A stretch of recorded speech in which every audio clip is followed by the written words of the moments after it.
Outro. You now know more than enough. You'll return to these pages, and when you do, you won't be the same. What was once hidden will now be obvious, not because the words have changed, but because you have. This book is you. As you evolve, it evolves with you.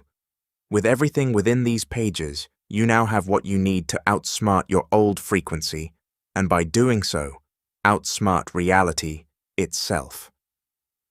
There will be moments when you forget this knowledge, and that's okay. This isn't about being perfect. It's about remembering more often. The more you consciously bring this awareness to the top of your mind, the more you'll find yourself naturally staying above the noise, effortlessly staying on top of your reality. There will be times when reality seems one step ahead of you. When that happens, don't panic. Just come back. Come back to your knowing. Come back to the frequency of having. Come back to yourself. It's never about what's going to happen. It's about who you're going to be when it does happen. Do not ever let the world gaslight you into believing that causality exists in external circumstances. You are and always will be one with the source. The moment you start attributing your outcomes to money, business strategies, other people, or fleeting opportunities, you fall into the grand illusion. You begin to worship false gods, mistaking the mirror for the cause, when it has only ever been the reflection of your internal state. Money is not the source of abundance. Business tactics are not the source of success. No person is the source of your love, validation, or fulfillment, and external achievements are never the source of your worth. All of these are effects, shadows, cast by the light of your own consciousness. When you believe that anything out there holds power over your reality, you hand over your throne. You become a servant to the very illusions you were born to command. Remember, it is not the market, the economy, the algorithm, the client, the partner, or the timing. It is you. It has only ever been you.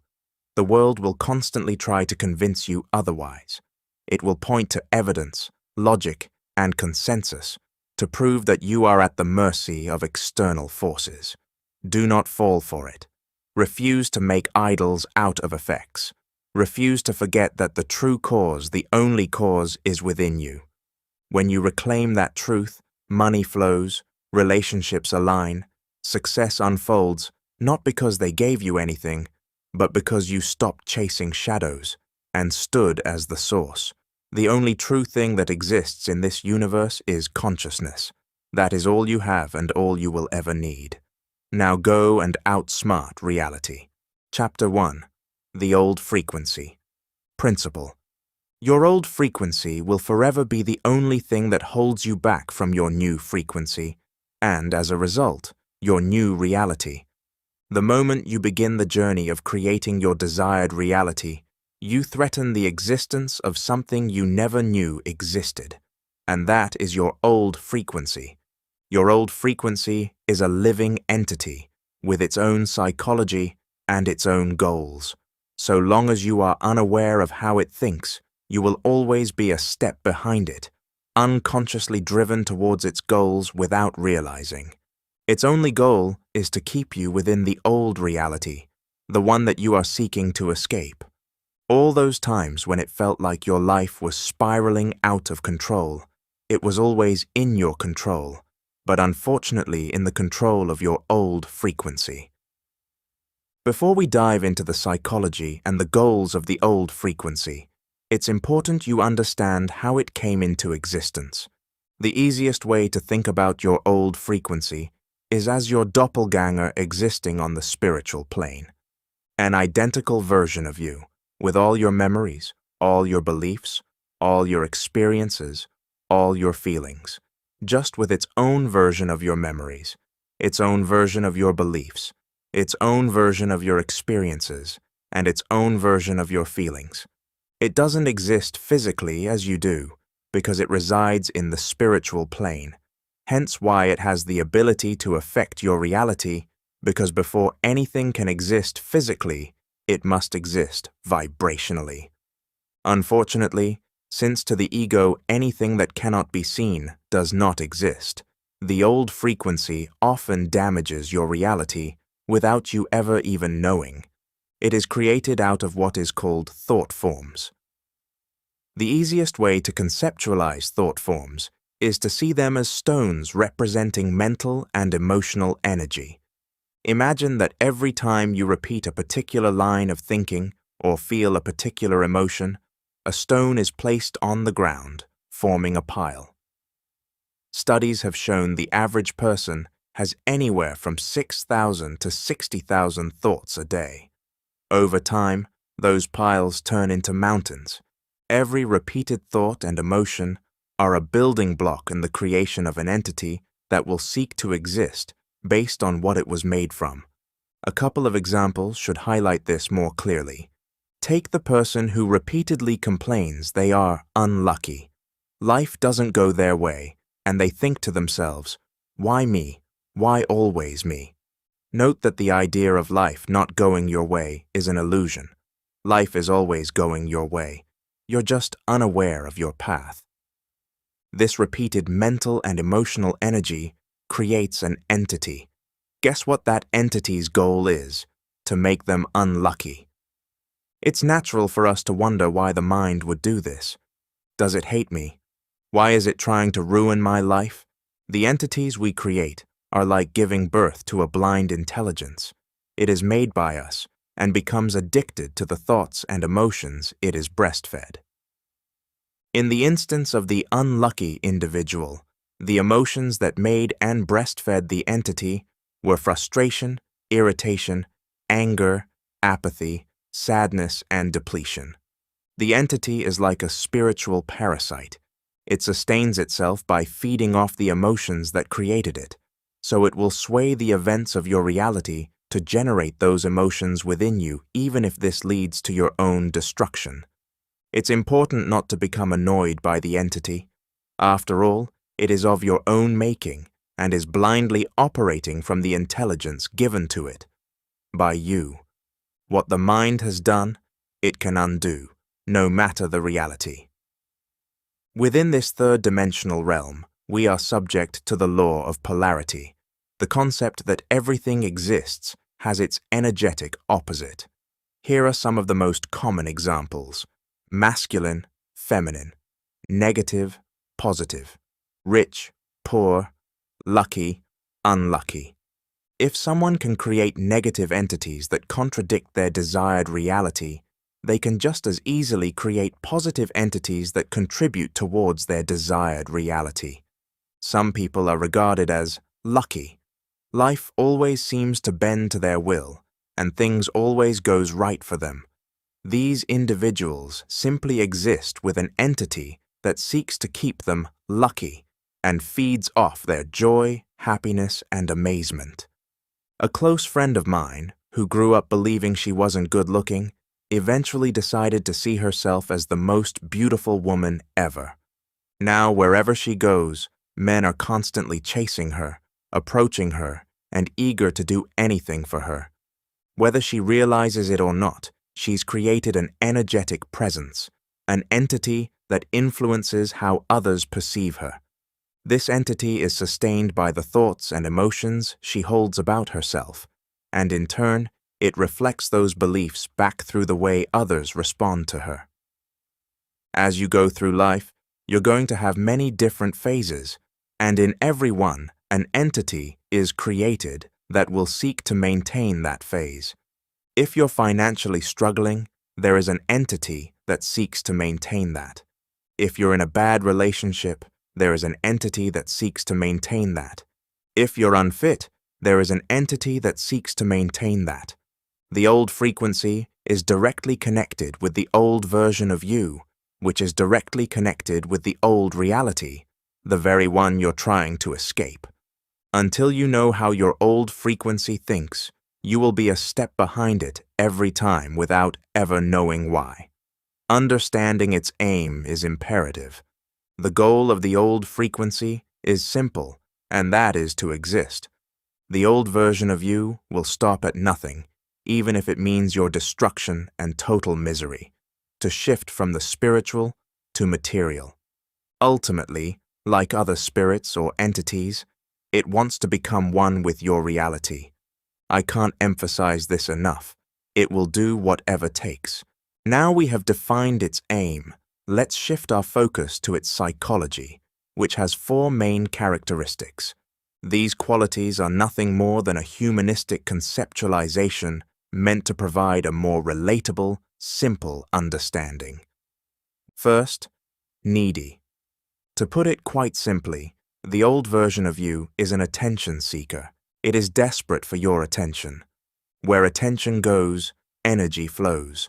If the old version of you can capture your attention, even if only temporarily, it has opened the door to get back in. Concentration precedes vibration. Vibration precedes frequency, and frequency precedes reality. Through your attention, it can nourish itself. Focus is a centralization of energy, and the old version of you knows this, so it will sway events, circumstances, conditions, and even people in your reality to reflect the old reality, all to get you to redirect your energy towards it, specifically your emotional energy. Emotion is energy, so it'll always seek to extract it in a manner reflective of what you've got it accustomed to. The old frequency must feed, and it will do so at any cost. It is needy because it's been with you during all the low moments of your life, whether you knew it or not, even though it was feeding off you. It is the best friend that occasionally ruins your life. Second, sadistic.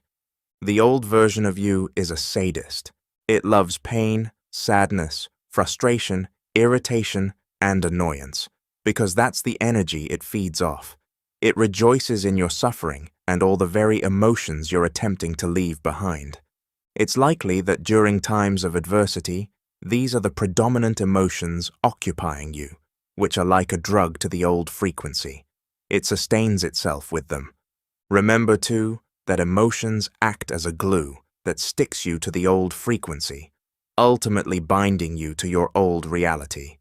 The old version of you is you, so it knows exactly which buttons to press to trigger the emotions it craves. The moment you start feeling too calm, too peaceful, or begin shifting toward a new reality, that's when it strikes. It's not random, it's a calculated pullback, designed to stir up the most emotional resistance possible and keep you anchored in the familiar, so the idea of change seems like a hopeless dream. 3. Scared. The old version of you likes existing, so the thought of not existing frightens it, and ultimately, this is the beginning of a trap which captures many of us. Sensing its own potential extinction, the old version of you will project its fear onto you the moment you begin striving for more or moving in a new direction. As you shift into the frequency of your desired reality, it attempts to make you unconsciously associate that change with fear, so you'll hesitate, retreat, or self-sabotage. It's a defense mechanism designed to keep you tethered to the familiar and prevent your evolution into a better reality. It also knows that once you feel fear, it's only a matter of time before that fear begins to negatively alter your frequency, since fear is nothing more than ignorant faith, which then eventually alters your reality. Fear is like a guiding light for what you don't want to navigate the universe so it can find you. Due to the emotional strength of fear, it ultimately overshadows the frequency sent out for your desired reality, taking over to manifest the worst. That fear of change is not yours. It belongs to the old frequency, which tricks you into thinking it's yours so you don't move forward. 4. Reactive. The old version of you is extremely reactive, but the irony is that it is reactive to its own creation. Once again, this is the beginning of a very dangerous but calculated cycle.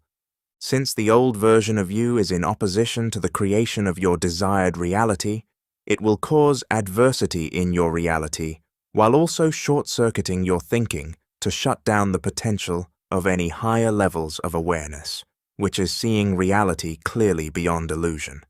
It ultimately doesn't want you to be aware of the true nature of reality and what is going on. It wants you to be caught up in the whirlwind of chaos, so you never become aware, because all transmutation first begins with awareness.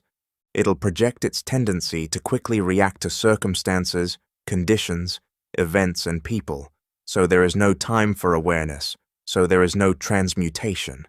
It's important to note that emotion is the most powerful energy source in the universe, and so the old version will seek an emotional reaction from you.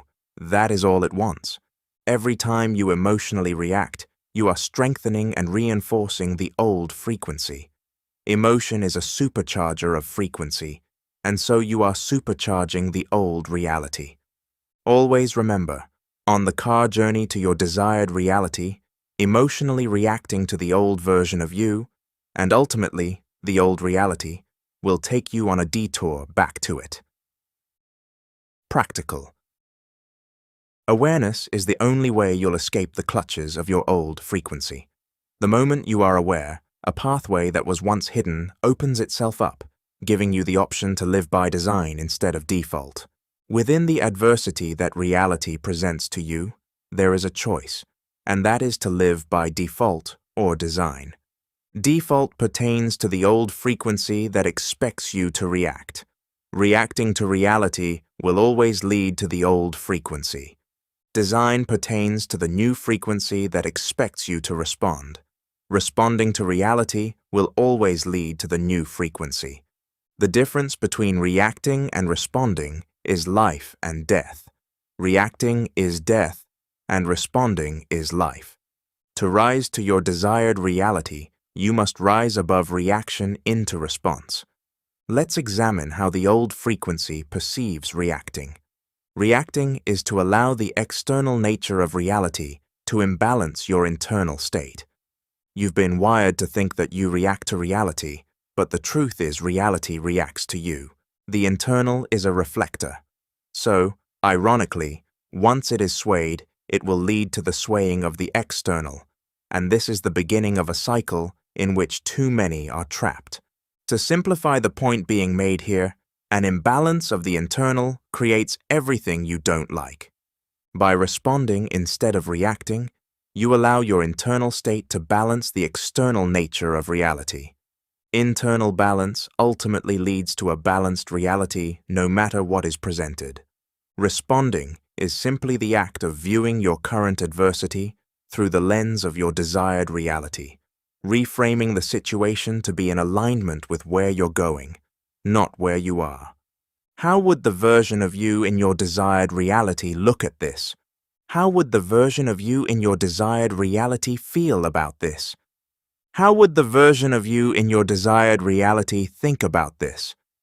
If you can keep those questions at the top of your mind while experiencing adversity, the blur on your lenses caused by that chaos will begin to clear. Reality doesn't care if you're nice. Principle. Why do bad things happen to good people? Why do people with the biggest hearts suffer the most? What of justice? We all wish we lived in a world where God rewarded the good and punished the evil. But a quick look around shows the opposite to be true. Denial of this truth is nothing more than cognitive dissonance. To most of us, it just doesn't make sense, and that's because we're making the mistake of thinking like a human instead of thinking like the universe. The universe itself is nothing more than a system, a collection of laws that operate indiscriminately to humans. To say it more simply, when it comes to the reality that you create, the universe doesn't care if you're good or bad.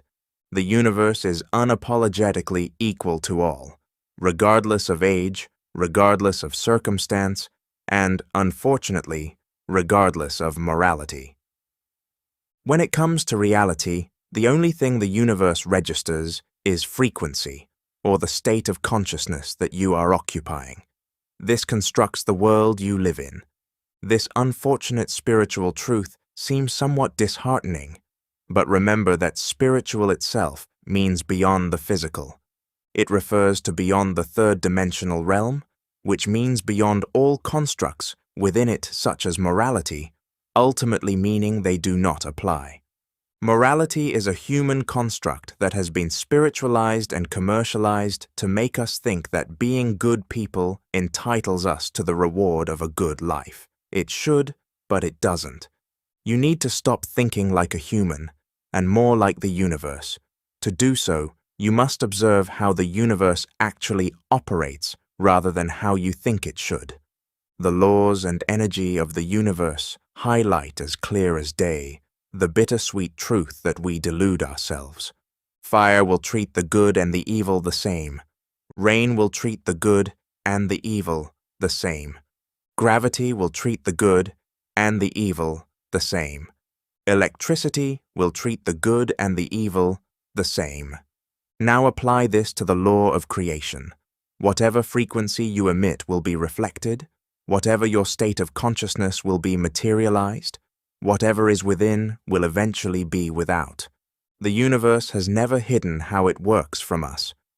Through our own cognitive dissonance, we've hidden how it works from ourselves, preferring to cling to the illusion of a cosmic justice without realizing the universe interprets justice as frequency, and it will never lie to you.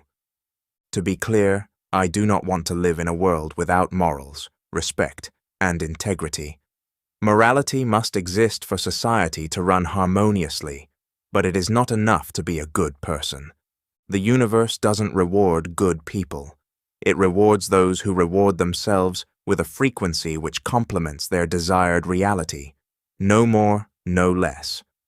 The true issue here isn't how the universe operates, but how we've been taught it does. Most of us were raised with the idea that if we do good, we will experience good.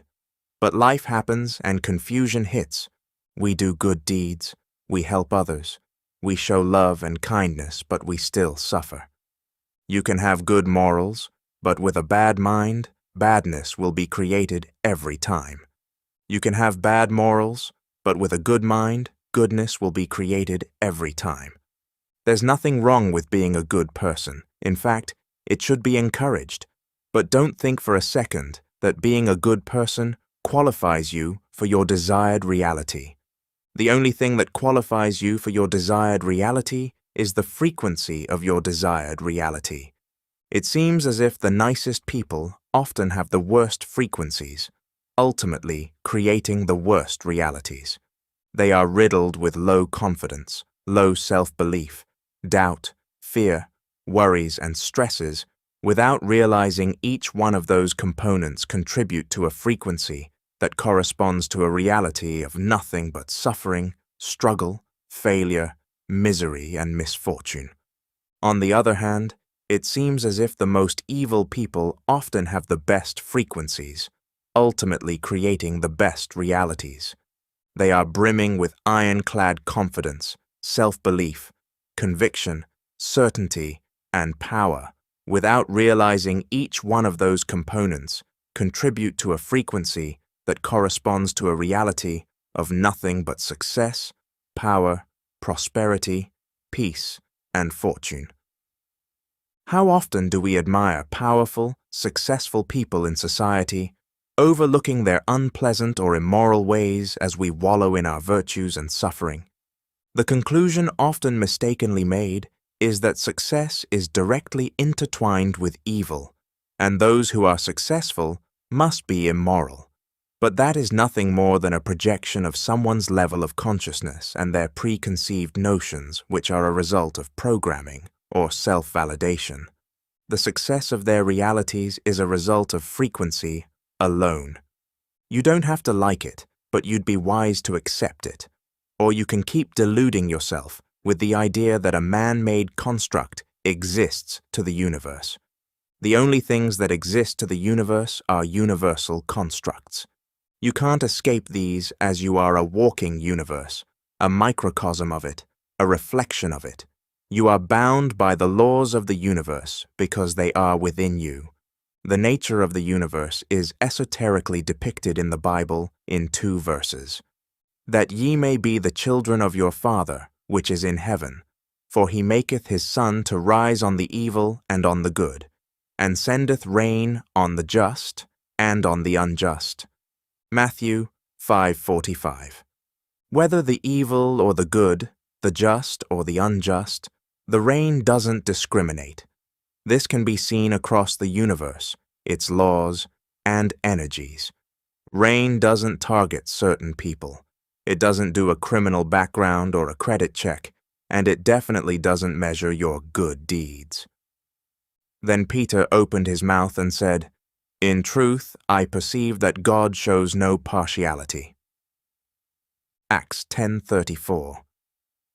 The esoteric nature of this verse is revealed when you conceptualize God as consciousness, which is the substance of reality. Consciousness not showing partiality makes it impartial, once again referring to the idea that all treatment is equal and the impersonal nature of consciousness, which simply reflects itself into reality. Entering your desired reality isn't about becoming a righteous person. It's about becoming the right person to the universe, and that's it. Your morals do not dictate whether you deserve your desired reality. Your frequency does. Have you matched the energy of your desired reality? That is all that matters. You will forever remain in the quicksand of suffering, struggle, misfortune, and misery if you moralize the universe. You're communicating in a language it doesn't speak, but that's not even the worst part. Our notion of good and bad is nothing more than adhering to the illusion of polarity. It is a confession of our ignorance that everything is one, everyone is one, and there is no separation. This dooms us to the reality in which we trap ourselves. The universe doesn't recognize good or bad because the concept of separation only exists to us. Even on a humanistic level, good or bad is subjective, but the operation of the universe is totally objective. We normally moralize the universe in a state of frustration, irritation, apathy, or anger. We call out the heavens, "Why don't we have what we deserve? Why, despite being good people, are we still suffering? What did we do to deserve this reality?"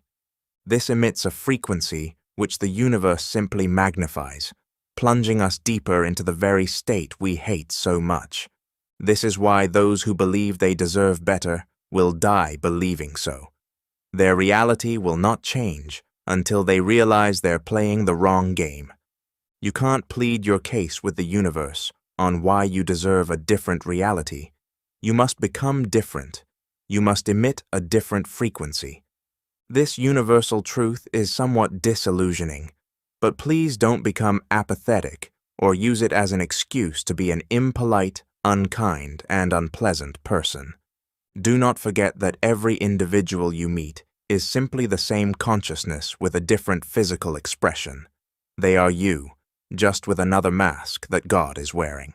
The way you treat, think, and feel about people is ultimately what you are inviting unto yourself from a point of frequency. That doesn't mean if you do X to someone, X will be done to you. It means a frequency resonant of X will be with you because you've done it to yourself. Assuming you're a good person, uphold your morals, be polite and be kind. Just make sure that the frequency you're putting out to the universe aligns with your desired reality. That's all the universe cares about. This is a wake-up call. Stop thinking like a human and start thinking like the universe. The first step to mastering reality principle. How can you control reality if you can't even control yourself? How can you expect reality to submit to you if you can't even submit to yourself? How can you expect reality to listen to your commands if you can't even listen to your commands? There is no way around it. The first step to controlling your reality is through controlling yourself. Through self-mastery, what you truly master is reality. And that is because you and reality are one. It is the same entity simply existing on different levels. The most unused word in the manifestation space is discipline. There is no manifestation without self-mastery. There is no manifestation without self-discipline. Nothing is compartmentalized in the mind, and as a result, nothing is hidden to the universe. More often than not, what is reflected in the universe is weakness within. Most people that struggle to manifest don't have difficulty with anything other than mastering themselves, and as a result, struggle to master reality. Truthfully, you do not have a discipline problem. In fact, nobody has a discipline problem. The true problem is that you are disciplined by the old frequency and not the new one. You're disciplined in how you see the world. You're disciplined in how you see people. You're disciplined in how you label reality. You're disciplined in how you react to reality. You're disciplined in how you think. You're disciplined in how you feel. You're disciplined in how you focus on certain things. To live a life that you don't like requires discipline to maintain the frequency of that life. In the same way, to live a life that you do like requires discipline to maintain the frequency of that life. Discipline isn't an issue, but the irony is, there are no truths in reality other than what the subconscious mind accepts as true. When you decide you have no discipline, that is what materializes in your reality. Recognize how disciplined you have been in order to maintain the old frequency so consistently, and you'll truly realize how powerful you are. Ironically, the old frequency likes to project the idea that you are weak and lack discipline, so you emit the frequency of weakness as you attempt to materialize your desired reality while hiding the power and strength you have to maintain it. You're more disciplined than you think, and it's your failure to realize this that results in your failed attempts to discipline the new frequency into reality. Until you recognize the power of that discipline, you will not be able to redirect it towards where you truly want to go. It seems as though spirituality has become some sort of escapism for those who wish to be liberated from responsibility and discipline. But understand, you will never create your desired reality without them. Laziness will be tolerated by your old frequency, but not your new frequency. Self-mastery is the only path to your new frequency, and there is no self-mastery without self-discipline, which means there is no manifestation without self-discipline. All self-mastery can be summarized with one line: the ability to follow through on your own conscious commands. To simplify, it's following through on your own word and establishing your word as law. There are many spiritual paths and different schools of thought that pursue self-mastery differently, but at their core, they can be boiled down to following through on your conscious direction. How can you expect to command the universe if you can't even command yourself? Through commanding yourself, you command the universe. Commanding ourselves at times can feel like a battle, and in a way it is because the old frequency has taken hold of the ego and merged with it to a point where they are indistinguishable. In the esoteric, the ego isn't a negative trait as society might define it. Rather, it's simply the aspect of you that is confined to the physical plane, rooted in the 5 senses: sight, hearing, taste, touch, and smell. The ego is nothing more than a vehicle. I want to make it clear, the ego is not the enemy, unless you perceive it to be so, which then sets in motion you experiencing it as so. It is the physical expression of the God consciousness. The ego is a vehicle used to get you from one reality to another. You are not your body. Instead, you animate this avatar, which is the ego. The ego has been given many names across cultures. To the religious, the devil; to Buddhists, the monkey mind; to spiritualists, the lower self; to scientists, the primal brain. The name is irrelevant. Master it or it will master you.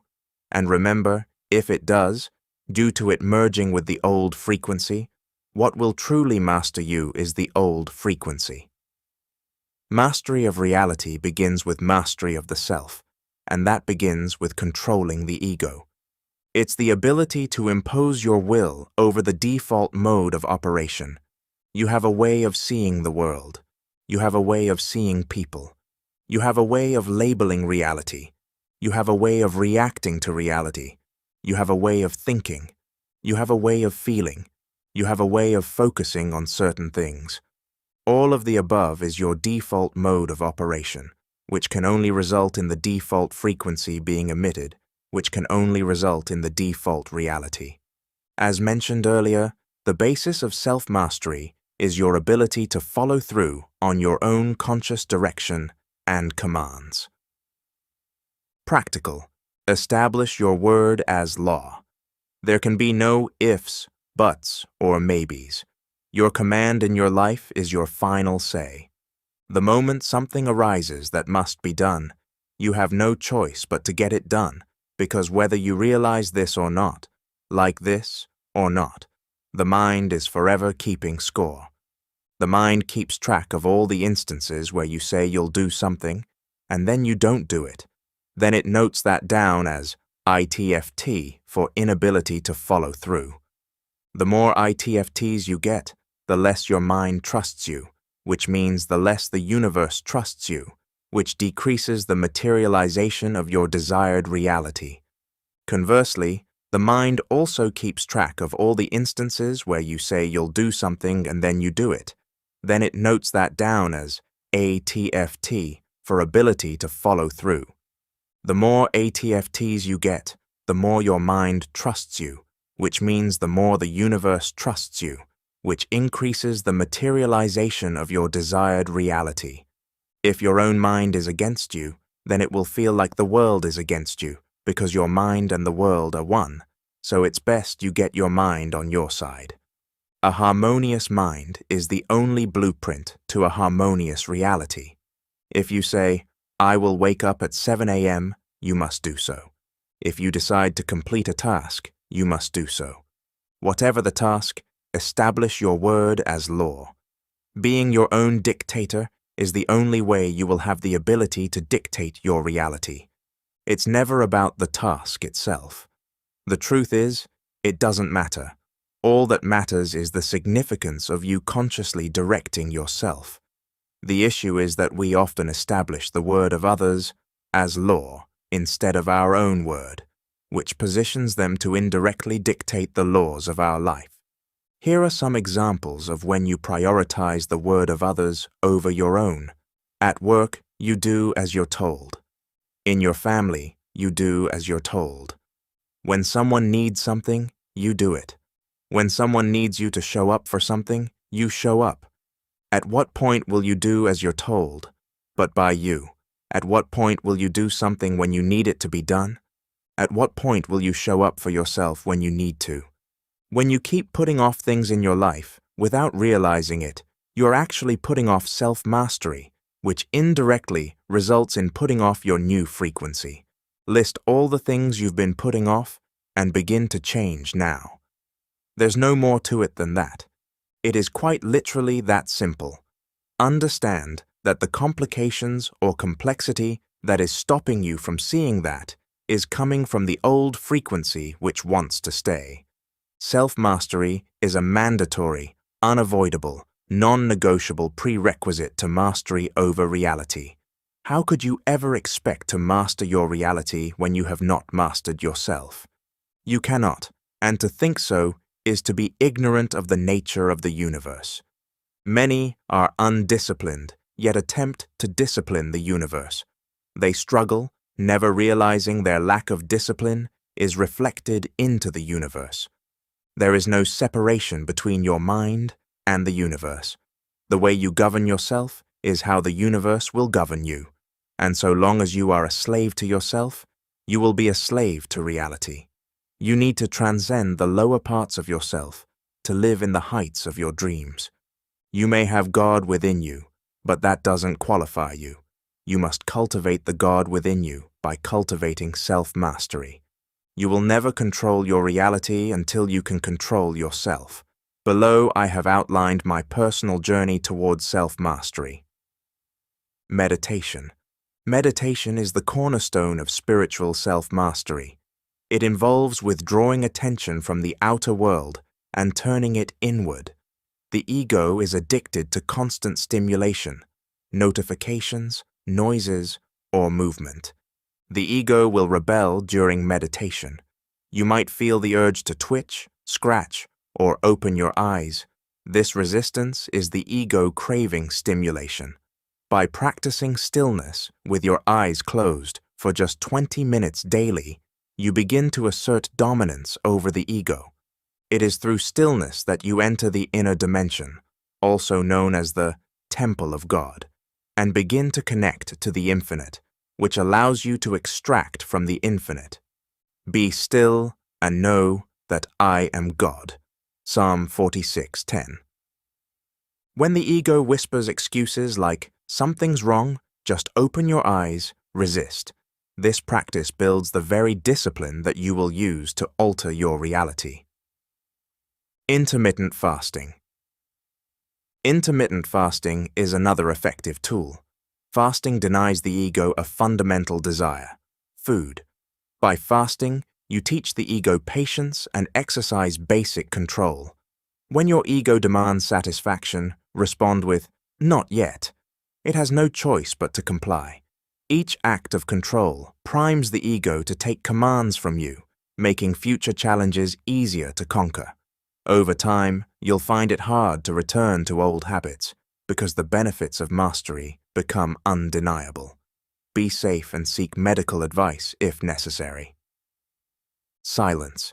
The practice of silence is transformative. Silence suppresses the ego's desire to be heard, a primal need embedded in us from infancy. Babies cry for attention, and as adults, we still crave that validation and expression. Practicing silence halts this craving. Monks often incorporate silence into their discipline because it strips the ego of its need for attention. It's a powerful form of ego deprivation. Start small. Set aside short periods during your day to remain silent, even if you live with others. Just tell them, "I'm mastering reality." Not everybody's pathway to self-mastery will be the same, so it must be your own.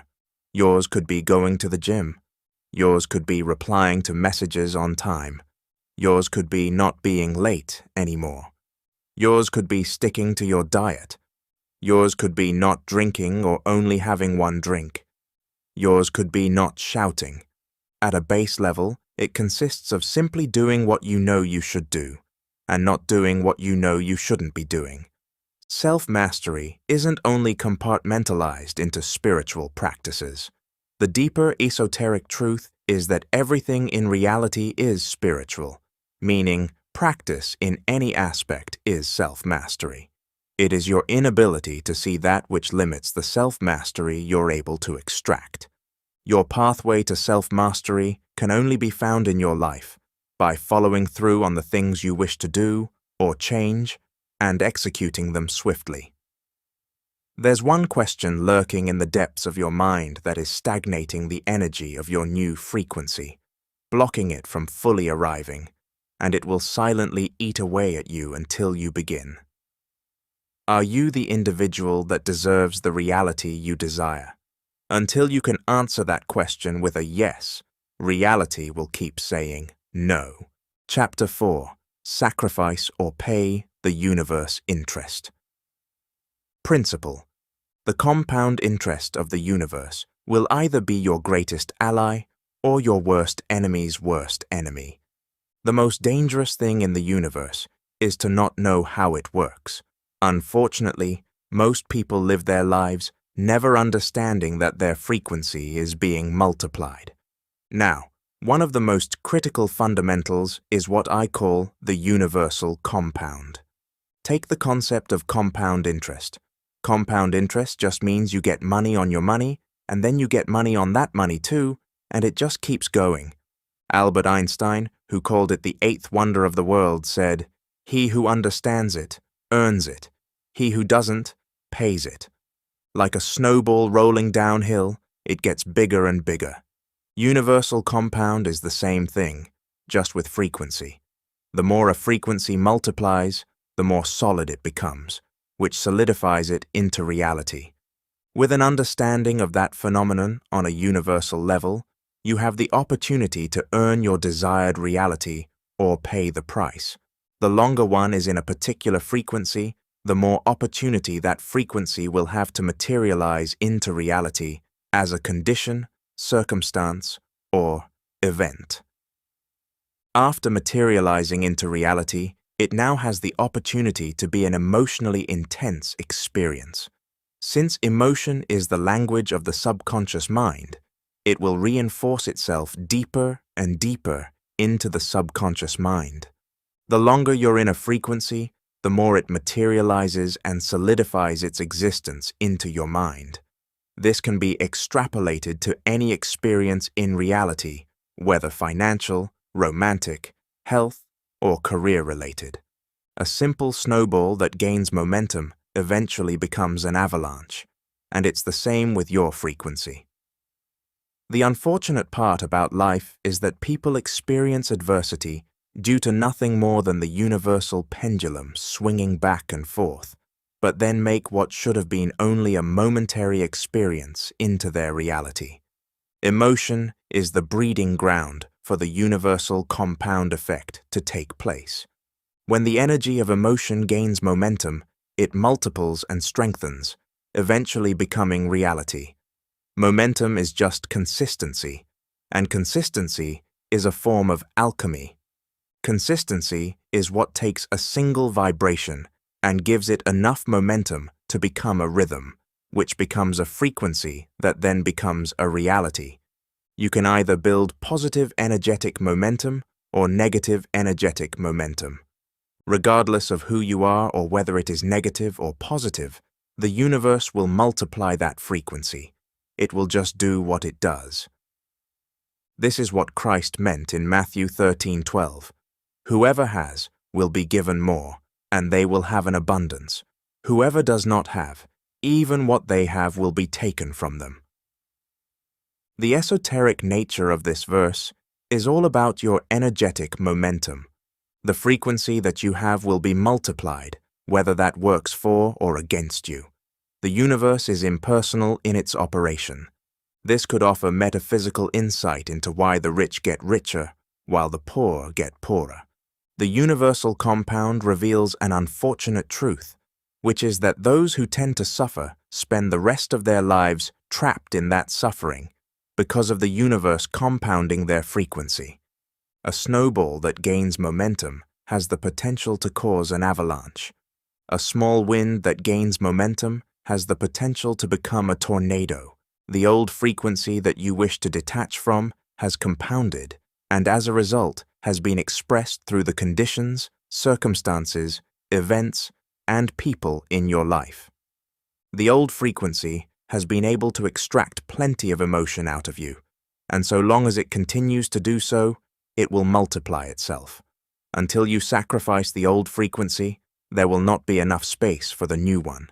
Throughout all civilizations from the beginning of time, it has been understood that to receive something from God or the universe, a sacrifice must be made. In ancient Egypt, Kemet, and Mesopotamia, people made offerings of food, animals, or valuables to deities to gain favor, protection, or abundance. Temples were built as grand acts of devotion to secure blessings. In many religious traditions, fasting is a form of sacrifice to purify oneself and receive divine insight or blessings. For example, in Christianity, Lent involves giving up pleasures as an act of devotion. In Islam, Ramadan is a month of fasting that strengthens spiritual connection. Even in the 21st century, in a non-religious context, the principle still applies. To achieve success, people often sacrifice comfort, time, and immediate gratification. The point is clear. Sacrifice is an inescapable demand of the universe. Sacrifice typically has negative connotations and is associated with evil and harm, but it is a fundamental law of the universe that is unavoidable, especially in the context of entering your desired reality. Sacrifice is simply another way of saying exchange. The prerequisite to you materializing your desired reality is you sacrificing. You must play by the rules of the universe to win the game. And a foundational truth is that the universe does not operate by creating something from nothing. You will never gain something from nothing. Nothing will never produce something. For something to be gained, something must be exchanged. This is fractal throughout nature. From photosynthesis, to the food chain, to the nitrogen cycle, at every point there is an exchange. This is also fractal within the very fabric of your being. You sacrifice one breath to receive another. The universe is forever in a rhythmic exchange, and since you are a microcosm of the universe, that means you are in a constant rhythmic exchange. What you exchange is frequency. You are in a constant cycle of exchanging frequencies for realities, and realities for frequencies. This is the nature of the universe. To receive a new reality simply requires you to sacrifice your current reality. The issue is that, unconsciously, more than likely, you don't want to sacrifice your current reality, but not for the reasons you think. Whether you realize this or not, the most addictive substance in the universe isn't any man-made drug. It's frequency. This is why people stay in the same cycles for a long time, despite wanting to break free. This is why people stay in bad situations for a long time, despite knowing better. This is why change feels uncomfortable, even when it's for the better, because the mind craves the familiarity of its current frequency. It's simply an addiction to frequency. Everybody on the planet is addicted to one frequency or another, but without recognizing this, you'll never know why. Despite wanting better, getting better feels uncomfortable.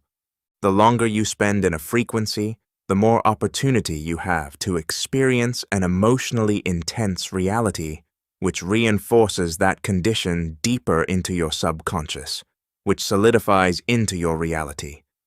Many are not ready to give up their old frequency for the new, which logically doesn't make sense but begins from a metaphysical, energetic perspective. For something new, a sacrifice must be made, and that sacrifice is you. The reality you desire requires a new frequency, and so long as you maintain your old one, you maintain the old reality. You must be willing to give up everything you've been for what you could be. Sacrifice is giving up something of a lower nature for something of a higher nature.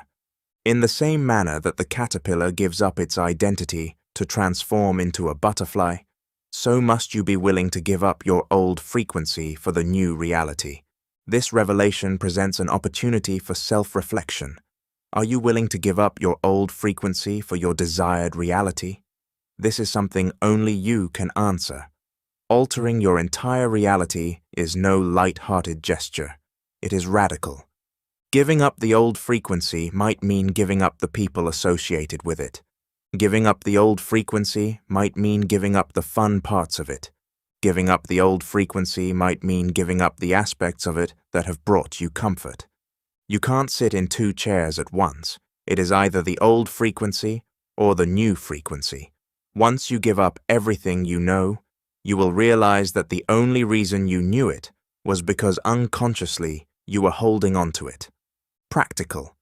As stated, you must sacrifice the old frequency, which is simply a matter of giving up the 7 keys that make frequency. Clinging to the old frequency puts you in energetic cuffs, which render you unable to move. You must be willing to give up your current beliefs of what it is you desire to free yourself from the old frequency and move towards the new frequency.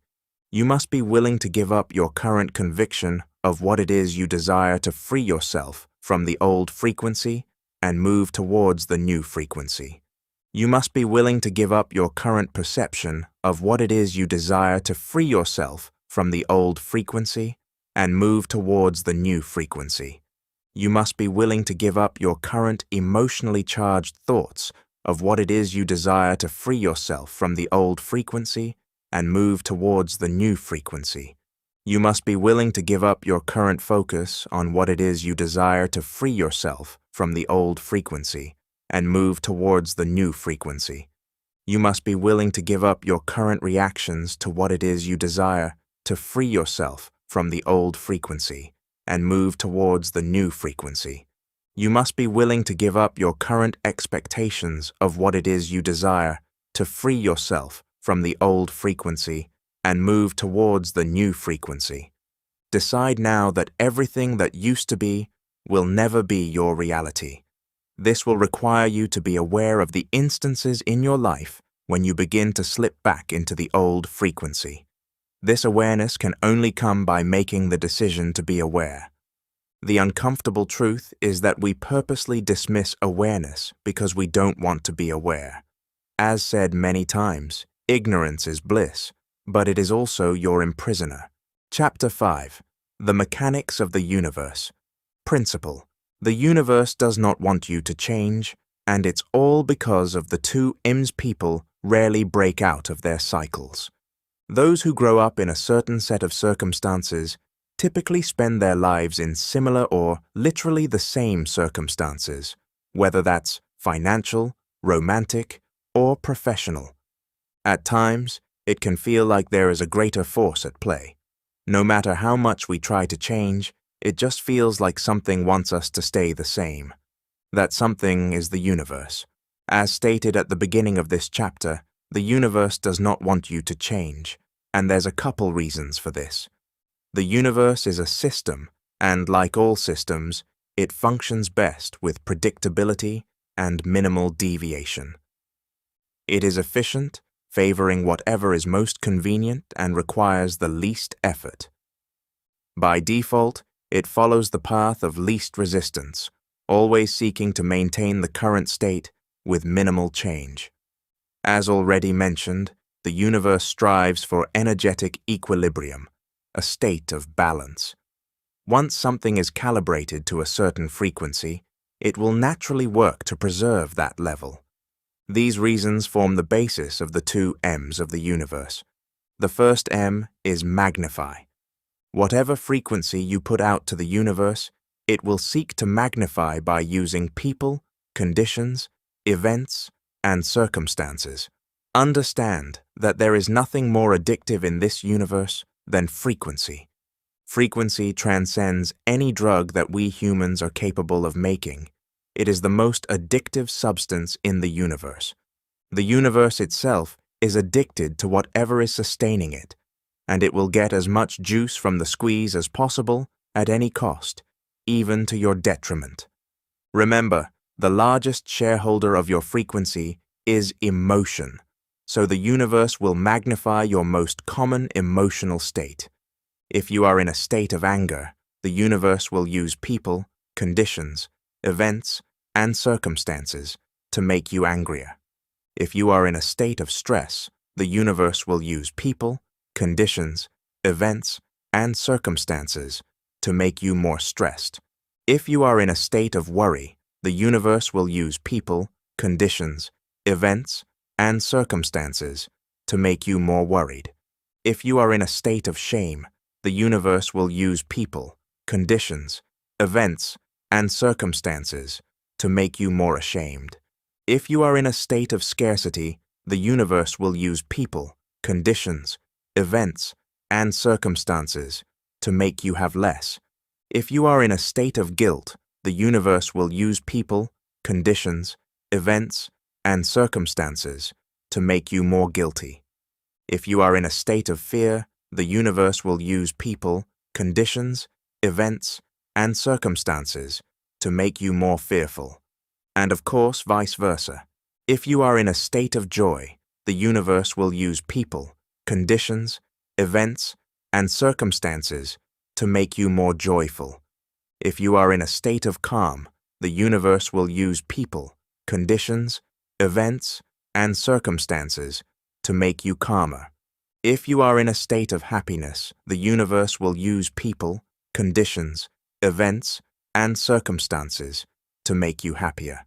If you are in a state of gratitude, the universe will use people, conditions, events, and circumstances to make you more grateful. If you are in a state of love, the universe will use people, conditions, events, and circumstances to make you more loving. If you are in a state of abundance, the universe will use people, conditions, events, and circumstances to make you have more. If you are in a state of security, the universe will use people, conditions, events, and circumstances to make you more secure. It is addicted to your emotion. As a result, It will purposely sway your reality, whether negatively or positively, which is solely dependent on your output. It seeks to get its fix through you. Remind yourself constantly that the universe is reacting to your frequency. You are not a victim of life. Life is a victim of you and the frequency you give it. The universe is a frequency addict. The second M of the universe is maintaining. To revert to energetic equilibrium, the universe likes balance. It also likes efficiency and predictability. To ensure all of that, it will seek to maintain your frequency. It will do everything in its power to keep you calibrated at your existing level, just to make its own life easier. If you are in a state of anger, the universe will use people, conditions, events, and circumstances to keep you in a state of anger. If you are in a state of stress, the universe will use people, conditions, events, and circumstances to keep you in a state of stress. If you are in a state of worry, the universe will use people, conditions, events, and circumstances to keep you in a state of worry. If you are in a state of shame, the universe will use people, conditions, events, and circumstances to keep you in a state of shame. If you are in a state of scarcity, the universe will use people, conditions, events, and circumstances to keep you in a state of scarcity. If you are in a state of guilt, the universe will use people, conditions, events, and circumstances to keep you in a state of guilt. If you are in a state of fear, the universe will use people, conditions, events, and circumstances to keep you in a state of fear. And of course, vice versa. If you are in a state of joy, the universe will use people, conditions, events, and circumstances to keep you in a state of joy. If you are in a state of calm, the universe will use people, conditions, events, and circumstances to keep you in a state of calm. If you are in a state of happiness, the universe will use people, conditions, events, and circumstances to keep you in a state of happiness. If you are in a state of gratitude, the universe will use people, conditions, events, and circumstances to keep you in a state of gratitude. If you are in a state of love, the universe will use people, conditions, events, and circumstances to keep you in a state of love. If you are in a state of abundance, the universe will use people, conditions, events, and circumstances to keep you in a state of abundance. If you are in a state of security, the universe will use people, conditions, events, and circumstances to keep you in a state of security. The nature of the universe seeking to maintain our frequency is esoterically explained in Matthew 13:12. For whoever has, to him more will be given, and he will have abundance, but whoever does not have, even what he has will be taken away from him. This would metaphysically explain why the rich get richer and the poor get poorer.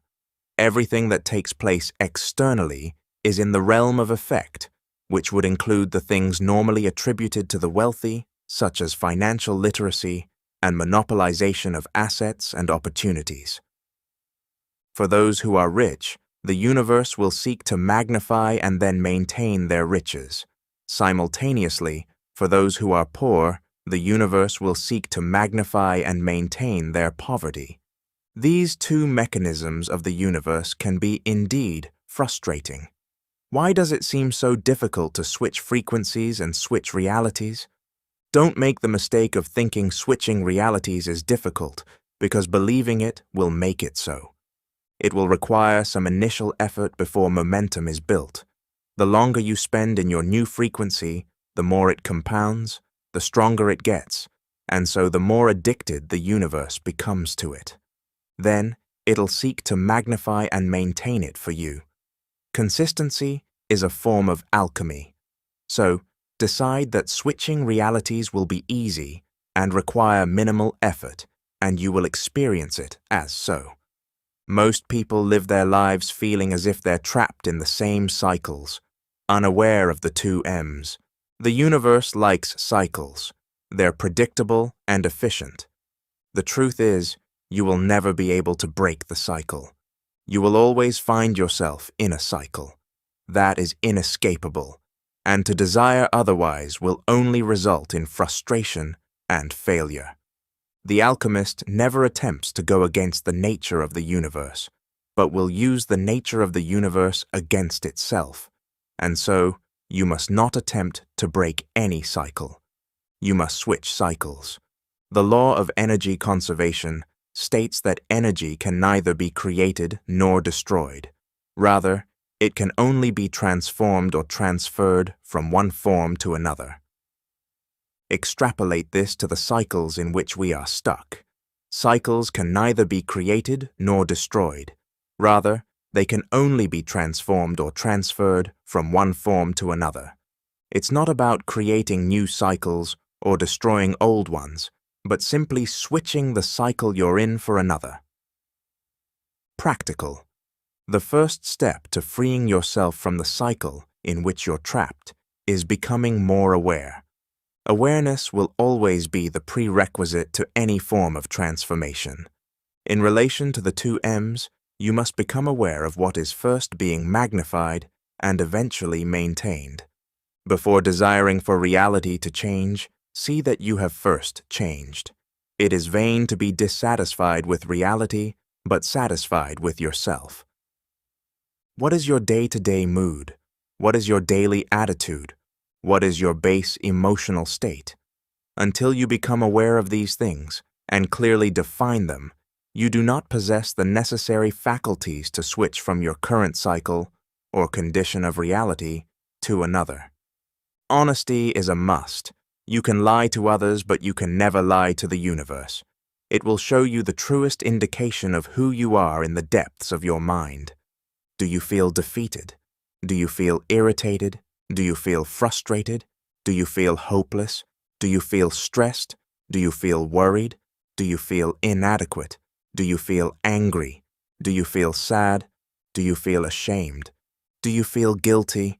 Assuming you feel stuck in a cycle of reality you don't like, chances are you are feeling one or more of these.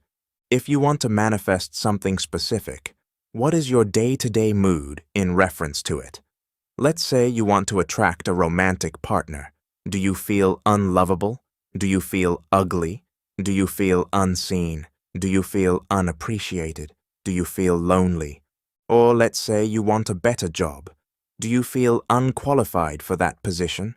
Do you feel undeserving of that position? Do you feel unseen by your colleagues? Or let's say you want more money. Do you worry about your financial security? Do you feel like money hates you? Determine how you feel. If you pinpoint it accurately enough, you will see that very feeling reflected, magnified, and maintained in the universe. After awareness, the next step is transformation. This is a simple process of changing the way you're feeling on a day-to-day basis to its energetic opposite polarity. Polarity, also known as duality, is simply about separation and the truth that everything within our third-dimensional realm has energetic opposites. For example, hot-cold, masculine-feminine, negative-positive. Everything has its complementary energetic opposite. Remember that you're never stuck with only one option or condition of reality, despite what it would like for you to believe. The way that you've been consistently feeling has an energetic opposite, which is the same energy just vibrating at a different rate. As long as you can alter your rate of vibration, you can alter your frequency, ultimately altering your reality.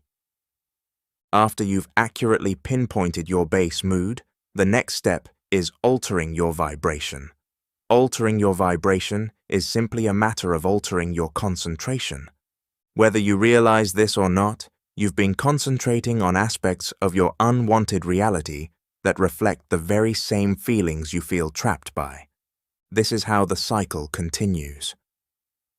Think of polarities like living entities. Both polarities fight for as much energy as possible. When one has received some energy, It'll convince you that the other polarity doesn't exist to siphon as much as it can. Those who feel like a burden for some reason can't conceptualize that it's possible to feel cherished. No. Those who feel stressed for some reason can't conceptualize that it's possible to feel peaceful. Those who feel rejected for some reason can't conceptualize that it's possible to feel accepted. Those who feel unwanted for some reason can't conceptualize that it's possible to feel wanted. The polarity that is focused upon will eventually present itself as the only thing on the menu, hiding the truth that there is another option that can be chosen just as easily. Awareness of this misdirection of energy is the prerequisite to transmuting and experiencing the energy you wish to see reflected in reality. Assuming you've come to the conclusion of wanting to get rid of the feeling you've been maintaining, you must now identify its complementary energetic polarity. If on a daily basis you feel unseen, the complementary energetic polarity would be feeling seen. If on a daily basis you feel unappreciated, the complementary energetic polarity would be feeling appreciated. If on a daily basis you feel like a burden, the complementary energetic polarity would be feeling cherished.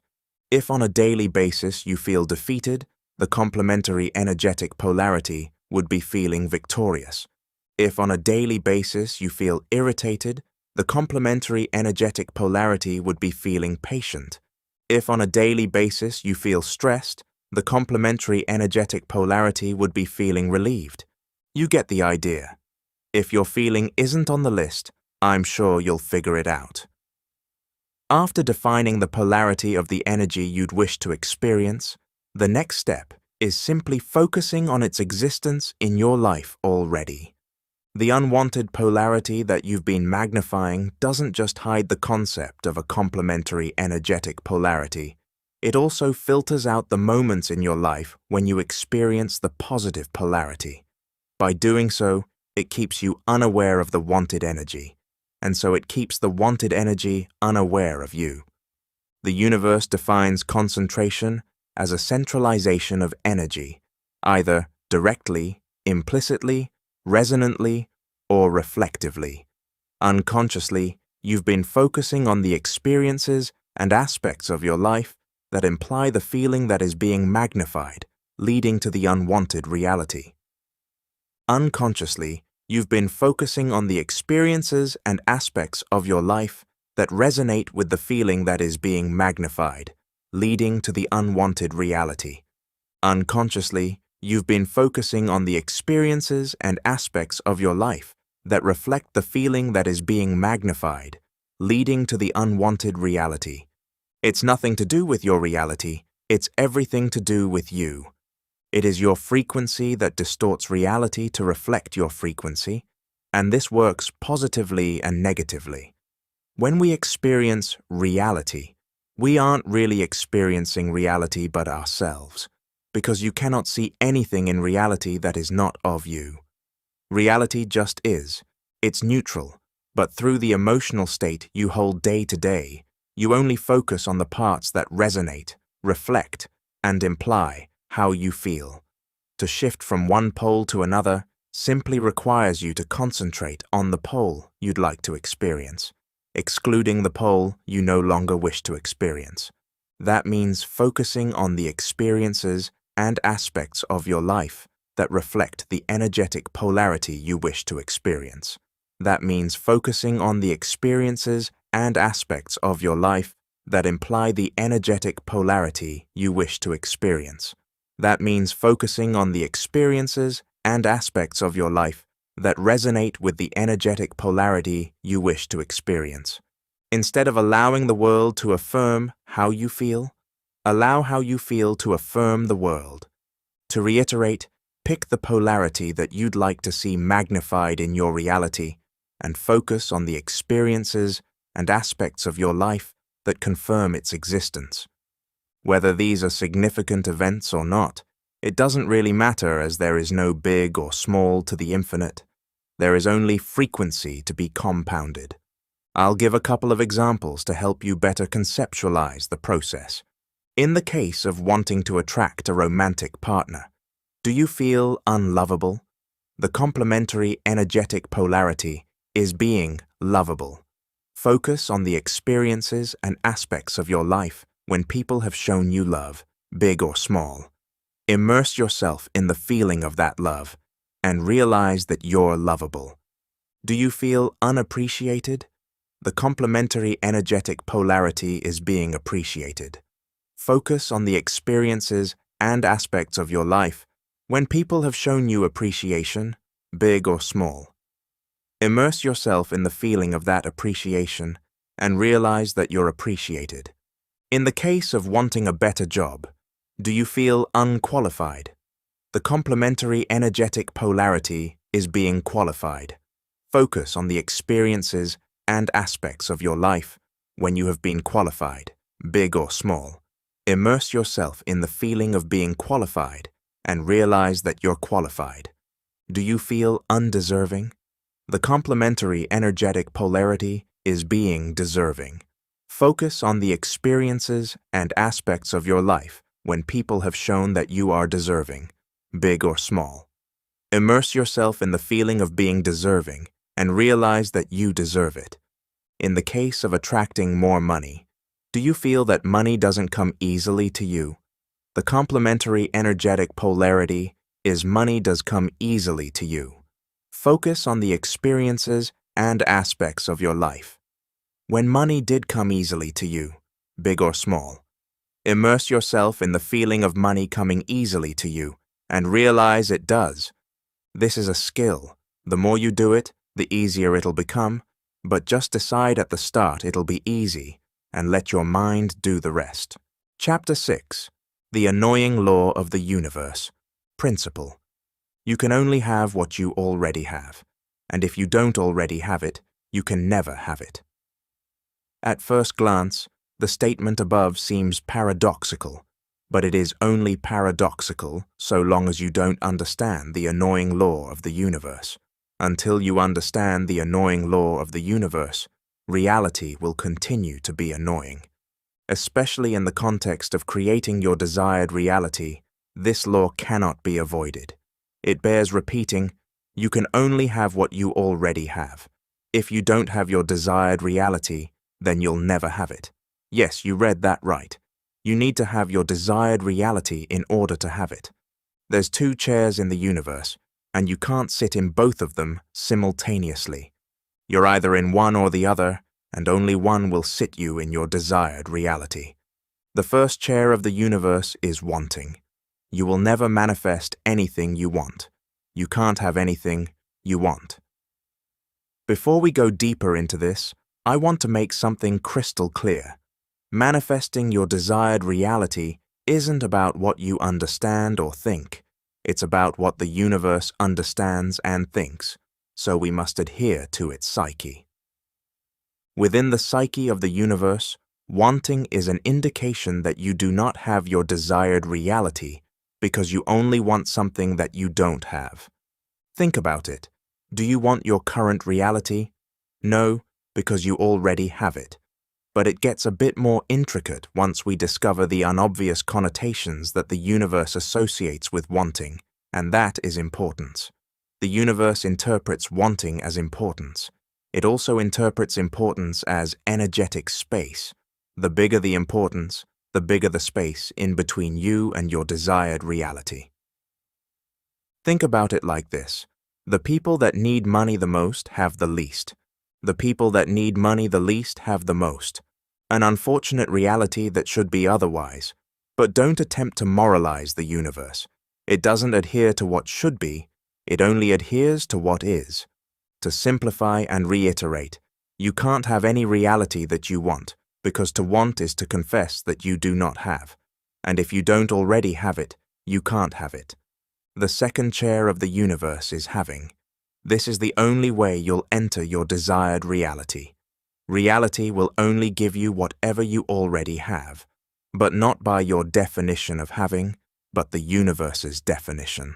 The human definition of having pertains to the physical plane, which is playing the game backwards. Your definition of having is probably being able to see or touch your desired reality. So long as you're adhering to this definition that the universe doesn't recognize, you're speaking a language that the universe doesn't. The universe doesn't take reality to be real because reality is an illusion. So, having anything in the third dimensional doesn't mean anything to the universe. You need to have, not by the human definition which is tied to an illusion, but by the universe's definition which is tied to frequency. The universe's definition of having is your frequency or state of consciousness. That is more real than anything in reality.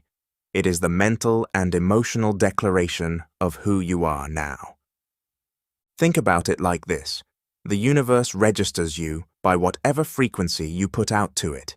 It sees your frequency as the totality of your beliefs, conviction, perception, emotionally charged thoughts, focus, reactions, and expectations. To have your desired reality by the universe's definition, each one of those attributes needs to reflect your desired reality. It's not a game of manifesting. It's a game of vibrationally aligning with your desired reality. The less you want your desired reality, the easier it'll come, because the universe won't register any energetic space between you and it. How effortlessly do unwanted outcomes manifest in your life? The more you want your desired reality, the harder it'll come, because the universe will register energetic space between you and it, keeping you separate from it. How much resistance do you experience when trying to manifest what you desire? It seems as though our desires work against us, and it's because our desires are a confession that we don't have them. Those who desire approval lack the state they believe approval would put them in. Those who desire respect lack the state they believe respect would put them in. Those who desire money lack the state they believe money would put them in. Those who desire love lack the state they believe love would put them in. Have you given yourself your desired reality? Not by your definition, but the universe's. An unfortunate truth of reality is that nothing is lacking from us except that which we fail to give ourselves. God or the universe aren't holding anything back. The only way to truly have your desired reality is to give it to yourself. Desires are what you seek externally, but to seek outside of yourself is to stare into the abyss of an illusion that does not exist. If you stare unknowingly into what does not exist, how could you ever expect your desired realities to exist? What you have is what you seek for internally, and to seek inside of yourself is to stare into the truth. When you recognize this, you no longer chase illusions, but embody the reality you wish to experience. By knowing that what you seek is already present, you allow your desired realities to manifest effortlessly. Anything and everything you desire externally is simply what you are missing internally. Giving yourself the reality you desire is simply a process of internally, intensely, and vividly experiencing what you desire within instead of without. When done with intensity, an internal shift will occur that diminishes the very desire that is repelling what you desire away from you. While this law is annoying, it's also liberating when you come to one realization. You possess everything you'll ever need to reach any frequency or state of consciousness, which means any desired reality. Only through first acquiring the frequency or state of consciousness will you enter your desired reality. If you're not already in your desired reality, then you can never be in your desired reality. If it is more money you desire, you must already have it to have it. If it is a new career you desire, you must already have it to have it. If it is a loving and healthy relationship you desire, you must already have it to have it. The moment you have by the universe's definition, you will have by the human definition. Before you can be in your dream reality, you must be in your dream reality in your current reality. Until you can treat your current life like it's your dream life, it can never be. The good thing about this law is that it can give you true insight into your current state of consciousness, which makes you aware of the reality you're creating. Pinpointing whether you already have what you desire only requires answering the following questions. Are you good with your desired reality? Are you good without your desired reality? Could you live happily if your desired reality never manifested? Would your desired reality manifesting make you happier than you are now? Would your desired reality manifesting give you more inner peace than you have now? Would your desired reality manifesting make you feel more whole and complete than you are now? Every once in a while, as you're doing the inner work and rearrangements, come back to those questions to gauge your progress. Don't bother lying. You can lie to yourself, but never to the universe. It has the ultimate lie detector, a frequency detector. The more your frequency aligns with your desired reality, the less you'll need your desired reality, and that's when it'll need you. The annoying law of the universe is truly embodied by its complementary frequency, which is the secret frequency of not needing, and you will have touched it at some point in your life. The secret frequency of not needing is what will make your desired reality chase you. It simply has one rule, and one rule only. You can't have what you need, but you can have anything you don't need. There have been instances in your life that you have almost effortlessly been able to materialize things that you did not want. The strange thing about reality is that what we don't want or care about often comes to us effortlessly, while the things we deeply want or care for seem to resist us the most. The truths of the universe are hidden in cliches. You finally stop looking for your keys, and then they appear in plain sight. You spend hours trying to remember a name, give up, and suddenly it pops into your head. You apply to dozens of jobs and hear nothing. Then a company you weren't even chasing reaches out. You desperately want to impress someone, yet they're not interested. But when you're just being yourself with no agenda, people are drawn to you. You chase after clients, opportunities, or sales, and hit a wall, then land a major deal out of the blue when you're relaxed and detached. You try to force creativity, and nothing comes. The moment you take a break for shower, the idea downloads effortlessly. You want to sleep so badly that you can't, but the moment you stop trying, you drift off. The harder you try, the less the universe complies. The issue is this: when your desired reality feels like it can do more for you than you can do for yourself, you're unknowingly signaling to the universe that you've forgotten who you truly are. Reality only bows to the one who knows themselves. When you're anchored in your true identity, which is a materialization of God, you realize the world has nothing to offer you that you don't already possess within. From that place, you become the source, not the seeker. Too many are seekers, and too few are sources. Before you desire anything in reality, first become a source of it. If you seek money, be a source of it by tipping, donating, or giving freely. If you seek love, be a source of it by showing affection to those already in your life. If you seek appreciation, be a source of it by letting those around you know that you are grateful they are in your life. There are things in your life that you can materialize easily and even unwillingly. This is simply you unconsciously using the secret frequency of not needing. Often, the things that come to you easily are precisely those things you never actively sought or even wanted. The individual who seems to attract multiple partners more than likely isn't seeking them or wanting them. The individual who seems to attract a multitude of opportunities more than likely isn't seeking them or wanting them. The individual who always impresses those around them more than likely isn't seeking to impress them. This power might seem mystical or even magical, but it's not. It's something you've been using your entire life. Like most things, the shift isn't about discovering something new, but about moving from unconscious use to conscious mastery. There are things that come naturally to you. skills, talents, or manifestations that flow with ease for you, but with which others struggle. You may not even recognize them as special because they feel effortless to you, but that effortlessness is the power. Don't let your desire for what you don't have blind you to the areas where you're already powerful. Whether it's communication, creativity, dancing, making money, attracting opportunities, solving problems, or making people laugh, there's something you do with ease that others admire or wish they could replicate. Only you know what that is, and don't be so foolish to think there's nothing. If you think there's nothing, that's just your old frequency keeping your power hidden from you. The irony is, you probably see your magic as nothing special.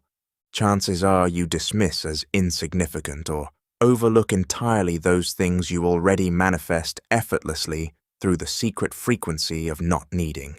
But that effortless flow, the thing you barely think twice about, is the source of your magic. What feels like nothing to you is the very source of power. Practical. When you desire nothing, the world will seek to give you everything. Biblically, Yeshua was approached by the devil in the desert, who offered him all the kingdoms of the world, everything he could see, if he would simply bow down in submission. But the only reason such an offer was made is because Yeshua was unmoved by everything. There was nothing the world could give him, because once you realize your true identity as part of the infinite, the material becomes insignificant. When you know who you are, the world has nothing to offer, and that's precisely when it tries to offer you everything. The things that do nothing for you will seek to do everything for you. However, the things that do everything for you will end up doing nothing for you. To the universe, obsession is repulsion.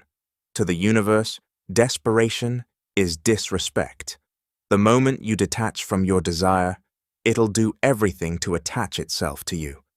Activating the secret frequency of not needing simply requires you to look at your desired reality in the same way you look at the things you don't want that you easily materialize. Look at your desired reality as unimportant. Look at your desired reality as insignificant. Look at your desired reality as if it is nothing. Through minimizing your perception towards your desired reality, you neutralize it. You normalize it in your subconscious mind, making it normal in your reality. You have given yourself so many things that you already effortlessly materialize that you are almost tired of them, unmoved by them. That same energy must be applied to your desired reality. Luckily, the more you use the technique prescribed for manifestation, the more you naturally set it into motion, since you are giving yourself what the world hopes to give you. Chapter 7. On Earth as it is in Heaven. Principle. No heaven, no manifestation. You will not materialize your desired reality until you live in heaven. There are prerequisites to materializing your desired reality, and one of them is entering heaven. Not in the religious sense of a particular location in the afterlife, but in the metaphysical sense.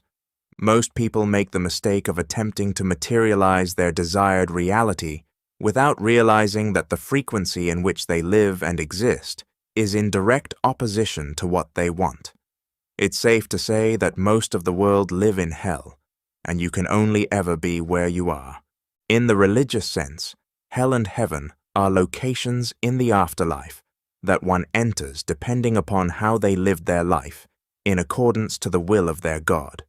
But these two locations exist on earth, specifically within your consciousness. Nor will they say, "See here," or "See there," for indeed, the kingdom of God is within you. Luke 17:21. Christ stated very plainly that the kingdom of God, which is synonymous with heaven, isn't outside of you or in the sky, but within you. This idea directly contradicts the notion of heaven being location in the afterlife, as religious institutions have been marketing to the masses for thousands of years. For more context, Christ was talking to his people and explaining how others will point you to a place and say that the kingdom of God is here or there. but you should not fall for it, because the kingdom of God is within you. The idea of heaven being within you should lead to an internal restructuring and redefining of what heaven is. How can you go to a place that is within you? Why would I have to die to go to a place that is within me? How is it that when you die, you will go to heaven, but Christ says it is within you? To reaffirm Luke 17:21, in the Lost Gospel of Thomas, Christ explains the same concept. Jesus said, "If those who lead you say to you, 'See, the kingdom is in the sky,' then the birds of the sky are closer than you. If they say to you, 'It is in the sea,' then the fish already know it. Rather, the kingdom is inside of you, and it is outside of you." The truth is, until heaven is metaphysically defined, your desired reality will be confined. Heaven isn't a location in the afterlife. It is the immersion into the formless state of absolute awareness, a unification with the infinite intelligence, also known as God.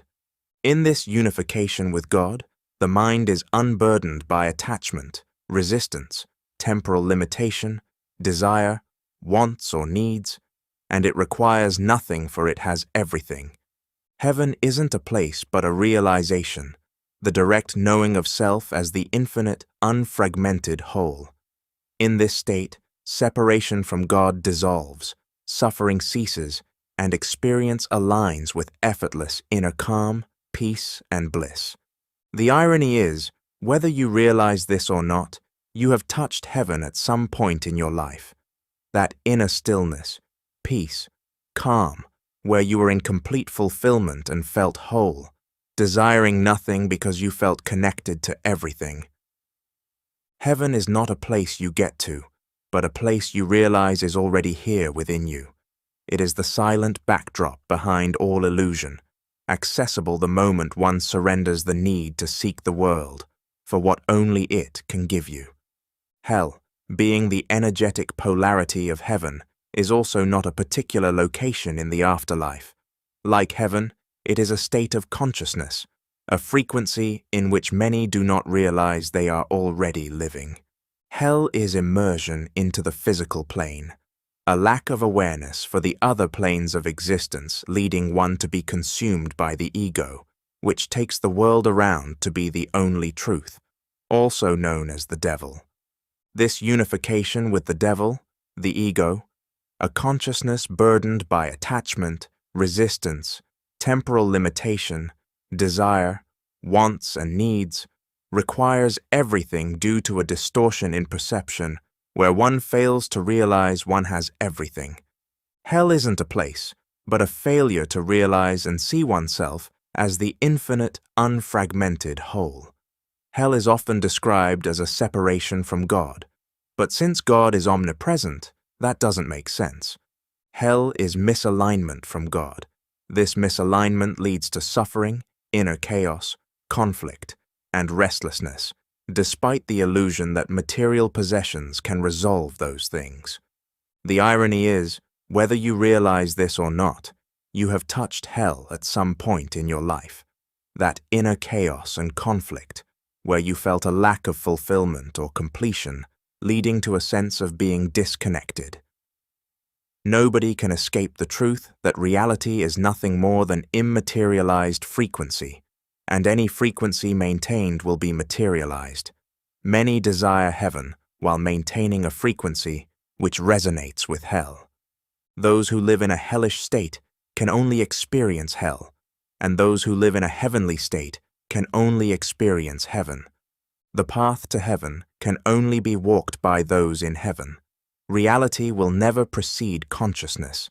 Effect will never precede cause.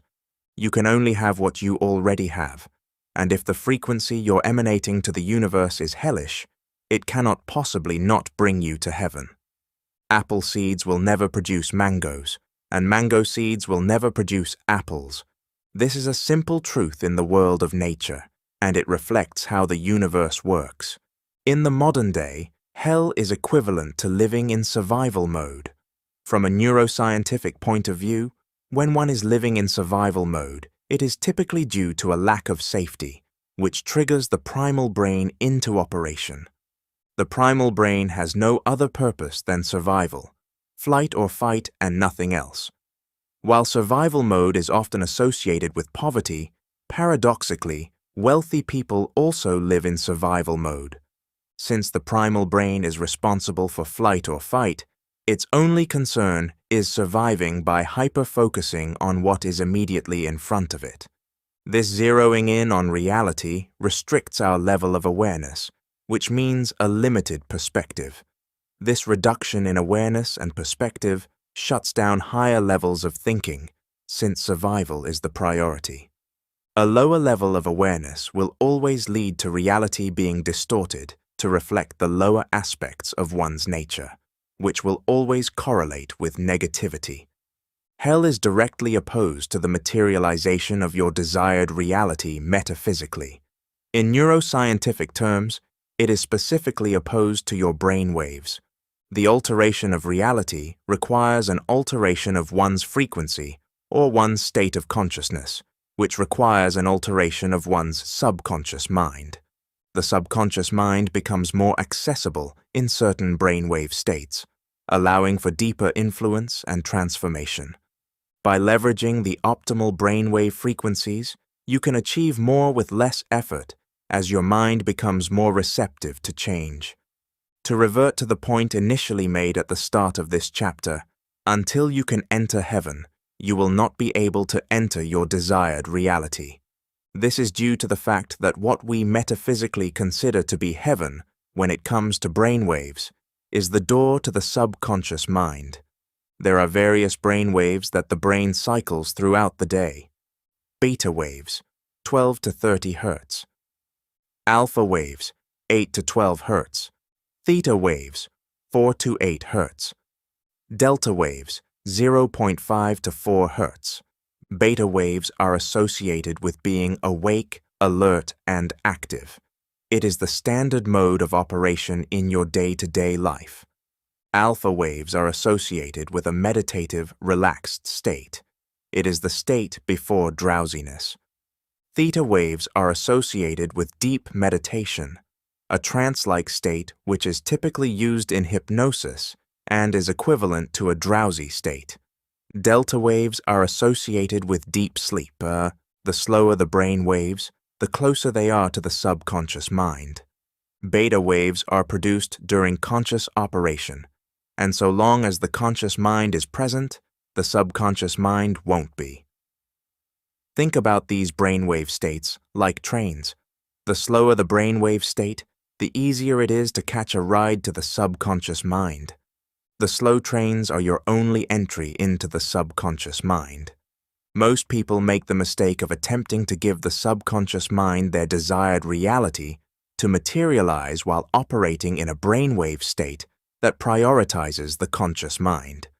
To put it another way, they are trying to catch the fast trains, which only lead to the conscious mind and not the subconscious mind. The brain waves we produce are interconnected with either heaven or hell. Those who live in a survival state of consciousness rarely relax. Their alertness means they mainly produce beta waves, which are the fastest waves that call upon the operation of the conscious mind, and not the subconscious mind. Therefore, all attempts to alter their frequency, or state of consciousness or subconscious mind, are made in vain. They're trying to catch a train that doesn't lead to the subconscious mind. Those who live in a survival state of consciousness live in hell, and those who live in hell produce beta waves, which means they never access their subconscious mind. Could this be the reason so many of those who live in survival mode struggle to alter their minds? Alternatively, those who live in a heavenly state of consciousness are always relaxed, mainly producing alpha and theta waves, which are slower and lead to the subconscious rather than conscious mind. Therefore, all attempts to alter their frequency or state of consciousness or subconscious mind are effortless and successful because they're trying to catching a train that leads to the subconscious mind. It is much easier for a car to drive on smooth, calm roads than roads filled with bumps and potholes. In the same manner, it is much easier for a boat to sail on calm waters. The more relaxed you are day to day, the more likely your brain will be producing waves that are conducive to what you're trying to put into your subconscious mind. The less relaxed you are, the less likely your brain will be producing waves that are conducive to what you're trying to put in your brain. The truth of brain waves and their interconnection to the two states of consciousness is highlighted esoterically in John 3:27. John answered and said, "A man can receive nothing except it be given him from heaven." Nothing you desire on this physical plane will ever be attained unless you are already in the frequency of being in heaven. Metaphysically, to live in a heavenly state is to exist with inner calm, peace, bliss, fulfillment, and to desire nothing, which would indicate to the universe that you have everything. It's likely that the attainment of your desired reality would produce the state above, so the state above would produce the attainment of your desired reality. Attaining your desired reality would bring you peace, inner calm, and bliss. So peace, inner calm, and bliss can also bring your desired reality. Relaxation is the prerequisite for brainwaves that allow for easy access to the subconscious mind, which is the womb of reality. To receive, the prerequisite is to be in a heavenly state. Conversely, those in hell never receive. Another Bible verse encapsulates what I call the heavenly order of manifestation. But seek first the kingdom of God and his righteousness, and all these things will be added to you. Matthew 6:33. Here, the heavenly order of manifestation is established. Before seeking the materiality of your desired reality, instead of seeing the money, the wealth, the partner, the career, or whatever it is you desire, you must first seek a heavenly state of consciousness. Calm the waters before you set sail. Here's the issue. Part of you believes that once you get your desired reality, you'll feel complete, fulfilled, satisfied, calm, and relaxed, without realizing that if you aren't already those things, you cannot have them. The bigger problem is that if you don't have them currently, then you indicate to the universe that you have their opposites, which are emptiness, unfulfillment, dissatisfaction, and chaos, which are what will be reflected. Any time that you go against the heavenly order of manifestation, you unconsciously descend into the hellish order of manifestation, which will only lead to hell. If you put your desires above heaven, then your desires will always be out of reach. Until you recognize that where you think you'll be after getting your desired reality is where you need to start from, you'll never arrive. Seek first to be internally fulfilled, satisfied, calm, and relaxed without your desired reality, and all the things you want will be given to you, because to be in that state indicates to the universe that you already have them. The universe will never bow before the one who bows before illusion. The only way to get those things you desire is to enter heaven by first giving them to yourself, not in the humanistic way, but the universal way. At this point, it should be clear that relaxation is the prerequisite to revealing your desired reality. That's non-negotiable, practical. Relaxation is your natural state, which I understand seems counterintuitive given the hectic, stressful nature of today's world. If relaxation is the mandatory step to materializing your desired reality, those who are never relaxed can never truly materialize their desired reality. True relaxation arises from disconnecting from the outside world, and that is because it is the world that seeks to keep you from relaxation. It seeks to siphon your peace of mind by getting you to focus on work, your inadequacies, family dramas, politics, or the latest war. How can you relax when the mind is so preoccupied? I'm not suggesting you neglect the outside world, rather encouraging you to pay attention to your inner world, so when you pay attention to the world, it receives what it deserves from you. Relaxation is when the mind is occupied by nothing. Only you can make yourself relaxed. Anything that can make you relaxed can take that feeling away. and true relaxation is independent to any person, any condition, and any circumstance. Whatever the world gives you, it can take from you, and at some point, it most definitely will. To immerse yourself into nothingness, to reach that inner stillness, is the true pathway to relaxation. To seek refuge in the inner world instead of the outer world is how you are granted protection by the heavenly government. To be still is to do nothing. Whether you meditate or not, make a practice of doing nothing. Naturally, the mind will begin to tell you how difficult it is to relax, but that is the old frequency speaking. It wants to exist without relaxation, as it knows that is the stepping stone to your new frequency. Difficulty aside, what other choice do you have than to relax? Chapter 8. You can't outrun your frequency. Principle. Manifestation cannot occur without a synchronized alignment across all three levels of existence. Various cultures and traditions across the world adhere to the notion of three levels of existence. The three planes of existence have many different names: mind, body, and spirit. God the Father, God the Son, and God the Holy Spirit. Mental plane, physical plane, and spiritual plane. These are simply different expressions of the same universal truth. The inability to change one's reality often stems from ignorance of the three levels of existence. Most people go through life operating from only one plane while completely neglecting the other two. But relying on just one aspect of your being is guaranteed to lead to stagnation and a death sentence for your desired reality. True transformation requires full spectrum alignment, mental, physical, and spiritual planes working as one. Manifestation is impossible without a synchronized alignment across all three levels of existence. This is the multi-dimensional structure of reality. The plane of existence that most solely use is the physical. This is what you call reality. It's everything you've ever known, everything you can see, touch, taste, smell, and hear. It is the realm of your physical vessel, which is the materialization or the image of God. Despite the physical plane appearing to be real, it is an illusion. This doesn't mean it's fake. It just means there's more to it than meets the eye. Scientifically speaking, humans can only perceive a tiny fraction of the electromagnetic spectrum, the range known as visible light. This visible light makes up approximately 0.0035% of the full electromagnetic spectrum, meaning 99.995% of the spectrum is invisible to the human eye.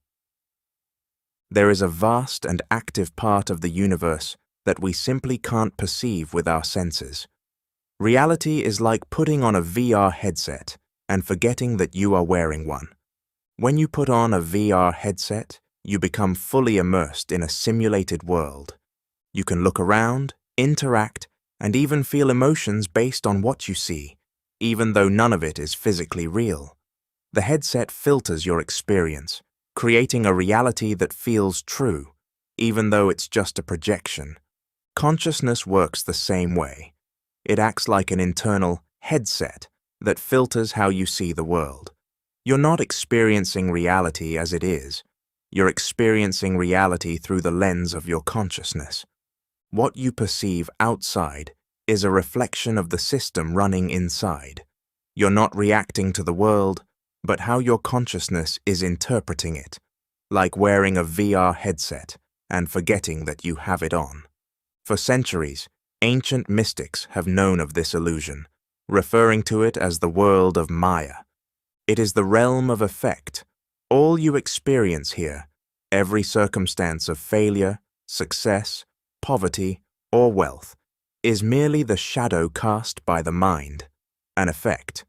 Reality is an effect. Smoke from a fire, ripples in a pond, an echo of sound, a reflection from a mirror. Most of the world operates from this one plane of existence simply because it's all their mind can conceive of existing. Being tied to the physical plane, they tie themselves down. To reiterate, the physical plane is the realm of effect. The mistake that you must not make is attempting to change an effect itself. Reality cannot truly be changed from reality. It must be altered on a higher plane of existence. The only place from where reality can truly be changed is the mental plane. Where do thoughts come from? Is every thought mine? Think of the mental plane as a layer of immaterialized thought, like clouds of potential ideas drifting through the fabric of reality. Imagine the world is made of steam. You can't touch it, but when its vibration is altered, it forms matter, which in this example would be ice.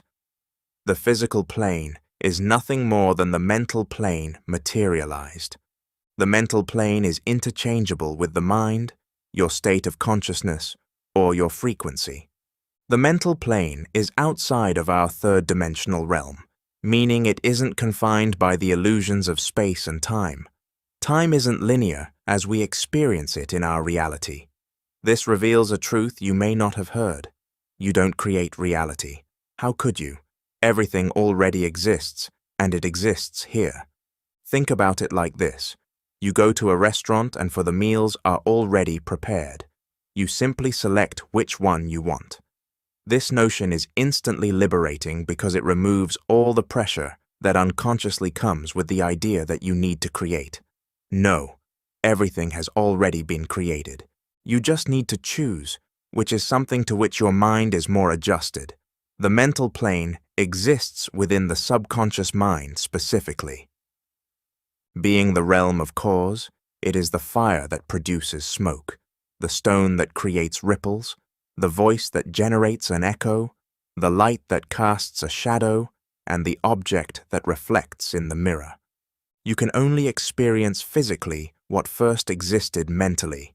You cannot escape this cause and effect chain reaction. Remember, everything you see in reality was first a thought, a form of imagination, just not yet tangible. This must be extrapolated to every condition, circumstance, and event that you experience in reality. The spiritual plane is where your spirit body exists. Some call it the astral body, hence terms such as astral projection. Delving too deeply into the spiritual plane is beyond the scope of this book, so I will keep it directly relevant to reality creation. Your spirit is the aspect of you that is infinite. This means it is beyond the illusions of the third-dimensional realm. It is the droplet from the ocean of God. And the thing about a droplet is that it contains the same qualities and properties as the entire ocean. It is on this plane that your connection to God is determined, not in a religious please-your-parents sense, but in your ability to unify with the infinite intelligence and harmonize with the energy of God. The spiritual plane is like the oven that bakes your mental creation into the physical plane. The stronger your connection to God, the quicker you'll be able to materialize conditions into reality, and the greater you'll be able to materialize into reality. To reiterate, this isn't in a religious sense.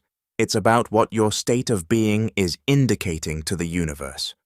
All three planes of existence must be harmonized in order for your desired reality to be materialized, which would mean the mental plane is harmonized with your desired reality.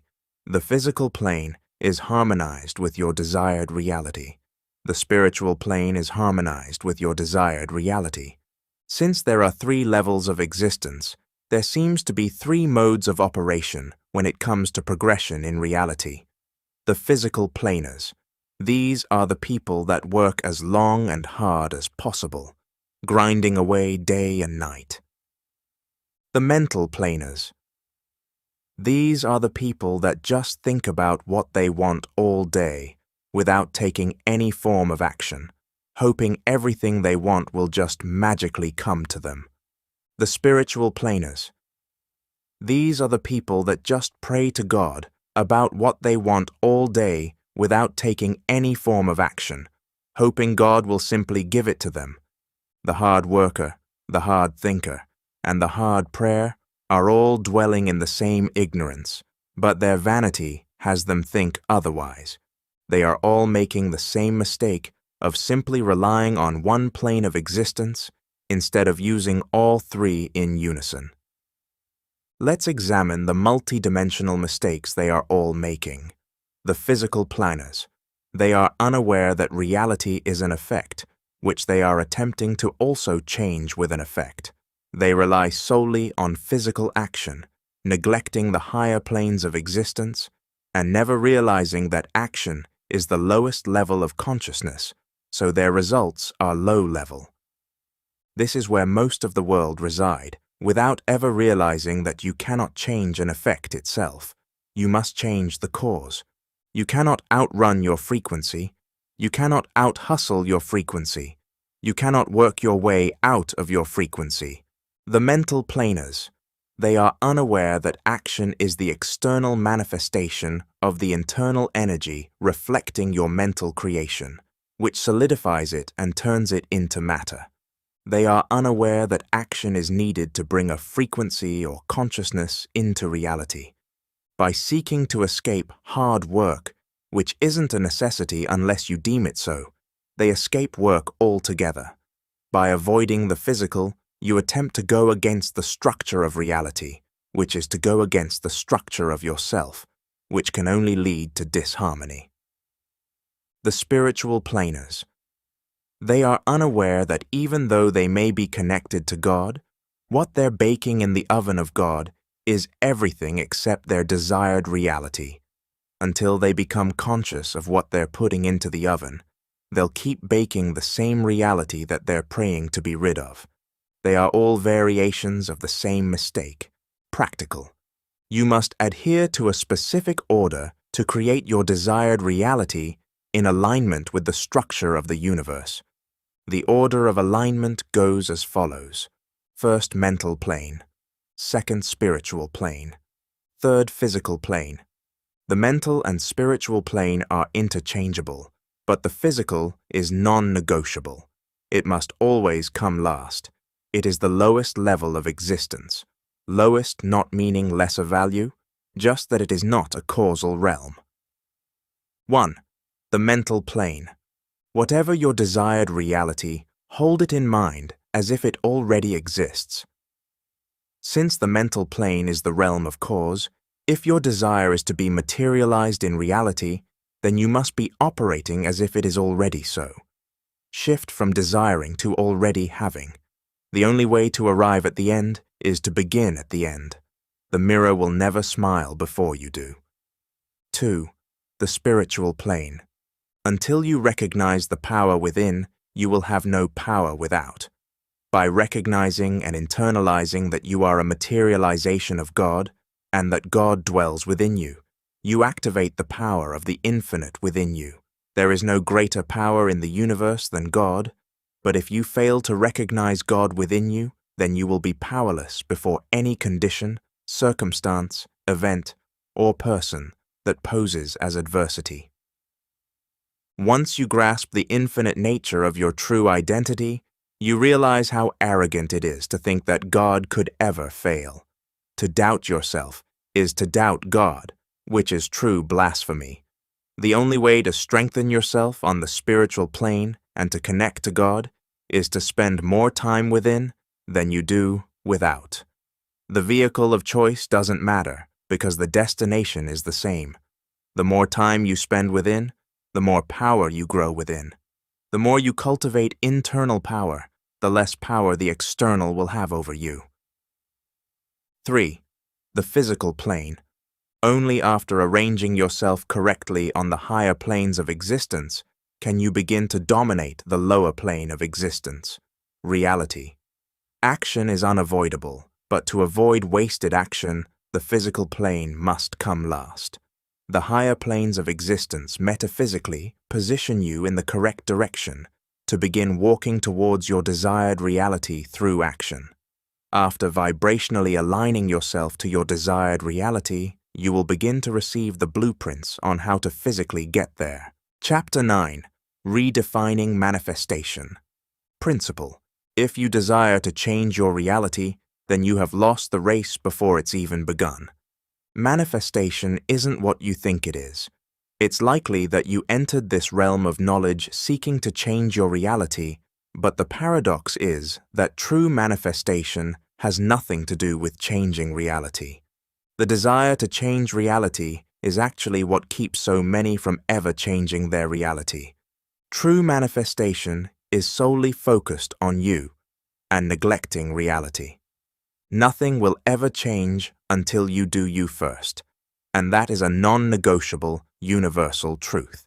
Indeed, Allah will not change the condition of a people until they change what is in themselves.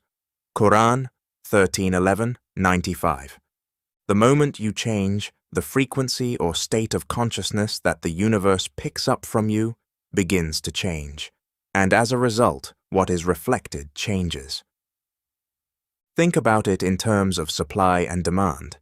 Every supply is only a product of demand, meaning that the reality you are being supplied with is what you are subconsciously demanding through your frequency or state of consciousness, whether you like it or not. If you want to be supplied with something different, then you must demand something different, and the unfortunate thing is that we are unaware of what and how we demand. What you want is not what you demand. What you demand is who you are. The only thing that the universe will ever recognize as demand is your current frequency or state of consciousness. You will never change the supply until you change the demand. To reiterate initial idea presented at the start of this chapter, nothing in your reality will ever change until you change your frequency or state of consciousness. Your frequency or state of consciousness totals 7 keys. A typical mistake that many make when attempting to alter their reality is to simply alter 1 or 2 keys while neglecting the others. Eventually, the neglected keys unconsciously contradict their change, ultimately contradicting their reality to change. In the same way that all successful manifestation requires alignment across all 3 planes of existence, a successful change in frequency requires alignment across all 7 keys. The 7 keys to frequency are beliefs, conviction, perception, emotionally charged thoughts, focus, reactions, expectations. Your current reality is nothing more than the reflection of what you've been demanding, or in other words, your current beliefs, conviction, attitude, emotionally charged thoughts, focus, reaction, and expectation.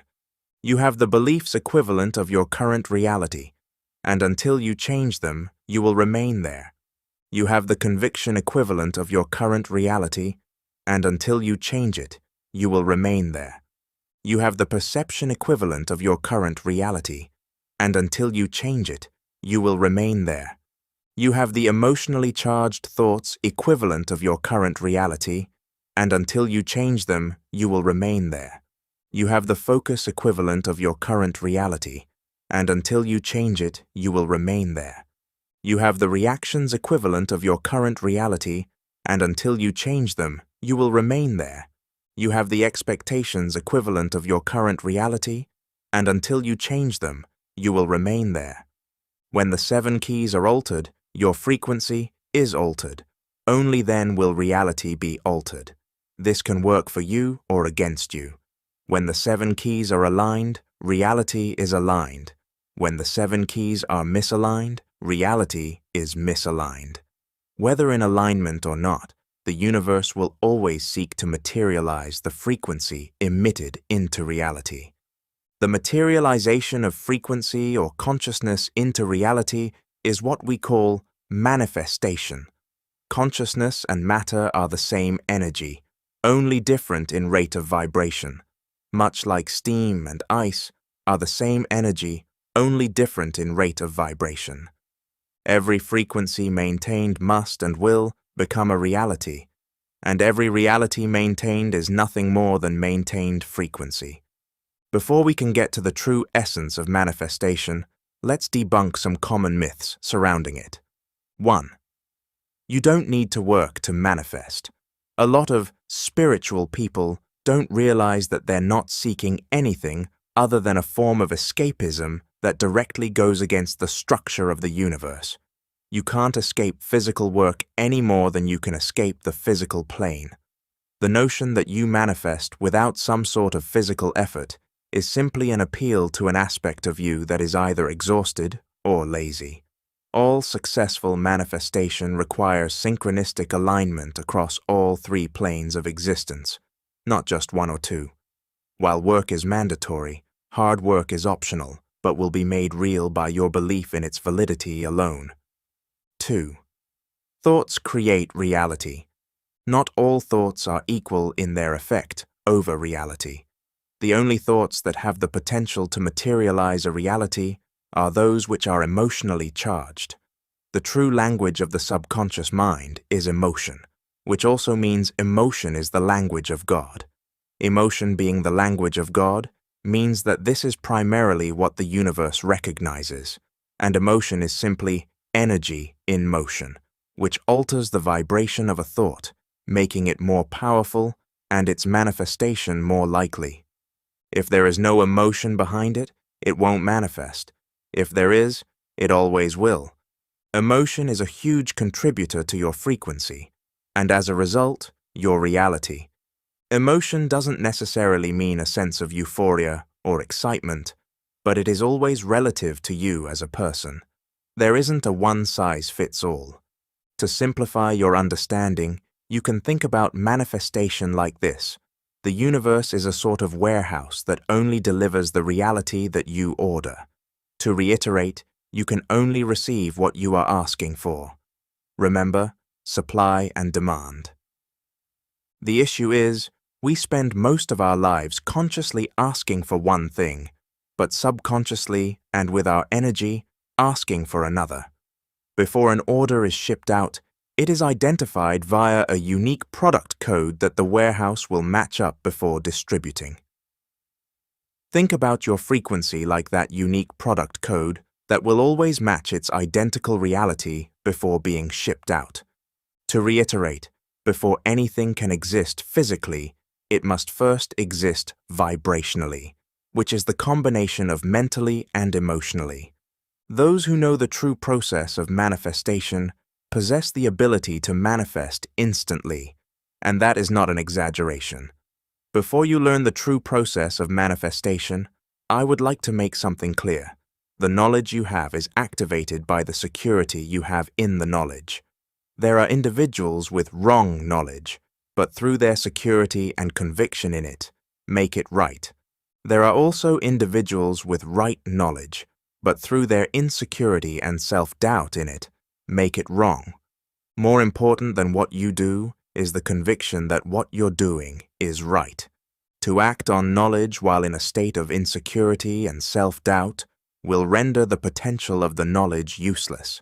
Decide that you have everything you need and that you know more than enough to maximize the potential of that knowledge. The true process of manifestation.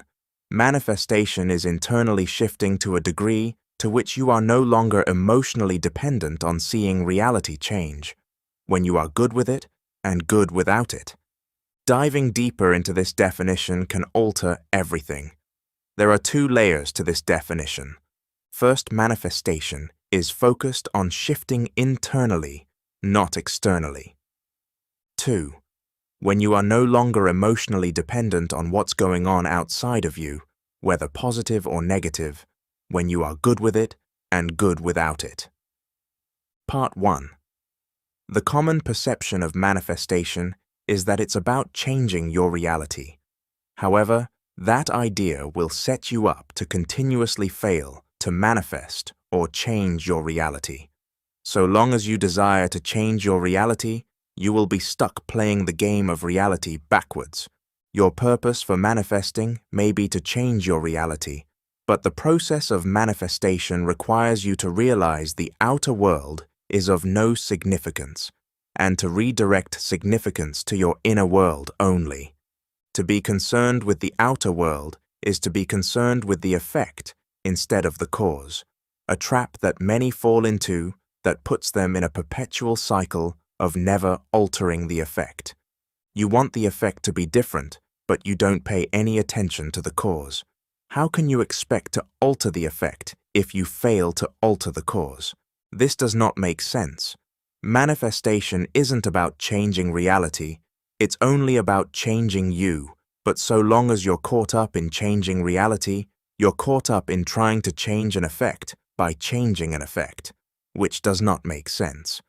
With all your focus on the external, you indirectly neglect the internal. As a result, you'll fail to realize that you haven't changed, so how could reality possibly change? Ironically, the more you seek evidence of reality changing, the more you affirm that you haven't changed, because if you had, there would be no need to look for proof. The change would already be your experience, which is internal. To be satisfied with yourself, but unsatisfied with your reality, is paradoxical. It's ignorance of the fact that the two are interconnected, which for most is the source of their unwanted reality. To desire change without change is against the nature of the universe. You can only go somewhere you've never been when you become someone you've never been.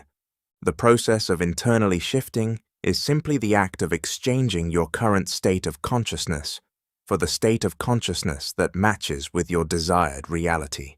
Completely different beliefs, a different level of conviction, a different perception, different emotionally charged thoughts, different focus, different reactions, and different expectations. Part 2. If you manifested your desired reality right now, how would you feel? Happy, excited, amazing, euphoric, free, relaxed, secure, accomplished? If so, that's the exact reason your desired reality will never manifest.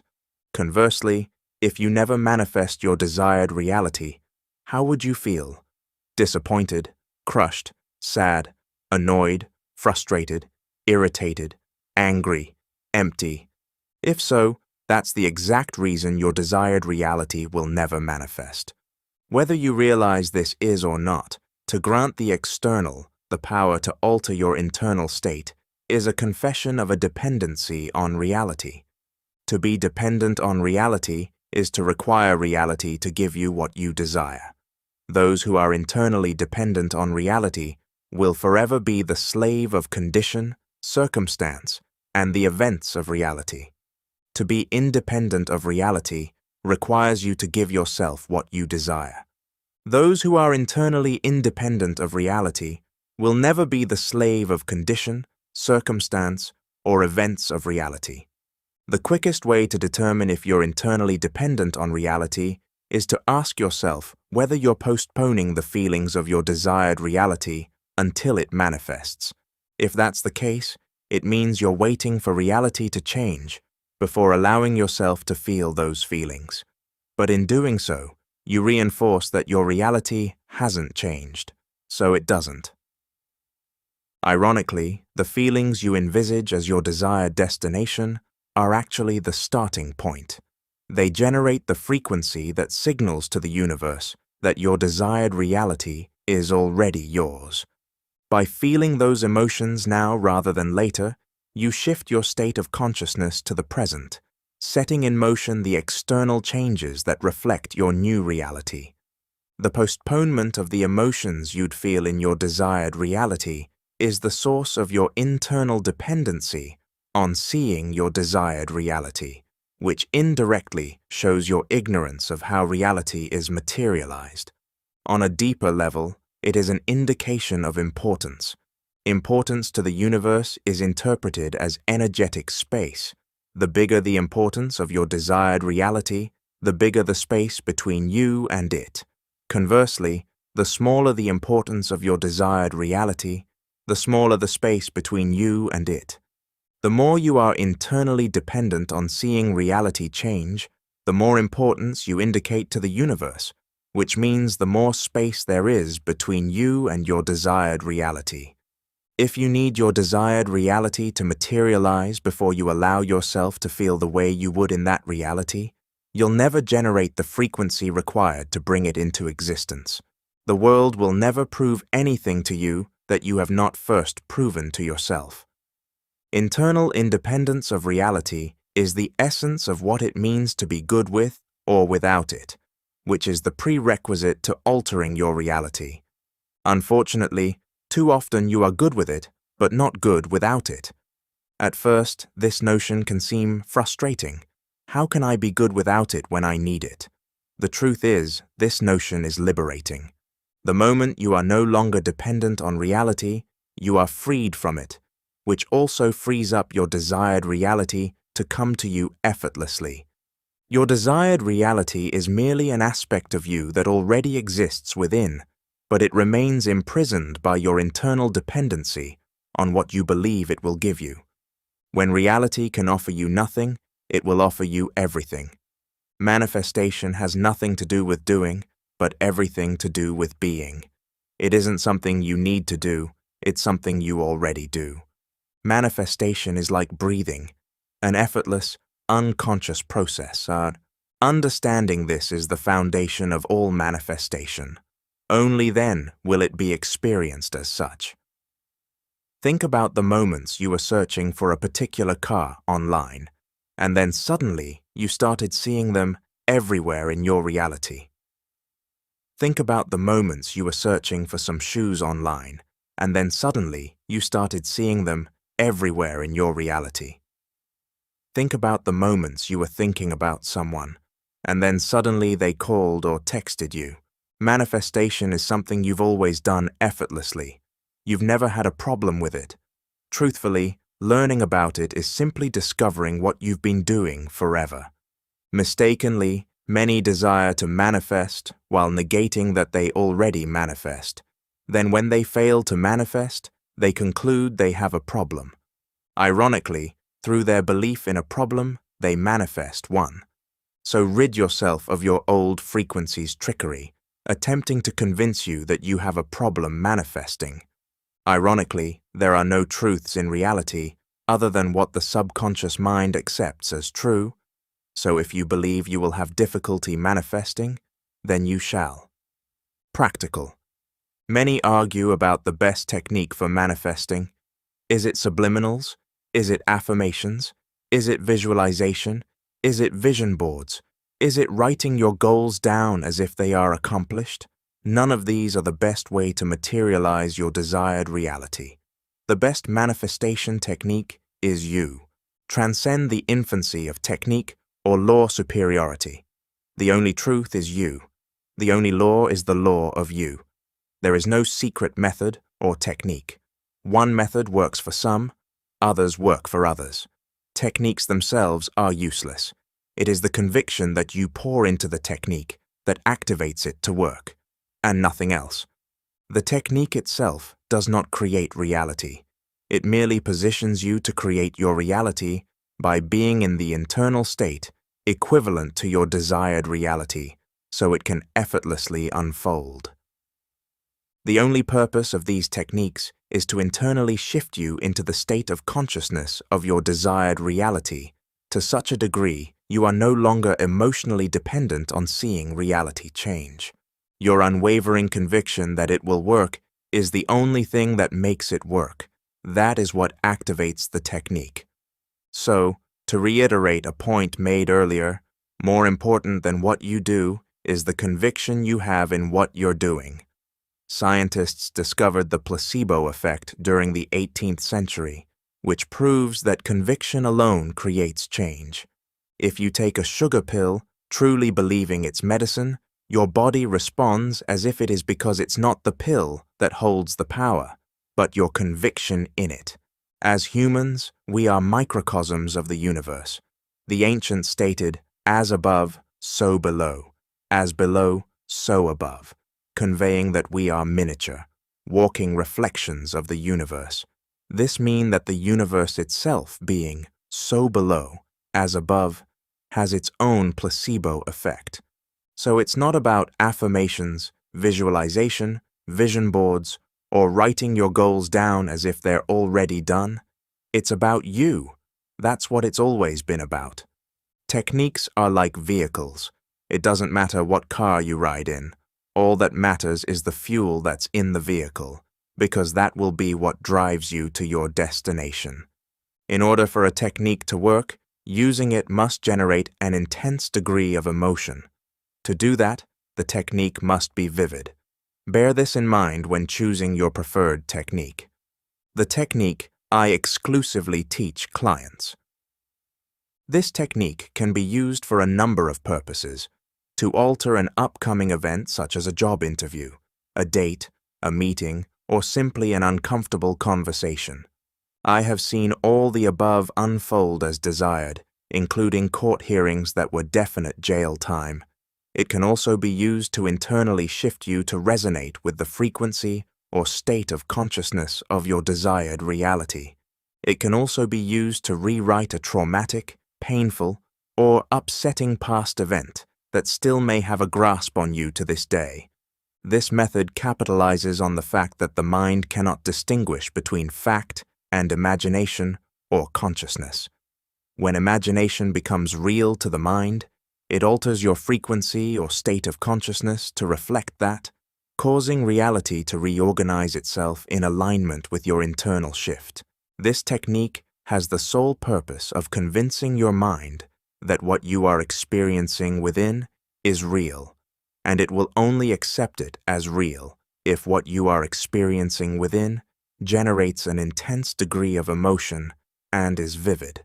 An intense degree of emotion may mean euphoria. It may mean tears of joy. It may mean extreme gratitude. It may mean uncontainable excitement. It may mean deep peace. It may mean complete serenity. It is entirely dependent on how you would be upon attaining your desired reality. It is not one size fits all. I am rarely excited but often extremely calm, so that is the emotion that resonates my truth. Vivid implies clarity, which means knowing exactly what you want with pinpoint precision, so there is no room for confusion. These two components combined will be sufficient to convince the mind that the internal experience is something that has actually been experienced. It will then begin resonating with the frequency aligned to what you desire, setting in motion the materialization of that frequency into reality. As mentioned earlier, importance is the enemy of the materialization of your desired reality. The beauty of internally, intensely, and vividly experiencing your desired reality within through this technique is that the more you do it, the more your mind accepts that this has already happened, which decreases the external desire and importance placed upon it. The only way to reduce the importance placed upon your desired reality is experiencing it internally, because then, and only then, shall it no longer be desired externally, which aligns you with it. Your desired reality is only important because you don't have it, and if you did, it wouldn't be important. Too many see their desired reality as a pair of shoes in the shop window, instead of the pair they already own and have been wearing for months. The importance you give to a desired reality is an indication of internally lacking the frequency equivalent of that desired reality. You only want it because you don't have it. Using this technique correctly positions you to take your desired reality for granted. At first, this notion may seem confusing, but that is only until we look to human nature for understanding. As humans, unfortunately, it is within our nature to take for granted that which we have. By taking your desired reality for granted, you indirectly indicate to the universe that you already have it. Think about how everything you currently take for granted comes to you effortlessly. This does not contradict the notion that any technique you use must generate an intense degree of emotion. The purpose of this is to generate a frequency aligned to your desired reality. Fortunately, the natural side effect of intensely and internally feeling the emotions you'd feel in your desired reality is a reduced desire for it externally. In effect, killing two birds with one stone. The technique I exclusively teach to clients is simple and made up of two parts: the isolated practice of visualization and carrying that internal shift into your daily life. Part 1. 1. Clearly define the circumstance, event, or reality that you desire. There must be no confusion about what you want to manifest. 2. Sit or lie down until you reach a state of deep relaxation and stillness. Whether this takes 5, 10, 20, or even 40 minutes doesn't matter. Being relaxed is mandatory. Clarification. You'll know you're relaxed enough when your body feels loose, heavy, or weightless, and your mind becomes quieter. If you still feel restless, take more time. 3. Imagine a scene that includes someone who cares for you, a friend, partner, or family member who recognizes your desire by commenting on it in a natural and personal way. Clarification.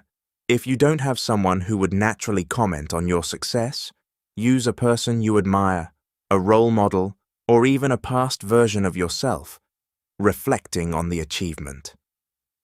If your desired reality isn't something others would comment on, e.g. internal growth, imagine a scene where they acknowledge your transformation through a change in your energy, demeanor, or actions. 4. Include physical touch in the scene, a high five, fist bump, hug, or anything that feels natural with them and intimate. 5. Keep the scene short, focusing only on their comments on your desired reality materializing, and replay it again and again on a continuous loop. Clarification. The scene is kept short to prevent overcomplication. If it's too long, your focus will scatter. Keep it concise and impactful. To make the loop feel natural, imagine it like a movie clip replaying, fading out then seamlessly restarting. 6. If imagined vividly, you will naturally begin to feel the emotions you'd experience upon your desired reality materializing. Feel these deeply. Clarification. If emotions don't come easily, focus on amplifying the details. Tone of voice, expressions, warmth of touch. Emotion is triggered by immersion into vividness, so sink deeper into the scene. 7. There is no set time for this practice. The moment you begin to feel strain, effort, or fatigue, stop immediately.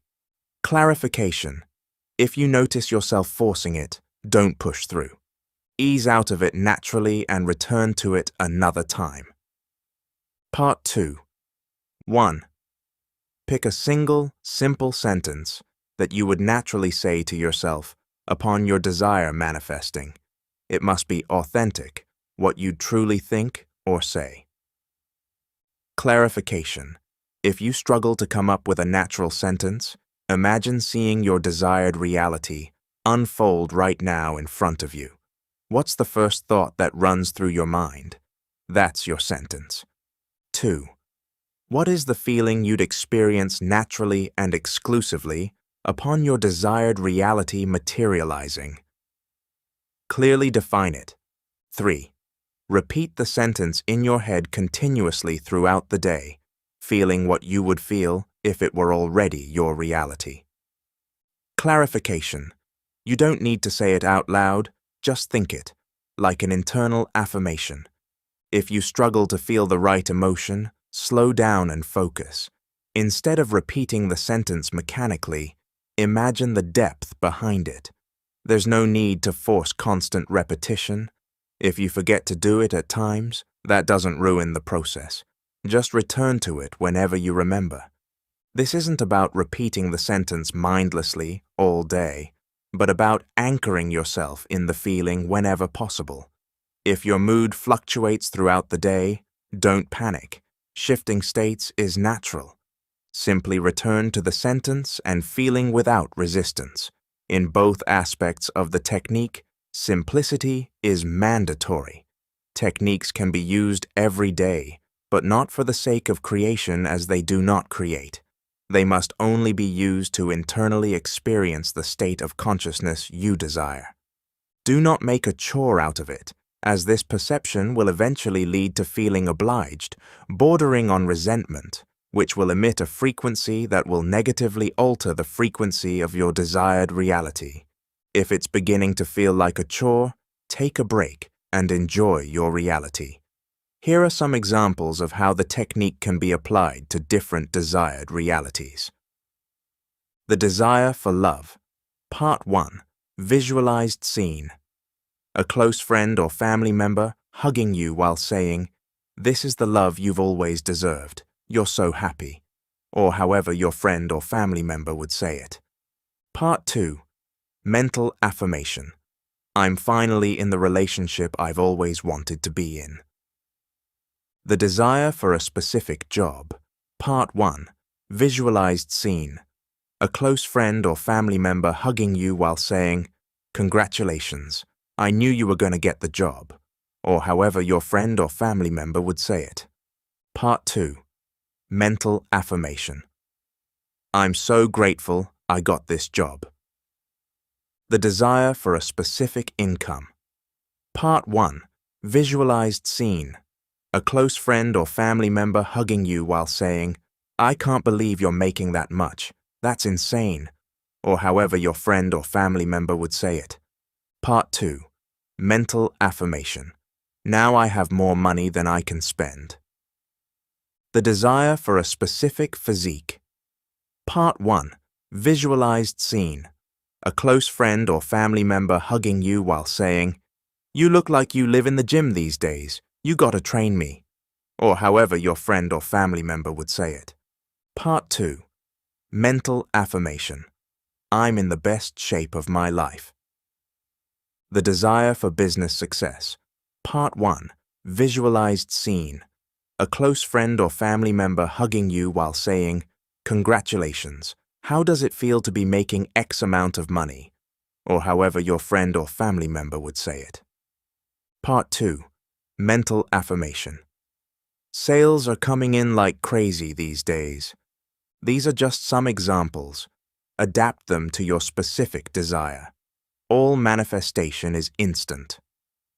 When aiming to materialize your desired reality, it's natural to ask, how long will it take to manifest what I want?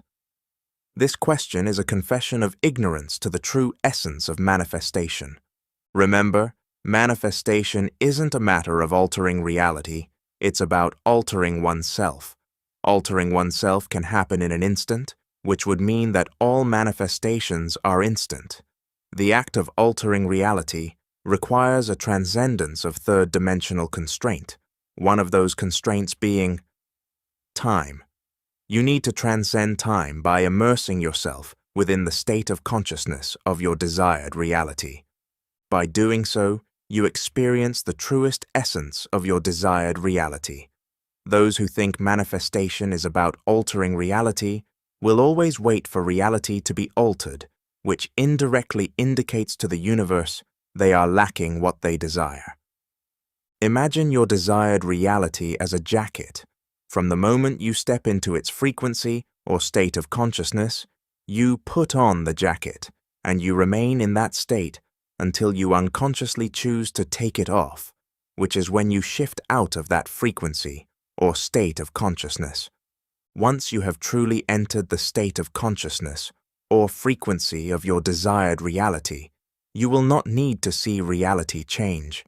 So, how long or when will not even be relevant. If it is, that is an indication that you must internally, intensely, and vividly experience your desired reality more. There are no big or small manifestations. Nothing in the universe is bigger than God, but paradoxically, whatever God deems bigger will be. Big or small are concepts that do not exist to the infinite. It is us defining that leads to confining. Your perception of a reality will always lead to the projection of a reality. If you view your desired reality as big, then it will be too big for you to materialize, not because it is big, but because you have made it so. Often, the difficulty of materializing our desired reality does not lay in the reality, but in our unawareness of how we make it difficult. To the infinite, the reality that you so greatly desire is no greater than the one you currently experience, and vice versa. It is all the same since it is above duality. It seems as though whatever we deem to be big becomes too big for our minds to conceive us materializing, so the wise thing to do would be to deem your desired reality as small. By deeming it small, it isn't too big for your mind to conceive materializing, which allows for a smooth materialization of your desired reality. You need to build manifestation muscle. Manifestation, despite being something you already do, operates in a similar way to a skill. There are individuals who seem to have the ability to materialize whatever it is they want, and the source of their power lies in their manifestation muscle. Some people have weak manifestation muscle, and others have strong manifestation muscle, which makes all the difference. Manifestation works like building muscle in the gym. The more you materialize, the stronger your manifestation muscle becomes. If you're trying to manifest something too big, too soon, without proper training or building up smaller wins, you risk feeling stuck in a cycle of failure. Just like you wouldn't try to lift extremely heavy weights without training, you shouldn't expect to manifest huge desires without gradually working your way up. Manifestation muscle is nothing more than a measurement of conviction you have in your ability to materialize your desires.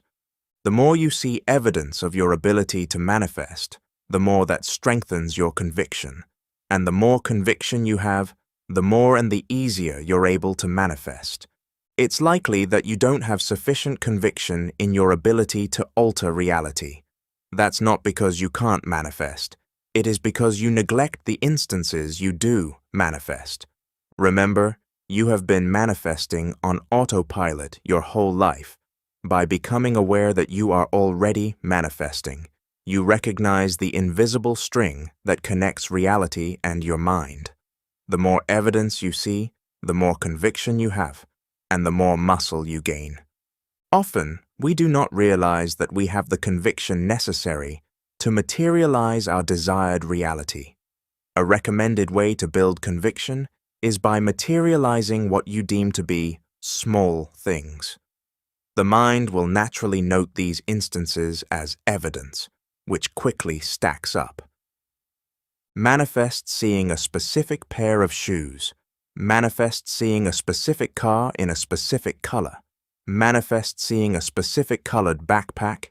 Manifest an available parking space. Each small success builds confidence, strengthens your conviction, and makes it easier to manifest bigger goals over time.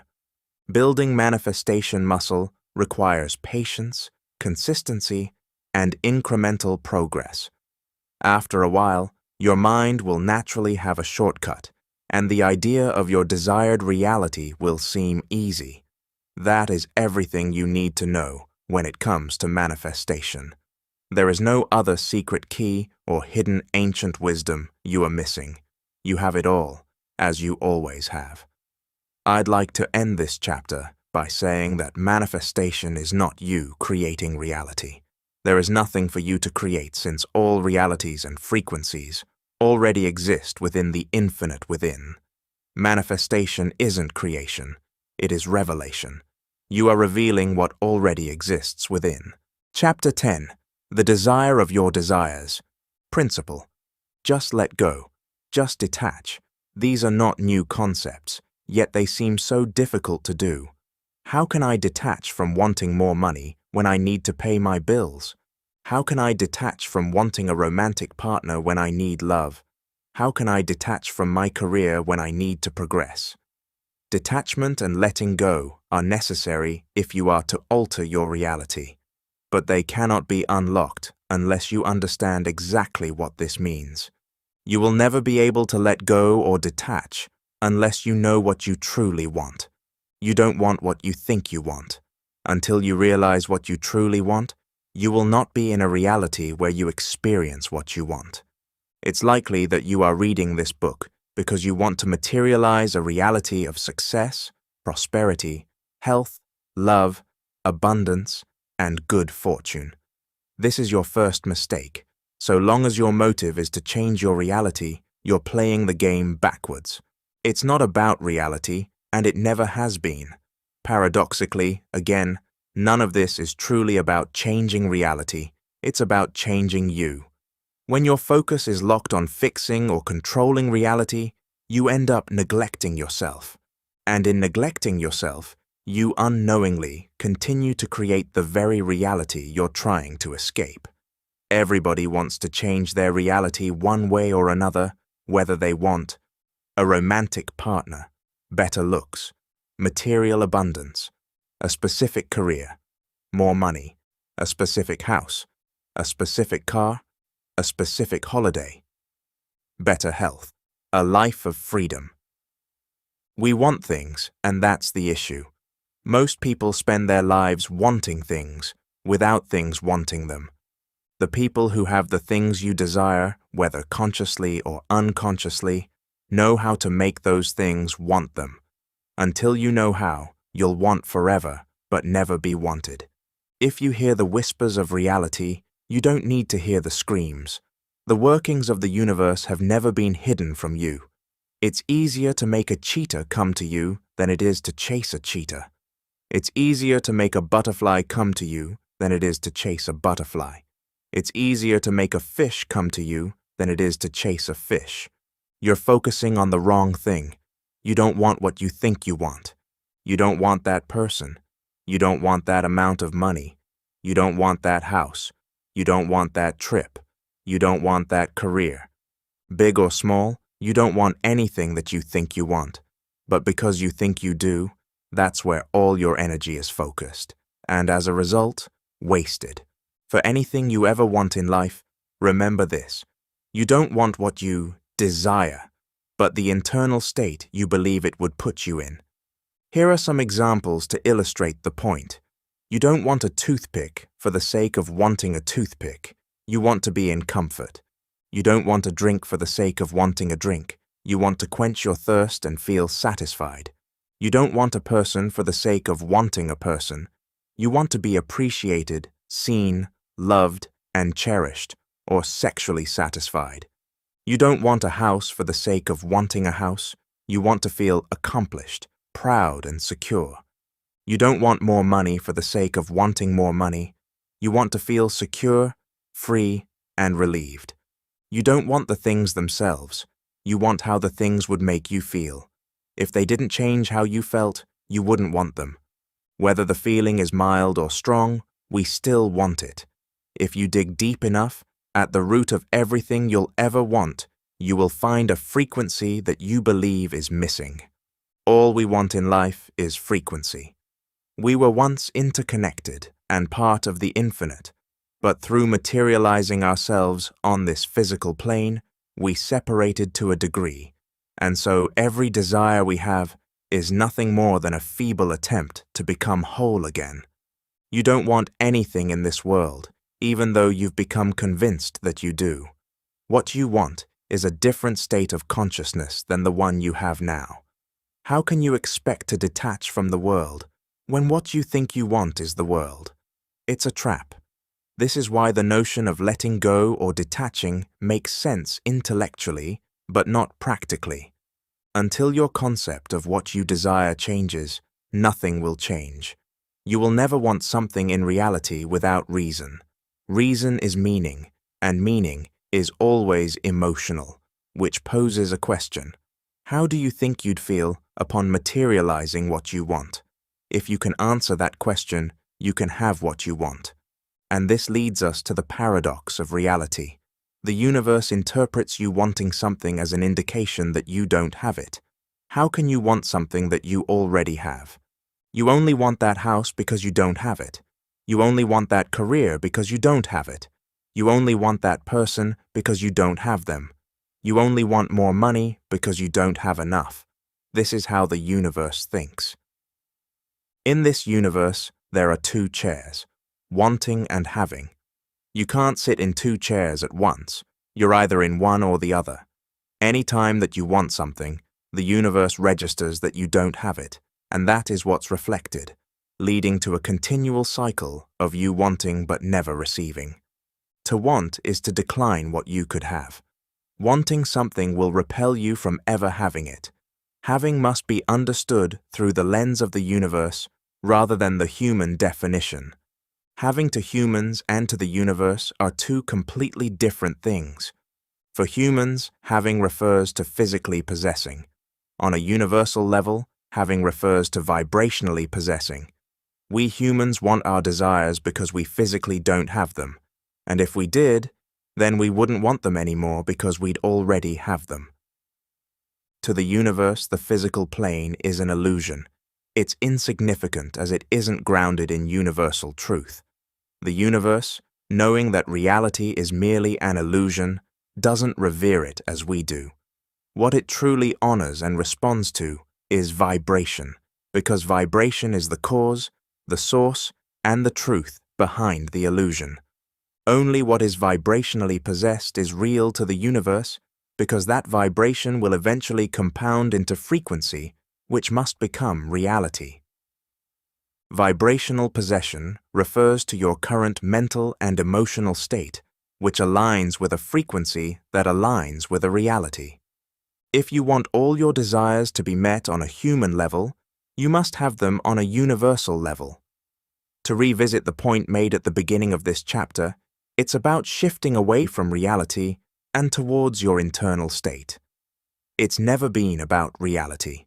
To vibrationally possess what you want, you must have it, and you have it the moment you occupy the mental attitude, frequency, state of consciousness, internal state of it. It's not about changing reality, it's about you giving you what you think you've been missing that you've had within you, and will always have to the end of time. You think getting what you want will make you feel a certain way, without realizing that feeling that certain way will get you what you want, because you have it. Use the technique already given. Ironically, the more you immerse yourself in feeling how you'd feel upon attaining your desired reality, the less you need it externally, and that's how you detach or let go. That's the light bulb moment that some will never experience. They will chase the career, the looks, the partners, and the money without realizing they're running in the wrong direction.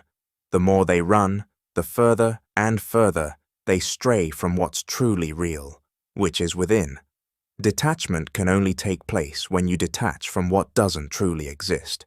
Letting go can only take place when you let go from what doesn't truly exist. Chapter 11. How to know exactly what action to take. Principle.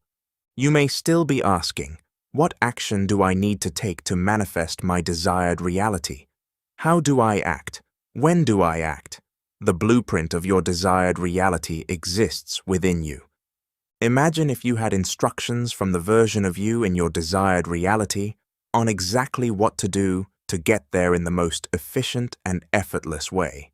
From the perspective of infinite parallel universes, the version of you living in your desired reality isn't just a wish or goal. It's a reality that already exists. Another way of conceptualizing it is to understand that the essence of everything is within you, which means all frequencies and all realities are also within you. Whether through the lens of quantum physics or spirituality, everything that you'll ever need and ever want is already within you, simply waiting to be accessed. The guidance and instructions are ready and waiting, but first you need to know the multi-dimensional sequence. That's when you'll know exactly what to do. The mistake that most make is acting on a frequency contradictory to their desired reality. The wrong frequency, even with the right action, will always lead to the wrong reality. The wrong state of consciousness, even with the right action, will always lead to the wrong reality. In a battle between actions and frequency, frequency wins every time. You cannot and will not out-hustle your frequency. The masses live in frequencies that are contradictory to their desired reality. They spend their life senselessly taking action to get to their desired realities, without ever realizing that action doesn't create reality, only frequency does. They are like flies trying to get outside through a closed window. They desperately want to escape, so they continuously bash into the window with all their might, burning themselves out and eventually dying on the windowsill. Taking action to become wealthy while being in the frequency of poverty will only lead to a reality of poverty. No action from poverty will ever bring wealth. Taking action to become fit while in the frequency of being unfit will only lead to a reality of unfitness. No action from unfitness will ever bring fitness. Taking action to become free while being in the frequency of survival will only lead to a reality of survival. No action from survival mode will ever bring freedom. Action alone isn't enough, but it is a necessity. Since you exist in a physical world, it cannot be avoided, but that doesn't mean the action you take must be hard. You act through your ego, also known as your physical vessel, that relies on its 5 senses to navigate and make sense of the world. The ego isolates itself from the infinite intelligence, and as a result, suffers from a limited awareness of the entirety of reality, seeing everything from the lowest level of consciousness. Seeing everything from the lowest level limits results to be of the lowest level, and this is where most of humanity will reside for the rest of their lives. To the ego, action leads to results. Think about it. Whenever you want something, you take action to get it. Whenever you want to go somewhere, you take action to get there. Whenever you want to eat something, you take action to eat it.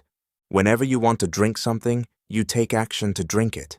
But remember, the ego operates from a limited awareness of reality, so it doesn't know what is really going on.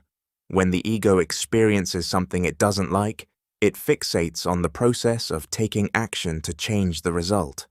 The illusion presented here by the ego is a trap, that you can change an effect by changing the effect itself. Actions and the subsequent results or changes exist within the physical plane, which is the realm of effect. All actions, results, or changes are nothing more than effects themselves and not causes, which means they had already been long set in motion before they are experienced. This is why action alone will never alter reality, maybe momentarily, but never completely. The only way to change an effect is to change the cause. The multi-dimensional sequence from which action originates is as follows: consciousness/frequency, intuition, mental nudges, action, reality. Until you understand this, like the masses, you will continue to act senselessly, and it will never be enough. Let's begin with the end product, which is reality. To get there, we take action. Think of action as the midwife of energy, solidifying the immaterial to the material. We take action based upon small mental nudges that compel us to do something. Whether taking a different route, reaching out to someone, sorting out documents, changing this, or buying that, we all experience these mental nudges. They are subtle, but they direct us on what to do. The mental nudges that we experience are a direct result of our intuition. Intuition is an amalgamation of 2 words, inner and tuition, meaning guidance or teaching that comes from within. The mental nudges that you receive that compel you to take specific action is directly reflective of your intuition. If intuition is what we download, then every download has a source, and that source is frequency. Your frequency will determine the download you extract. Frequency has a domino effect across the multi-dimensional sequence of events that lead to action. Since it is the highest level, it has the most power. Let's now revisit one of the examples listed earlier with an understanding of the sequence. Taking action to become wealthy while being in the frequency of poverty will only lead to a reality of poverty. No action from poverty will ever bring wealth. Frequency, poverty. Intuition, poverty. Mental nudges, poverty. Action, poverty. Reality, poverty. If someone is tuned into a frequency of poverty, that will determine their intuition. meaning they can only download information from a source of poverty. This leads to mental nudges that reflect poverty, causing action towards poverty, ultimately creating a reality reflective of poverty. Taking the action to reach a reality of being fit while being in the frequency of being unfit will only lead to a reality of unfit. No action from unfitness will ever bring fitness. Frequency, unfitness. Intuition, unfitness. Mental nudges, unfitness. Action, unfitness. Reality, unfitness.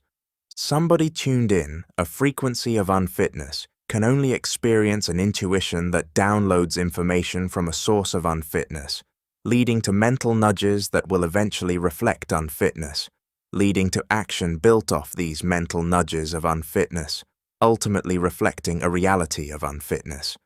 Taking the action to reach a reality of freedom while being in the frequency of survival will only lead to a reality of survival. No action from survival mode will ever bring freedom. Frequency, survival. Intuition, survival. Mental nudges, survival. Action, survival. Reality, survival. Somebody tuned in.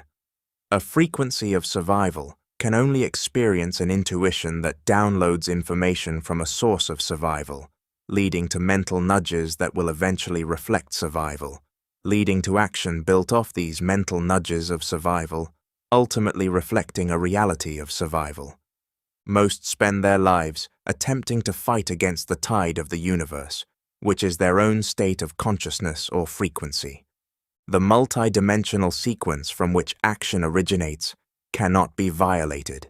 Every and any attempt to do so will only result in frustration and failure. You must comply with how the universe works in order for things to work for you. When you work so hard and it is still not enough, it's easy to experience frustration, irritation, and apathy. The unfortunate irony is that these are all emotions that lead to the output of a frequency that the universe will then magnify, making you feel more frustrated, irritated, and apathetic while you're working so hard. But to the same degree that the multi-dimensional sequence from which action originates can work against you, it can work for you. Now that you understand the sequence from the top down, instead of spending your time at the bottom like so many, you can alter it from the top. The knock-on effect is that you know exactly how to change your reality. As mentioned, frequency ultimately determines the intuition you download, the mental nudges that you receive, and the mental nudges that are physically executed.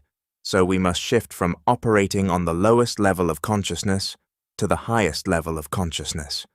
The moment you alter your frequency, it has a ripple effect through the sequence that alters the action you take.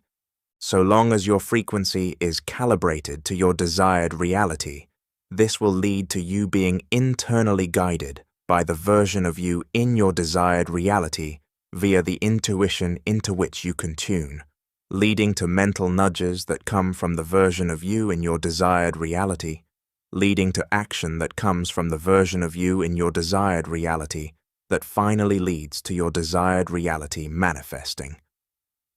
This is the same in theory and actuality.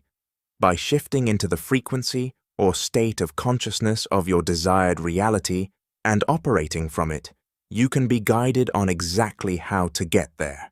What you consider your destination is actually your starting location.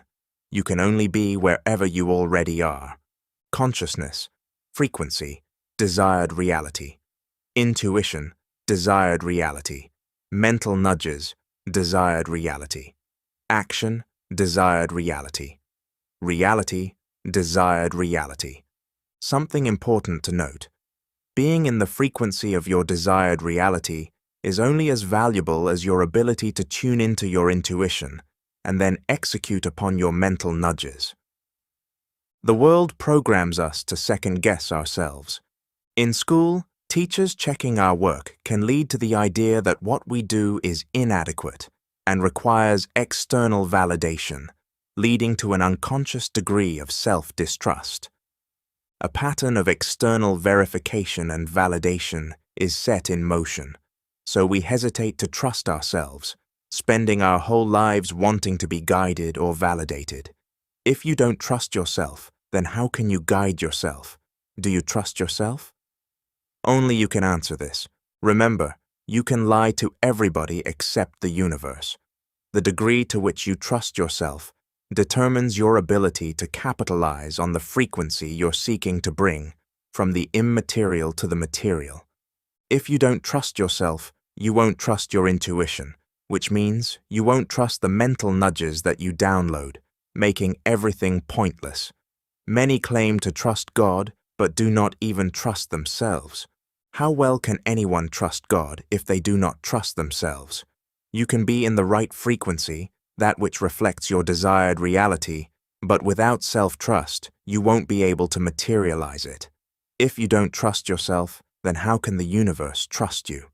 Self-trust is crucial. The more self-trust you have, the more and the quicker you'll be able to transform frequency into reality. Practical. These downloads are like schools of fish. Abundant, yes, but they can easily slip away, and you don't know when the next one will come along. If you allow a mental nudge from your desired reality to slip away, you risk falling out of the frequency of your desired reality through life's ups and downs. If that happens, the wrong fish will start swimming by. You risk potentially executing upon mental nudges not aligned to the frequency of your desired reality. The speed that you execute these mental nudges with will reflect the amount of self-trust and conviction that you have, ultimately setting in motion for it to be compounded. After tuning into the frequency of your desired reality, it's likely that you will be guided to do things you haven't done before, or that you've been meaning to do, but about which you have been procrastinating. Procrastination is simply the stagnation of energy caused by trying to take action contradictory to your frequency. Once your frequency is aligned with the action you're trying to take, you'll naturally be compelled to act. The frequency of your desired reality will bring you to your desired reality, so long as you can bring yourself to do what you're being nudged to do. It will be subtle at first, as it's likely you haven't been listening, but the more you listen and the more you do as it directs you, the louder and clearer it will become. At first, the mental nudges of your desired reality will feel uncomfortable and somewhat foreign, but that's simply because you're leaving your old frequency, otherwise known as your comfort zone. It will feel different, but that indicates an energetic shift. Here are a couple of examples of differences that may arise once you shift into the frequency of your desired reality. Apply for that job. Change your website or social media profile. Reach out to someone you've been meaning to contact. Start that diet. Buy that book. Go a different route than normal. Tell someone how you truly feel. Work on something you've been meaning to do. Pivot strategy. Quit your job or business. Break up with someone. Sort out your email inbox. The moment you're tuned into the frequency of your desired reality, rest assured that you will know what to do. You can even convince yourself now that you know what to do and follow the guidance from within. Prepare to be guided to act differently and quickly. To metaphysically position yourself to walk effortlessly into your desired reality, remember this phrase: frequency first, action after. Chapter 12. The Perception. Projection loop. Principle. What you stare into is staring back at you and eventually will become you. The way you look at reality is the way reality will look back at you, and that's simply because you and reality are one. The masses will look out into their world without realizing they are simply looking in their world. Many see a reality they don't like without ever realizing they are not seeing reality, but their distorted version of reality. As human beings, we are comforted by the notion that when we look out into the world, we are seeing it as it is, without ever realizing a deep metaphysical truth. You don't see the world as it is, but as you are. You don't realize that you are seeing reality through lenses tinted by your state of consciousness or frequency. This applies to everyone. Perception is defined in the Cambridge Dictionary as a belief or opinion, often held by many people and based on how things seem. There's two important parts to that definition. Until you unpack them, you will continue in a cycle of unwanted reality. 1. A belief or opinion. 2. Based on how things seem. A belief or opinion aren't truths. They're ideas that mask themselves as truths.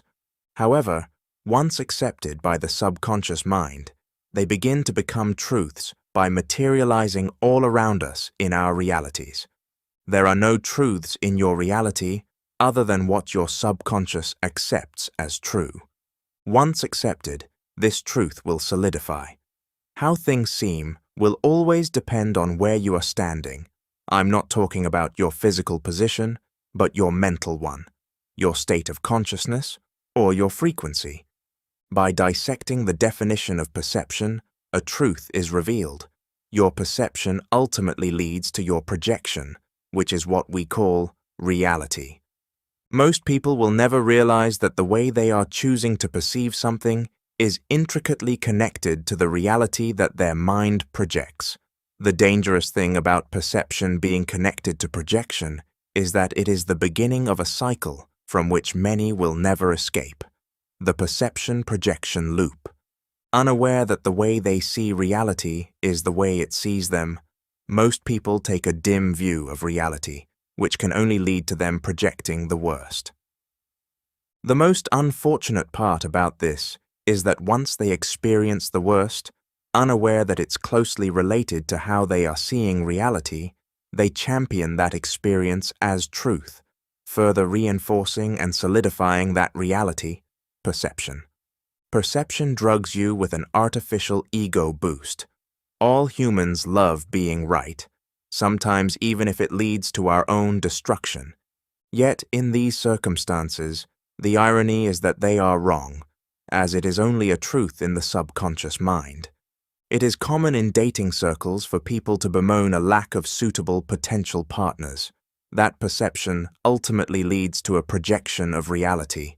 They go on a succession of bad dates with people they don't get on with, leading them to believe they were right. They don't realize that their desire to be proven right is sabotaging their dates, destroying any chance of them finding love. Your perception quite literally causes you to emit a different frequency, ultimately putting you in a completely different world, one of many. Perception will act blindly. It can either help or harm you. It is a tool of construction or destruction. If your perception doesn't serve you, then it will control you. There are two things that'll cause this. 1. The old frequency. The main aim of your old frequency is to exist, and perception is one way it continues projecting its frequency into your current reality.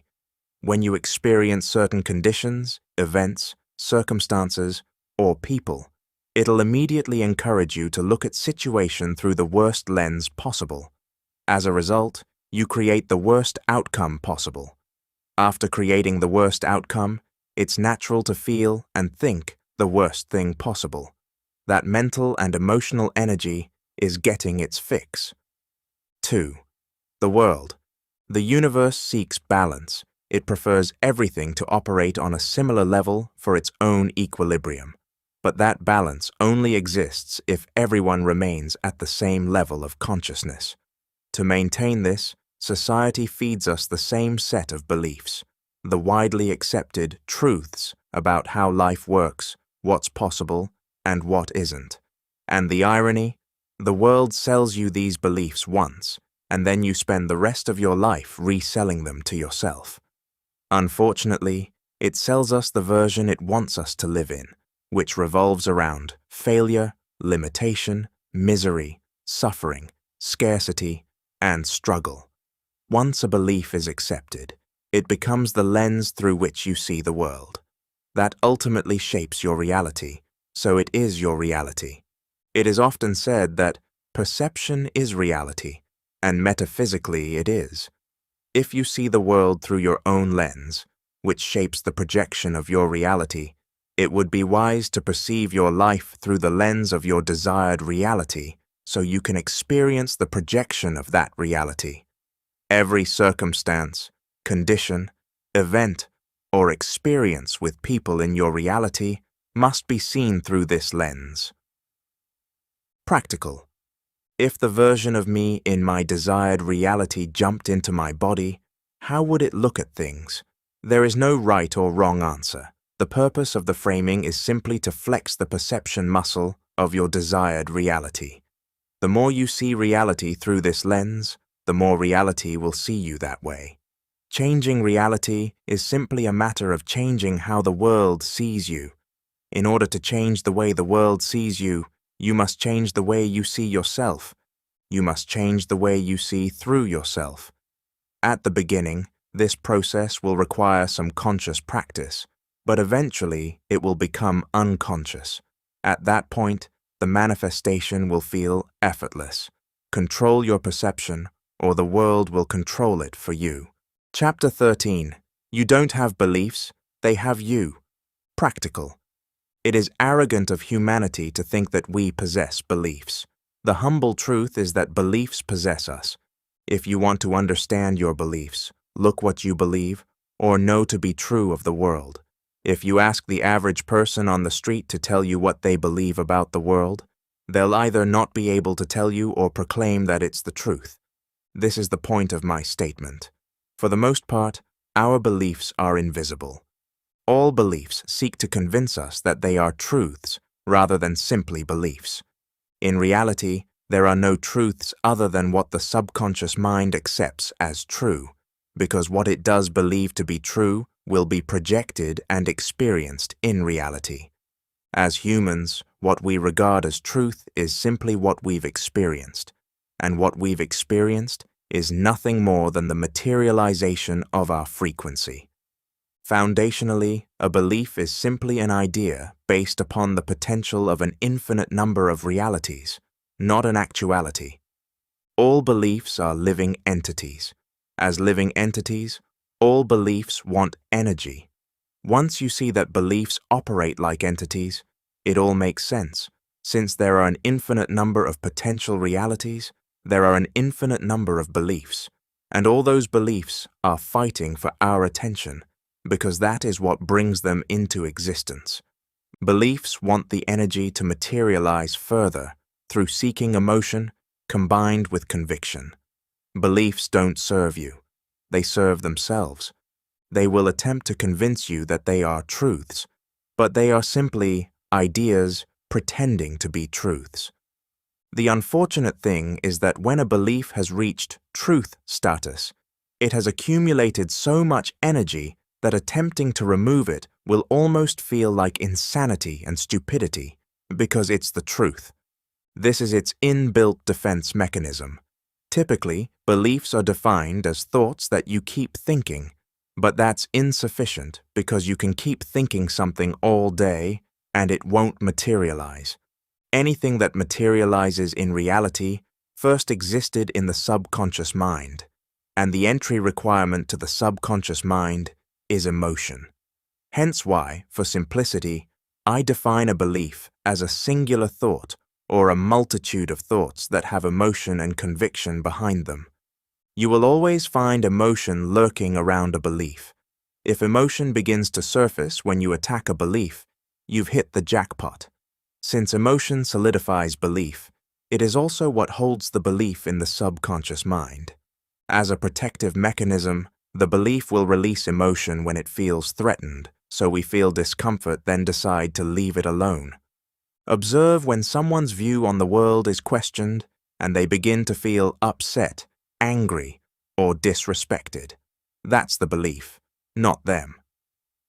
In the realm of psychology, this phenomenon is called cognitive dissonance, and that is when one's belief has merged into one's identity to such a degree that when the belief is attacked, the same areas of the brain responsible for identity light up as if being attacked. Understanding that we are all microcosms of the universe, On a metaphysical level, beliefs attach themselves to us to such a degree that we can't differentiate between them. They want to present the illusion that they've merged with us, so we unconsciously accept this and experience it in our reality. Beliefs are masters of illusion and continuously will attempt to trick you into feeling as if you have no control over them and that they're something above you. Most people feel imprisoned by self-limiting beliefs, when the truth is that all beliefs are self-limiting. A belief is simply an emotionally fixed perspective, a mental construct that defines reality in a particular way. All beliefs create boundaries around what you can experience in reality. The individual who thinks they must work hard for money has now created a boundary outside of which they are unable to experience. But how often does it feel like we simply can't change our beliefs? They feel like mental boulders, something we have no power over. This is part of the trick. Remember that beliefs want to stay. That's all they want to do. Stay in your mind to get as much energy as possible so they have the chance of materializing. So beliefs will present the illusion that they are unchangeable. Ironically, because there are no truths other than what the subconscious mind accepts as true, when you believe a certain belief is unchangeable, it becomes unchangeable. Ironically, because there are no truths other than what the subconscious mind accepts as true, when you believe it's hard to change a certain belief, it becomes hard. Ironically, because there are no truths other than what the subconscious mind accepts as true, when you believe a certain belief is the absolute truth, it becomes the absolute truth. Beliefs sell you this illusion that they are unmovable, and the moment you buy into that belief, sold to you by the con artist itself, then reality will be unmovable. Not because it is, but because you have decided it is so. More important than what you believe you need to change in reality is your beliefs about beliefs. How can you change your beliefs on money if you don't think you can change your beliefs on beliefs? How can you change your beliefs on relationships if you don't think you can change your beliefs on beliefs? How can you change your beliefs on people if you don't think you can change your beliefs on beliefs? How can you change your beliefs on success if you don't think you can change your beliefs on beliefs? I can assure you, it'll be hard to change to your beliefs so long as you think it's hard. Nobody ever seems to decide straight away that it's easy to change their beliefs. Decide that the truth is that no belief is unchangeable. Decide that the truth is that no belief is the absolute truth. Decide that the truth is that no belief is unmovable. By making this obvious yet abstract change, the clay of your mind desolidifies ready for your molding. Which brings us to a hidden truth about all beliefs. They are simply choices that at some point, whether conscious or unconscious, right or wrong, forced or accepted, we make. Changing a belief is simply making the conscious decision to believe something else. There's nothing more to it than that. It is just a decision, but it doesn't feel so simple, does it? It feels as though that's not enough. It feels as though it's more complicated. It feels as though it should be more profound. Notice the key word there, feels. Remember that beliefs protect themselves with emotion. Why should changing your beliefs be complex? Why isn't that simple decision to believe something else enough? Why does it have to be more complicated? Why should it feel groundbreaking? Where did you get the idea that has to be complex, complicated, and groundbreaking? Your acceptance of those ideas is the only thing maintaining those ideas.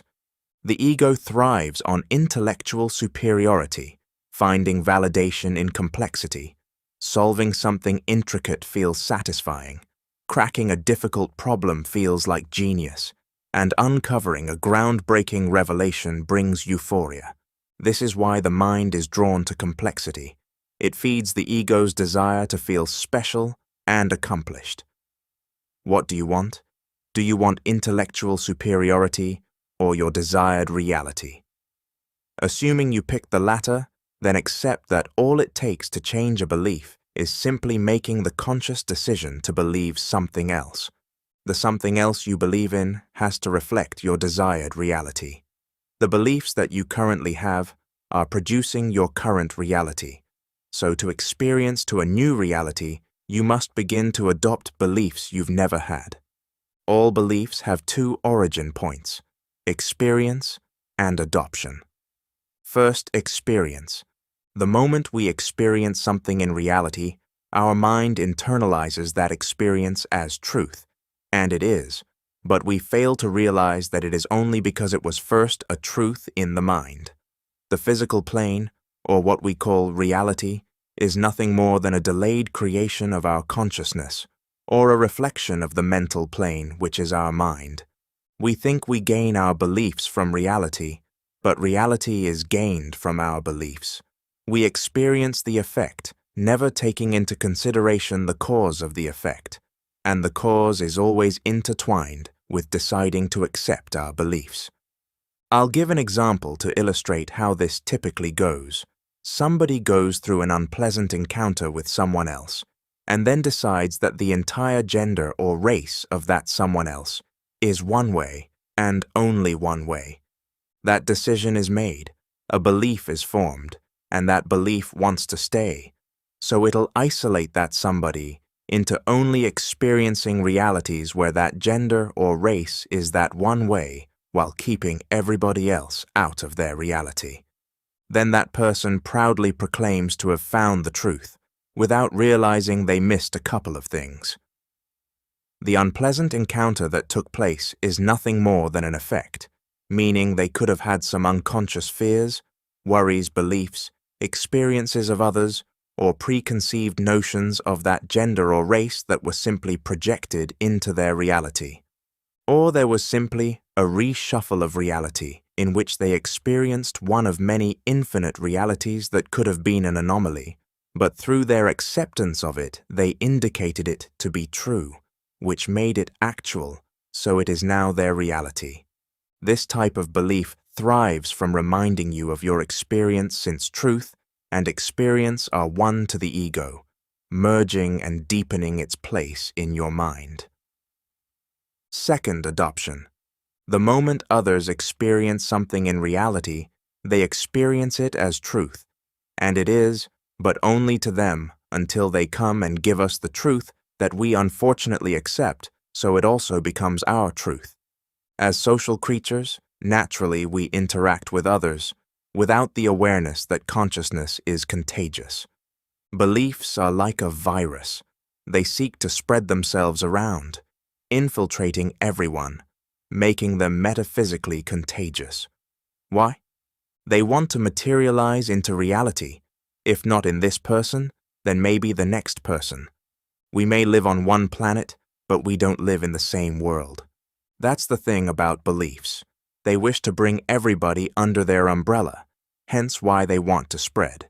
Whether it's religiously, politically, socio-economically, or even which sports team to follow, each person seeks to spread their beliefs and get more people under the umbrella. That's the macro view. On a micro level, whether consciously or unconsciously, we adopt the beliefs of those around us, friends and family, and those beliefs become invisible to a degree that they are undetectable. To revert to the example of the unpleasant encounter, what if the person involved is a friend or family member who then shares their story with you? You may react with shock, dismay, sadness, or anger as you empathize and share their pain. The more you think about it, the more upset you become, and without even realizing it, you adopt their experience as yours.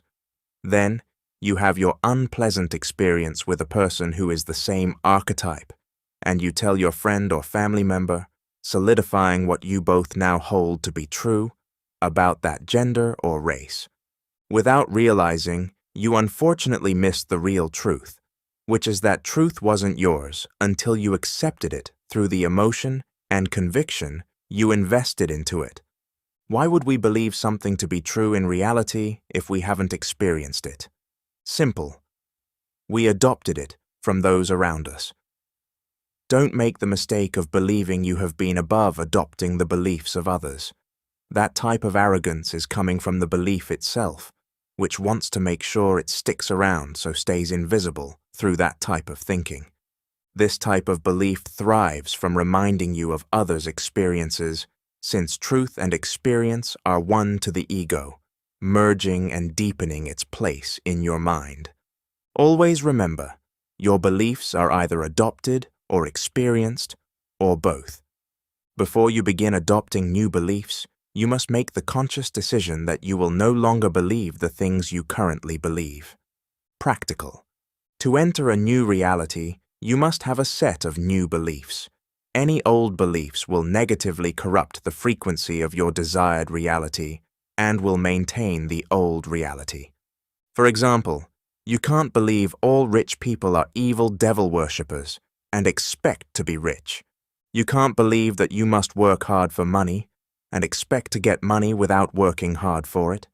You can't believe there are no good men anymore and expect to be in a relationship with a good man. You can't believe there are no opportunities for people like you and expect opportunities. Your beliefs must align, contribute to, and support your desired reality. The beliefs must reflect your specific desired reality. What do you need to believe to easily materialize your desired reality? You must have the beliefs you'd have in your desired reality now. Ask yourself this question. If I was living my desired reality, what would I believe to be true about reality and the world? Gently meditate upon this question and know that answers will come because they will, and the moment they do, adopt them into your current reality. I'll help you with some examples. If you desire a loving relationship, then a belief that is mandatory is that there is an abundance of good men and women everywhere. If you desire abundance, then a belief that is mandatory is that you always have more than enough. If you desire a successful business, then a belief that is mandatory is that clients always come to you easily. If you desire a promotion in your career, then a belief that is mandatory is that you are always seen and appreciated for the work you do. If you desire to pass an exam, then a belief that is mandatory is that exams are always easy for you. If you desire money to flow easily to you, then a belief that is mandatory is that you don't have to work hard for money because it always comes to you. It's simply a game of making sure your beliefs align, reflect, or contribute to your desired reality as opposed to contradict it, which unfortunately is more than often the case. Chapter 14. There's no creation without conviction. Principle. When creating a new reality, there is no word more important than conviction. This word is so powerful that it unconsciously creates the desired reality of people who have never even studied reality creation. There are extremely successful people that will never use a single manifestation technique in their life, let alone read a book on reality creation, but somehow seem to manifest whatever it is they want. And it all comes down to that one word. Conviction is extreme, unwavering belief in the face of anything. Truthfully, it transcends belief into knowing. Think about it like a big, sturdy tree that stands tall even when the wind blows hard. It's when you believe in something so strongly that you just know it. And just like the tree, you stay firm and don't fall over, even if pushed in a different direction. Conviction is ultimately the fuel that powers your journey to the destination of your desired reality or an unwanted reality. Unfortunately, the importance of conviction has flown under the radar of the masses while being hidden in the plain sight of religious scriptures. And Jesus said unto them, Because of your unbelief, for verily I say unto you, if ye have faith as a grain of mustard seed, ye shall say unto this mountain, Remove hence to yonder place, and it shall remove, and nothing shall be impossible unto you. Matthew 17:20.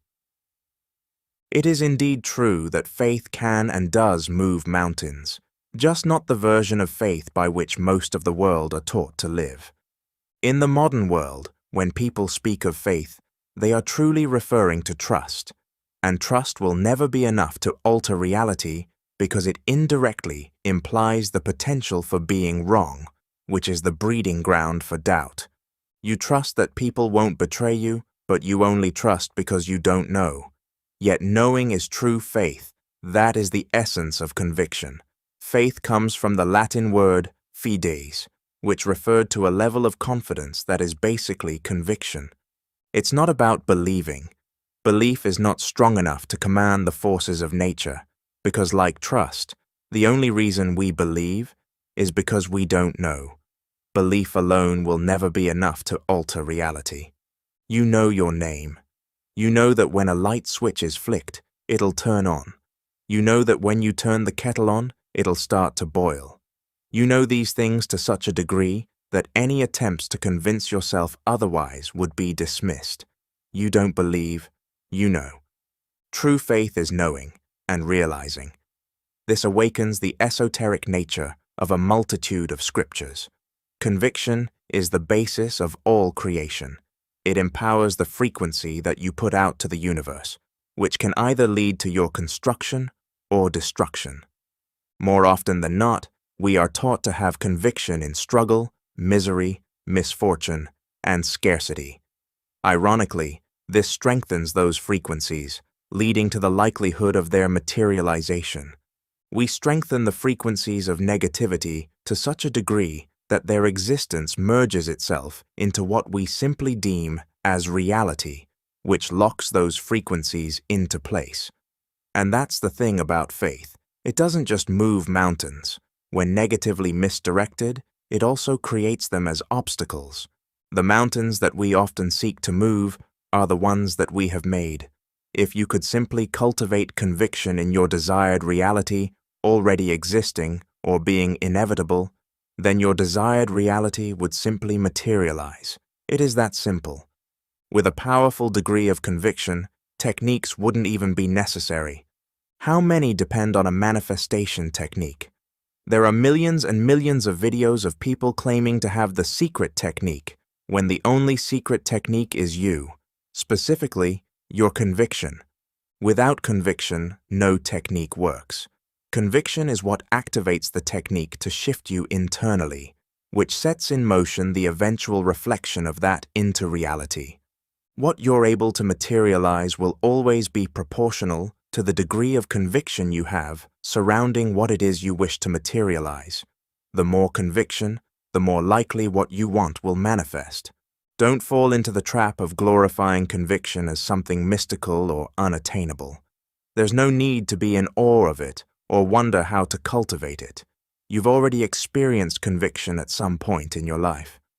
There have been moments in your life when you just knew something would happen, whether minor or major. An internal knowing so profound that nothing could convince you otherwise. Some everyday examples of our convictions. I knew I was going to see this person. I knew this would happen. I knew that they were going to do that. I knew that they were going to say that. I knew that I was going to get this. I knew I was going to get that role. I knew that person was going to be mine. I knew that person was going to leave me. I knew that person was going to cheat on me. I knew that I wasn't going to get the job. I knew they wouldn't like me. I knew I was going to win. I knew I was going to lose. That unshakable feeling which has come to you before may have felt random, like you didn't know where it came from.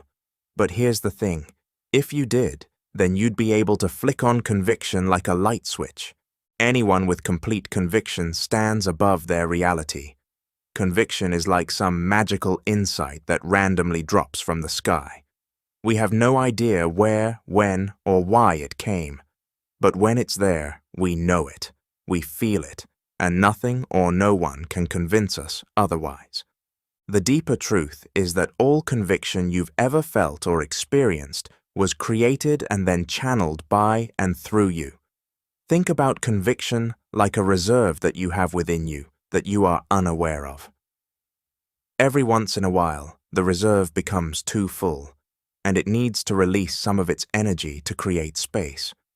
When that energy is released and conviction touches your system, you tap into a frequency so strong that you're able to materialize any idea held in the mind by injecting it with conviction. That idea can be for or against you, as stated in the examples earlier. There are a multitude of ideas that exist in your mind, all waiting and seeking to be materialized. When conviction touches the system, those ideas fight for this superpower, which make them more likely to materialize. If the conviction you experience is the result of the reserve being too full, it's natural to wonder how to withdraw from that reserve at will. Imagine being able to draw from your conviction reserves at any given moment. That's essentially the ability to create your desired reality at any given moment. So how can we do it? It's simple. First, you need to understand that the energy of conviction is the second stage of a two-part process. Once you know the energy of the first stage, you'll unlock conviction. Before conviction is conviction, it is first self-trust. Self-trust is the first stage of conviction. Self-trust can be defined as the ability for you to do what you know you need to do and to avoid doing what you know you shouldn't be doing. The mind always keeps track, but more than that, it keeps score of your ability to follow up your own word and your own direction. There are things that you know you should or need to be doing, but for whatever reason, the old frequency, you're not doing them. This doesn't have to be about creating your desired reality. It's just not about meditating, reading, affirming, or visualizing. It can be as simple as finally going through your emails or letters, updating your CV, going to the gym, cleaning out a room, or standing up for yourself. The reason it doesn't necessarily have to be related to reality creation is because everything is related to reality creation. Nothing is compartmentalized in the mind. It's a similar concept to the common adage that how you do one thing is how you do everything. The mind keeps score and records everything. The more you stick to your word and the more you follow your own direction, the more self-trust you're going to have, which means, ultimately, the more conviction you're going to have. As I've said, there are things that you know you shouldn't be doing or don't want to be doing, but for whatever reason, the old frequency, you're doing them.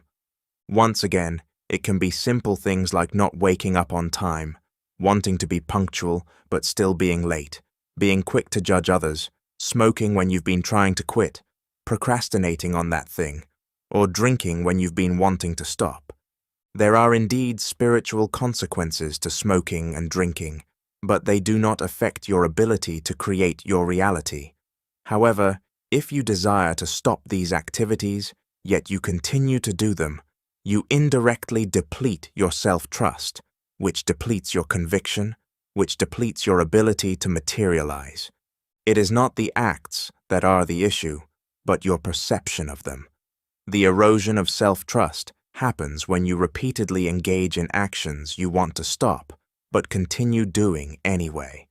Simultaneously, the more you fail to keep your word, and the more you fail to follow your direction, the less self-trust you're going to have, which means, ultimately, the less conviction you're going to have.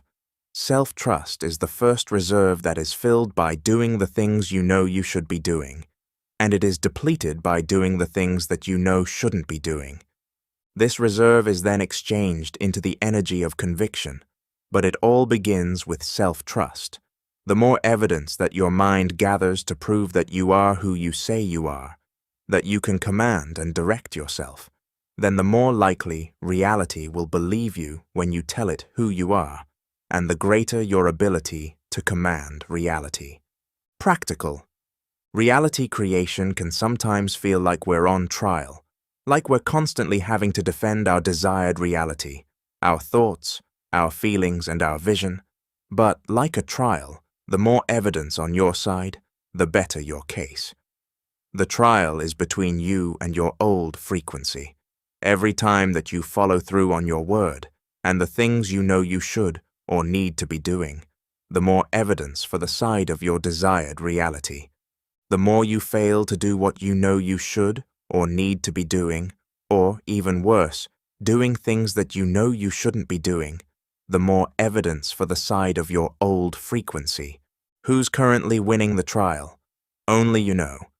The beauty of self-trust is that it highlights something so obvious yet so profound. The only person in the universe that you've ever had to prove anything to is you. What are those things that you want or need to get done? What are those things that you want or need to stop doing? Write them down, no matter how big or small. Remember, there is no big or small to the infinite. It really doesn't matter. Once defined clearly, now it's a game of discipline.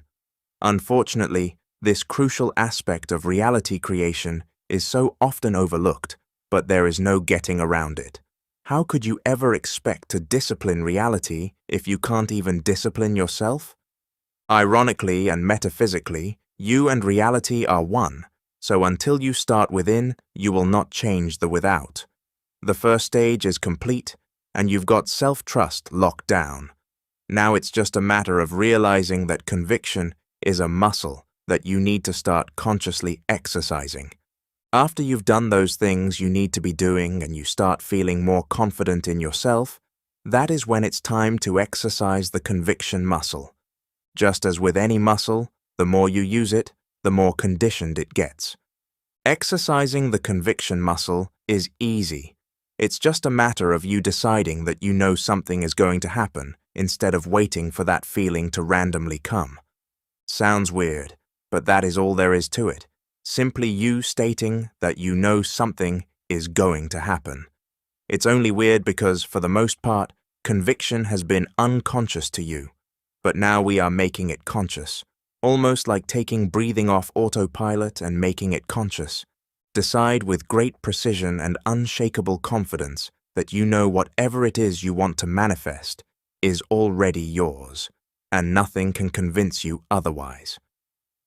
At first it might feel a bit rough or strange, but that unfamiliar feeling is simply you harnessing the power that, without realizing, you've been drip-feeding to yourself your whole life. To exercise true conviction, you must exercise expectation, because expectation is creation. Think about the times in your life when you've said, "I knew that was going to happen." What was that? Did you become a prophet? Did you become a seer? Every time you knew, and it happened, you weren't a prophet. You were a creator. The truth lies in frequency, and the truth is, you created it with a power that's been hidden in plain sight your whole life. You expected it. Expectancy creates reality. Expectation is creation. When you expect something, that means you are anticipating it. Think about a boxer. When he's in the ring, he must anticipate his opponent's punches. Anticipation is a form of preparation, and to expect is to prepare for the frequency that you are expecting. When you prepare for something, that means you know it's going to happen, and that's the key that will unlock your desired reality: knowing. Most people think that manifestation is believing, but as previously mentioned, that's why they will never manifest. Believing isn't enough. When you believe something, that means it's not a fact. Do you believe that a switch will turn on the light, or do you know it will? That's exactly what expectancy taps into: knowing, confidence, and conviction. Those are the infinity stones of manifestation. Most live their lives using expectation to create the worst realities for themselves, never realizing that through their expectation, they are indirectly preparing, opening their arms to their old frequency. How many times do you expect the worst in life? Isn't it weird that you expect the worst more than you expect the best? Why? It's almost easier and normal to expect the worst. But why? It all comes down to programming, conditioning, and training. The world has trained you to expect the worst, so you create the worst. Most people expect the worst for two reasons. 1. They've been sold the idea of it. 2. They've experienced it. Let's look at the first reason. If you want to create your desired reality, then you can't live in the world. If you live in the world, You will never manifest what you want. You must live in your world. You need to quite literally create your own bubble and live in it. Be consumed by it. Anything that does not align with your desired reality must be filtered out. People are criticized for being tone deaf, but that is nothing more than an isolated mind. I'm not suggesting you act as if the issues of the world do not exist, just to recognize your own issues and prioritize them ahead of those of the world. The world sells limitation, scarcity, misery, misfortune, and suffering, which when bought sets one up to expect them. It is through that expectancy reality is structured. Take the concept of recession, for example. The world will sell you the idea that there will be financial difficulty, unemployment, and layoffs, and it will repeat them until you expect it. Through training you to expect it, they energetically prepare you to create it. You get what you expect. Now let's look at the second reason.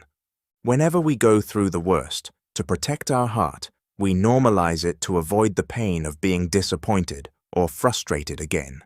We normalize the worst without realizing it as a defense mechanism. When you normalize the worst, you expect the worst, so you create the worst. The universe will not seek to alter your perspective. It will simply reflect what you expect, regardless of whether you deserve it or not, unfortunately. To the universe, what you expect is what you are asking for. It's hard to conceptualize that you may expect the worst, but it's likely you do. To gauge whether you expect the worst, determine what you find normal. Do you find it normal to suffer financially? Then you are expecting it. Do you find it normal for people to let you down? Then you are expecting it. Do you find it normal to be overlooked at work? Then you are expecting it. Do you find it normal to unemployed? Then you are expecting it. Do you find it normal for your business to stagnate? Then you are expecting it. Whatever you find normal is what you are unconsciously, indirectly expecting, and anything that you find normal will find you. Your desired reality must become normal to you before it can become normal to the world. To normalize your desired reality simply requires neutralization. The moment you become neutral to your desired reality, you collapse the space between you and it. Neutralization is simply a matter of relinquishing the external reliance of your desired reality by giving it to yourself internally to such a degree you are good with or without it. Think about expectation like ordering at a restaurant. If you want steak but you ask for fish, what are they going to bring out? The direction you look in is eventually where you will find yourself. A powerful example of faith-based expectancy is found in the biblical story of Elisha and the 3 kings. During this time, King Jehoram of Israel, King Jehoshaphat of Judah, and the king of Edom found themselves in a desperate situation. They were preparing for battle against the Moabites, but after marching for 7 days, they ran out of water, leaving their armies and animals on the brink of collapse. In their distress, they sought out the prophet Elisha for guidance. After consulting the Lord, Elisha gave them a surprising instruction. Thus says the Lord, make this valley full of ditches. For thus says the Lord, you shall not see wind, nor shall you see rain, yet that valley shall be filled with water, so that you, your cattle, and your animals may drink. 2 Kings 3:16-17. Think about this. There was no visible sign of water, yet Elisha told them to prepare for it anyway. Their act of digging ditches was an expression of faith, taking action before seeing evidence. And just as God had promised, the next morning, water flowed into the valley from Edom, filling the ditches and providing for their needs. Even more astonishing, the Moabite army, seeing the water in the sunlight, mistook it for blood and assumed their enemies had turned on each other. This led to their defeat, securing victory for Israel. Prepare even when it is not seen. This story holds a profound lesson. Expectation precedes manifestation. The kings had to act in faith, digging ditches before any sign of water appeared.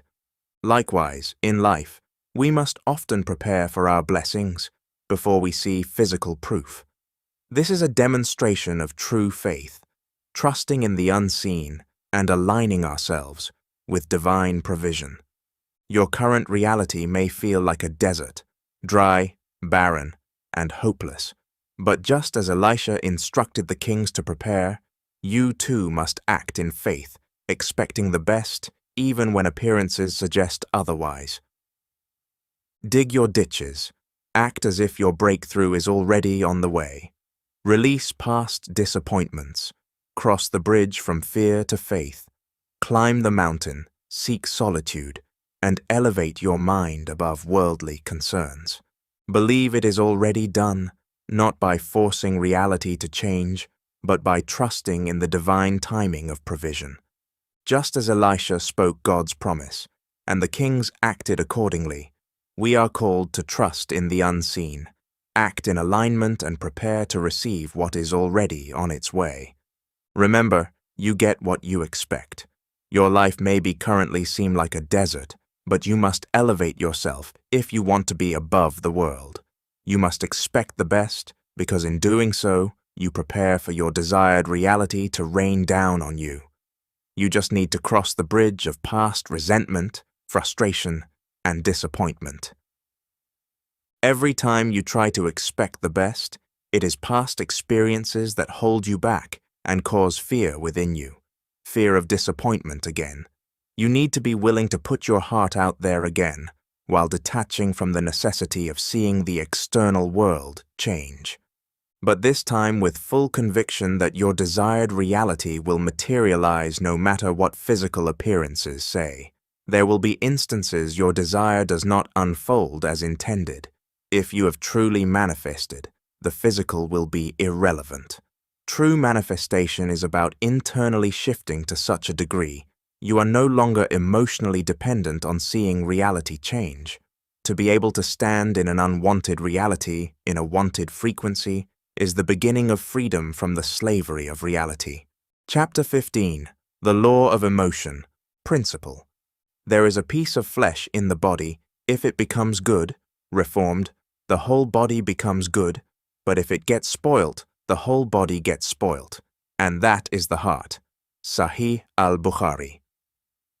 If someone or something can control your emotion, they or it can control your whole reality.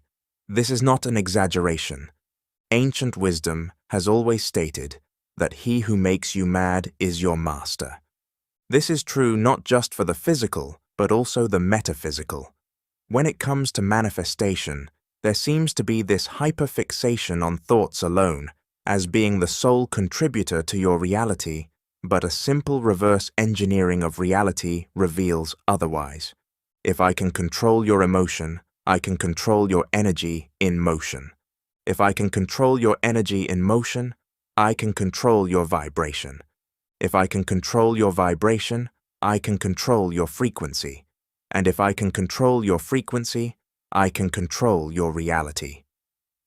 The idea of controlling emotions seems beyond us, and that's because we have been sold the lie that our emotions are out of our control. Ironically, this belief leads to a frequency where it appears they are, which ultimately leads to a reality that appears out of your control. It is a paradox that many desire to control their reality, but claim they have no control over their emotions. So long as emotions are out of your control, all attempts at controlling your reality will always appear out of your control. Emotions only appear to be out of your control because that's how reality also appears. Things happen to you as you go through life, cementing the idea that they are outside your control. You will never get to your desired reality while maintaining the belief that emotions are out of your control. Emotion is the largest shareholder of your frequency. Its domino effect ripples throughout reality. Your old frequency will attempt to convince you of the lie that your emotions are out of your control. As it throws adversity at you, you will feel as though you have no choice other than to submit, and simply accept the frequency of this adversity. A side effect of this is emotional turbulence. Unfortunately, this internal turbulence leads to external turbulence. Emotions themselves also act as glue, sticking you to a frequency and indirectly a state of reality. Negative emotions will always glue you to negative conditions, circumstances, events, and even people. Positive emotions will always glue you to the positive conditions, circumstances, events, and even people. If you experience adversity and as a result experience negative emotions, if not transmuted, those negative emotions will glue you to that adversity, which does nothing more than solidify and strengthen it in your life. If emotions are the largest shareholder of your frequency, that means your base emotional state, which we call an attitude, is the central unfolding point of your reality. Attitude is defined as a settled way of thinking or feeling about something. Your attitude is the emotional baseline that, through repetition, has become ingrained in your identity. A simple thought experiment that takes a couple of seconds can prove to you that you have always been in your control of your emotions. Close your eyes and relax. When you feel calm, imagine the person that matters to you the most. See them and allow the love to appear. Then imagine the idea of being at that person's grave. Those negative or uncomfortable feelings you just felt were conjured by you. That was you doing it consciously. Most of the time you do it unconsciously, so you don't realize that whether consciously or unconsciously, it is still in your control. The moment you awaken to the truth that you control your emotions, you'll have the entirety of reality in the palm of your hands. Detach from the idea that they are above you and out of your control, because indirectly, this is a confession that reality is out of your control.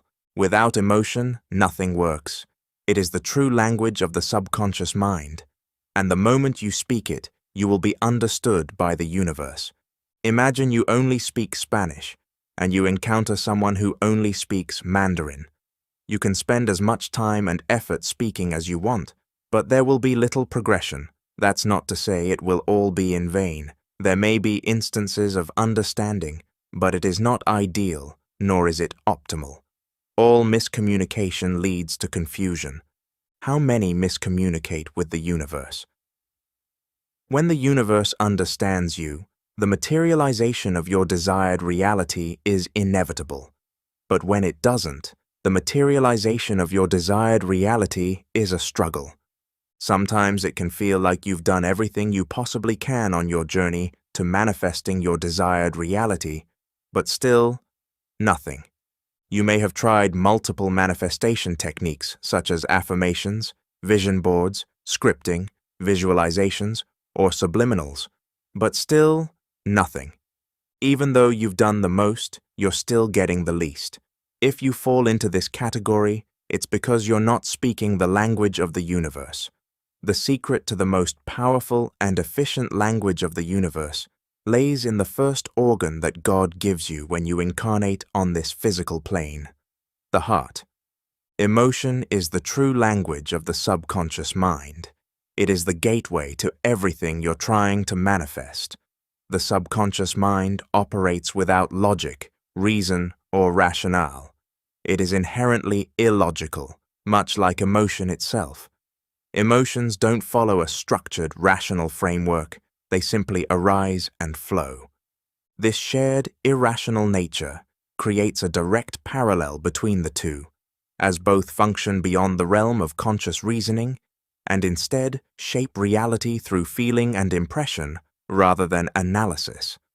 To control emotion is to control the subconscious.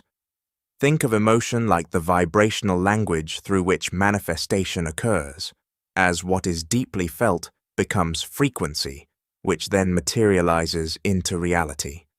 Those who run the world don't require physical force.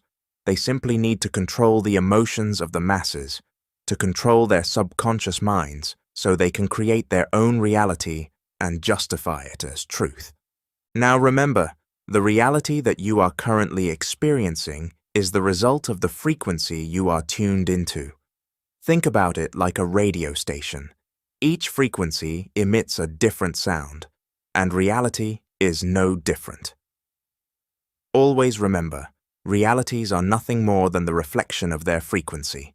Emotion is equal to frequency, and frequency is equal to your reality. Emotions play the largest role in what you experience in reality. The heart and emotions are the key. Most people make the mistake of not injecting emotion into their thoughts, intended to materialize their desired reality. Affirmations without emotion are dead. Visualization without emotion is dead. Vision boards without emotion are dead. Positive thinking without emotion is dead. It is the missing key which will unlock everything that you have been doing. It is what supercharges the frequency of a specific thought, making it more likely to materialize in reality. Since emotion is the language of the subconscious mind, it is the language of God. In the teachings of the Bible, the Quran, and ancient Egypt, Kemet, the heart has always been the gateway to eternal life and the consciousness of the infinite intelligence. The heart is revered in nearly all ancient scriptures and spiritual traditions, yet its deeper esoteric significance is often overshadowed or overlooked in favor of intellectual understanding. For as he thinketh in his heart, so is he. Eat and drink, saith he to thee, but his heart is not with thee. Proverbs 23:7. The verse does not state, for as he thinketh, so is he, but in his heart, illustrating that thoughts nurtured with emotion lead to one's frequency. Not all thoughts are made equal. It is not thought alone that leads to creation of one's reality, but the thoughts that are backed by the heart, by emotion. Keep thy heart with all diligence, for out of it are the issues of life. Proverbs 4:23. This verse illustrates that the heart must be protected, for the issues that we experience in reality stem from it, and with a metaphysical understanding it all makes sense. The heart produces emotion. Emotion is energy in motion. When energy that is in motion gains momentum, it becomes vibration. When vibration continues to gain momentum, it becomes frequency. Frequency is nothing more than immaterialized reality. The suffering that we often experience can be traced to our hearts, and so ultimately, our frequency. Many suffer adversity and let reality hurt or distort their hearts naturally, but unfortunately, this leads to a distorted reality. Everything is a reference to everything you can experience in reality. The origin of reality is your frequency, and a large percentage of your frequency is derived from the heart. It has been stated that the heart produces an electromagnetic field that is 60 to 100 times larger than that of the brain, highlighting the power of the heart.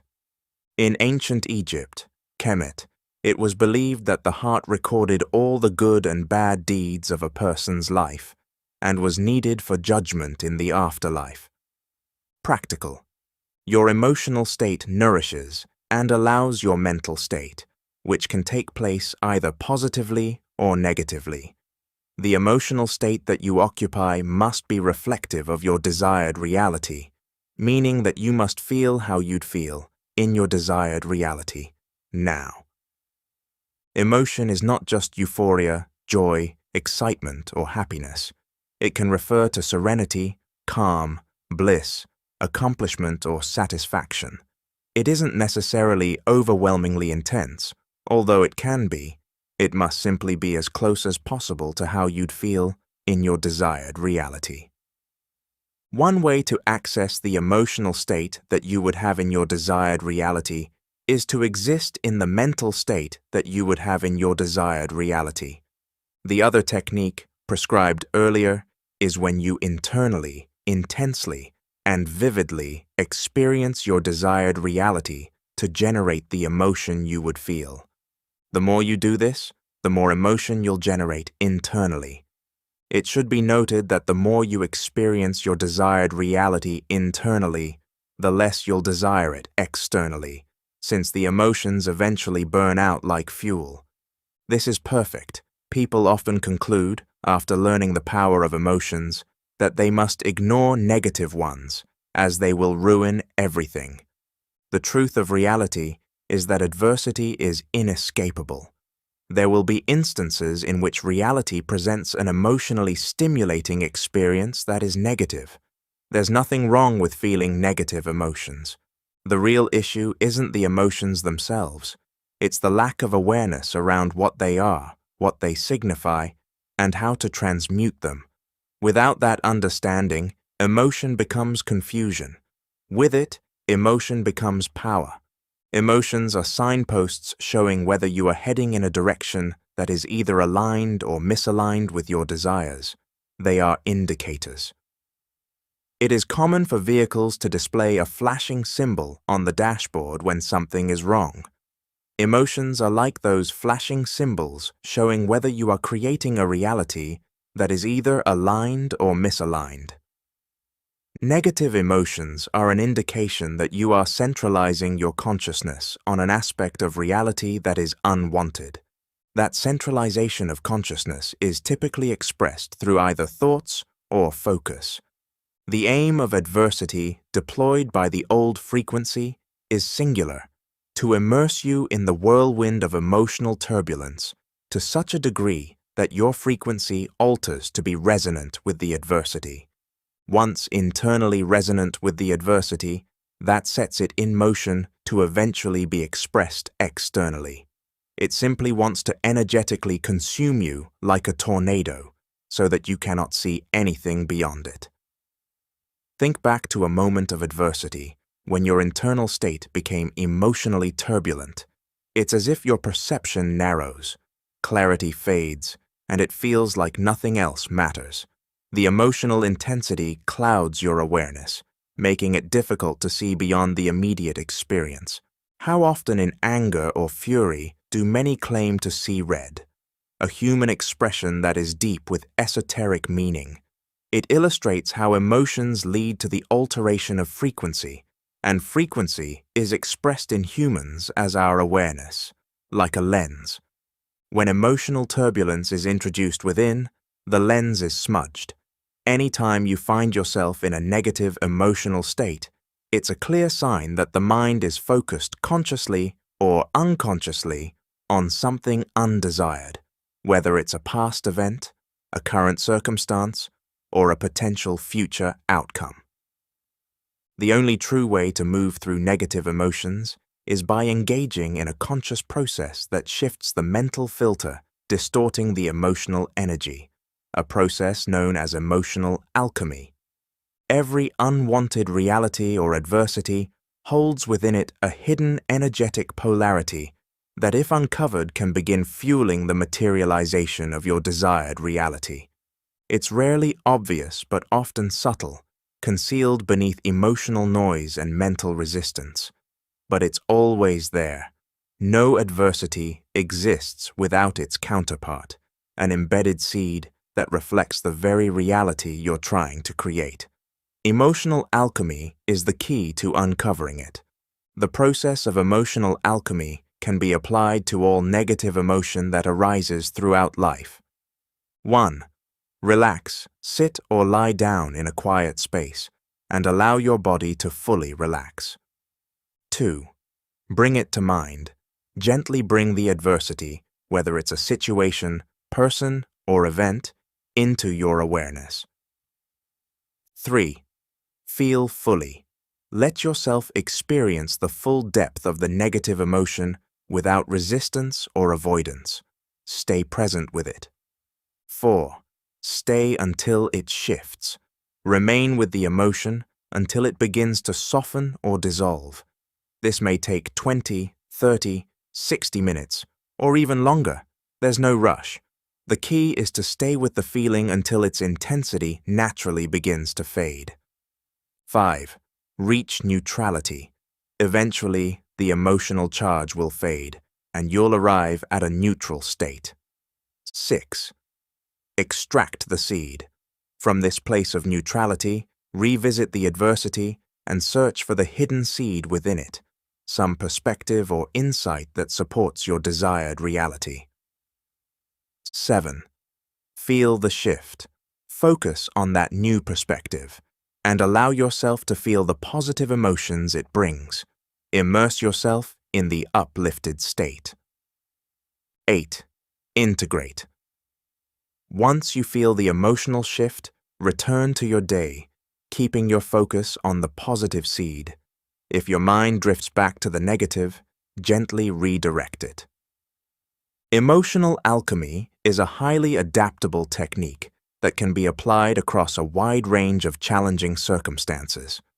Whether you're facing an empty bank account, an eviction notice, disappointing results, difficult people, or high-stress situations, this process can be extrapolated to any adversity that stimulates negativity within.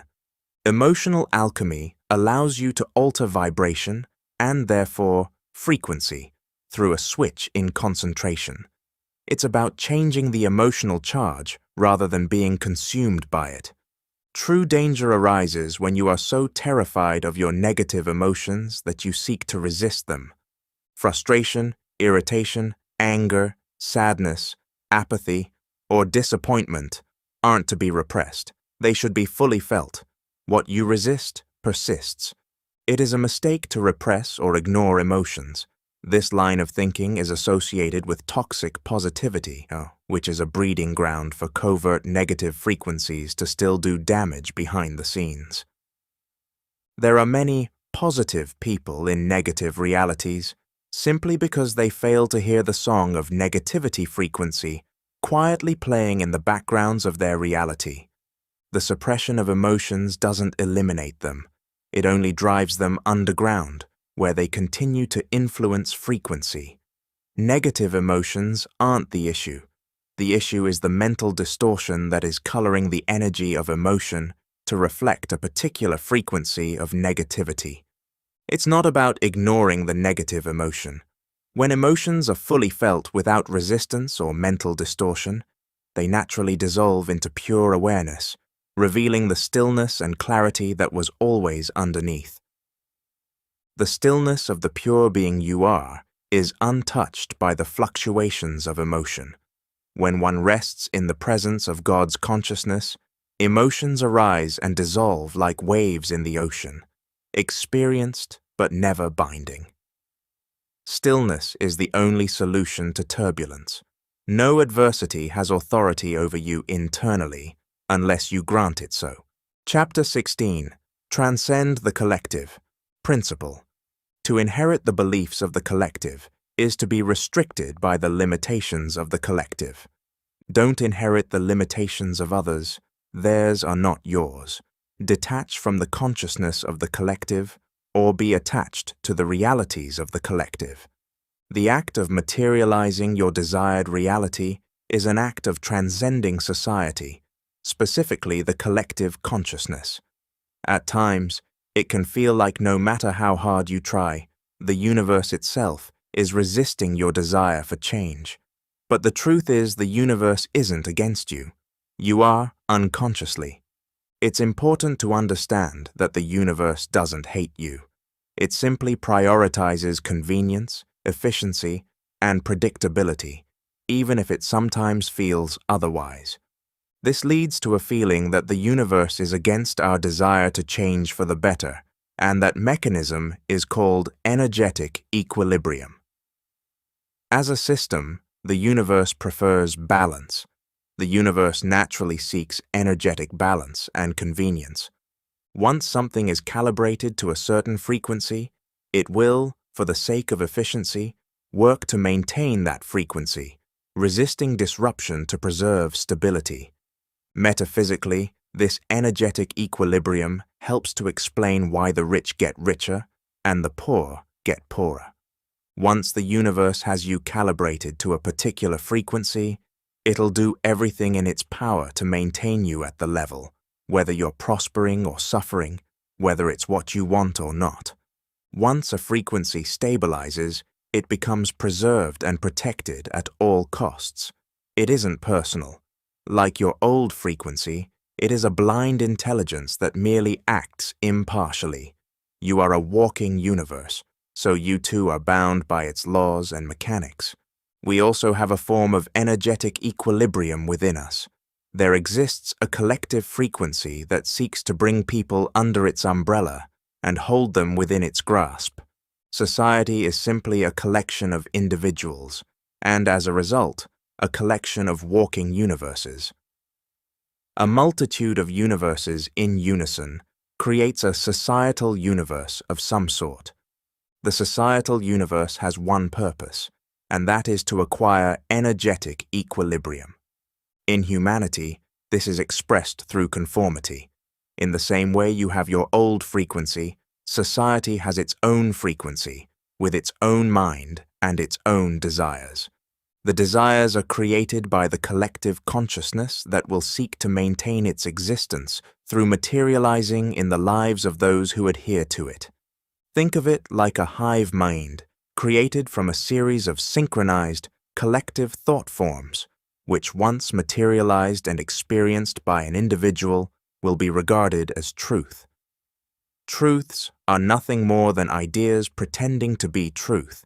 As stated in the Hermetic tradition, all truths are half-truths. Regardless, once accepted, they will be experienced. There are collective ideas that the masses accept as truth without ever realizing it is simply something they have subconsciously accepted. Once accepted by the subconscious mind, materialization follows. Collective truths are Trojan horses. They appear to be logical, rational, and maybe even sensible, but when looked at from a metaphysical view, do not serve you to any degree. What is the point of maintaining a truth that does not serve you?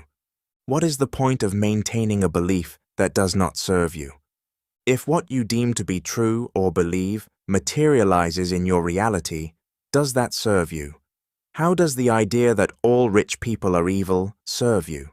How does the idea that the dating industry is terrible serve you?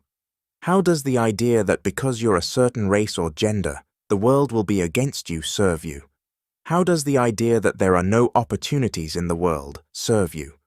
All completely reasonable, logical, and somewhat sensible truths accepted by society. But if they materialize in your reality, how do they benefit you to any degree? You can't have the same state of consciousness or frequency as those around you and expect your reality to be different. You can't have the same frequency as the average individual and think that your reality will be an exception. To be an exception in reality, you must be an exception mentally. Being an exception mentally means not accepting the truths of which the world will attempt to convince you, because when it eventually materializes, you will convince yourself that it is the truth. Until you are willing to give up everything you've regarded as true, you will continue to experience the same reality, which poses a question. Is staying in the comfort zone of past experience and truths worth more than creating a new truth, a new experience? Are you ready to give up the collective beliefs? That is the only way you'll be detached from the reality of the collective. Practical. Pondering whether to detach from collective truths triggers the societal hive mind into a state of discomfort, which it then projects onto you. Do you feel audacious? Do you feel tone-deaf? Do you feel ignorant? Do you feel crazy? Deep down, you know that if you were to disconnect from the collective truths and create your own, you'd be looked at as all the above, and that is what you need to accept. You cannot become an anomaly while thinking like those around you. You must make the irrational rational. You must make the unrealistic realistic. You must make the things that don't make sense make sense. Frequency will forever defy rationality. We live in a world where boundaries are imposed by society on what is possible for people to achieve, yet it seems there are those who don't fit the parameters and achieve the unachievable. There seem to be talentless musicians who are extremely successful. There seem to be poor actors who are highly regarded. Those who are unqualified for a position somehow seem to obtain that very position. For some people, the rules do not seem to apply, and the truth is, they don't. But the deeper truth is that there are no rules other than the ones you accept. The biggest barrier to materializing your desired reality will be what you regard as common sense. In other words, your logic. As humans, what we define as logic or common sense is limited to what we can see in the world around us. We see through a process that involves reflection and refraction of light, but primarily reflection when it comes to perceiving objects. Visible light reflects off the surface of an object and enters our eyes. The eyes themselves don't see. They receive this light and convert it into electrical signals via the retina. These signals are then sent to the brain, which interprets them and constructs the image we perceive. The key point is this: we only see a tiny fraction of what actually exists. Visible light makes up just a small portion of the electromagnetic spectrum, which includes many other frequencies like infrared, ultraviolet, X-rays, and radio waves, all of which are invisible to the human eye. Many live a limited existence by regarding a fraction of reality to be its entire truth. By doing so, they set up themselves up to live by this fraction, which then limits their possibilities. These people will proudly regard themselves as realistic, as if it's a badge of honor. The truth is, it's a badge of dishonor to their infinite nature within. To be realistic simply means to define your world by what you can see, which indirectly is a confession of you being limited. What you and those who accept the same as you deem impossible will be the ceiling you impose on yourselves. There are no truths in reality other than what the subconscious mind accepts as true. Your desired reality has collective beliefs that surround it. Identify them, clearly defining them, and decide to detach from them. Everything is simply a decision, and the inability to see that comes from the hive mind that seeks to keep you under its umbrella to extract more energy from you.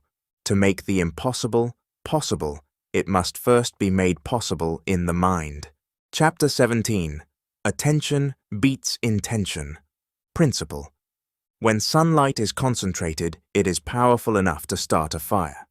Do not underestimate the power of concentrated energy.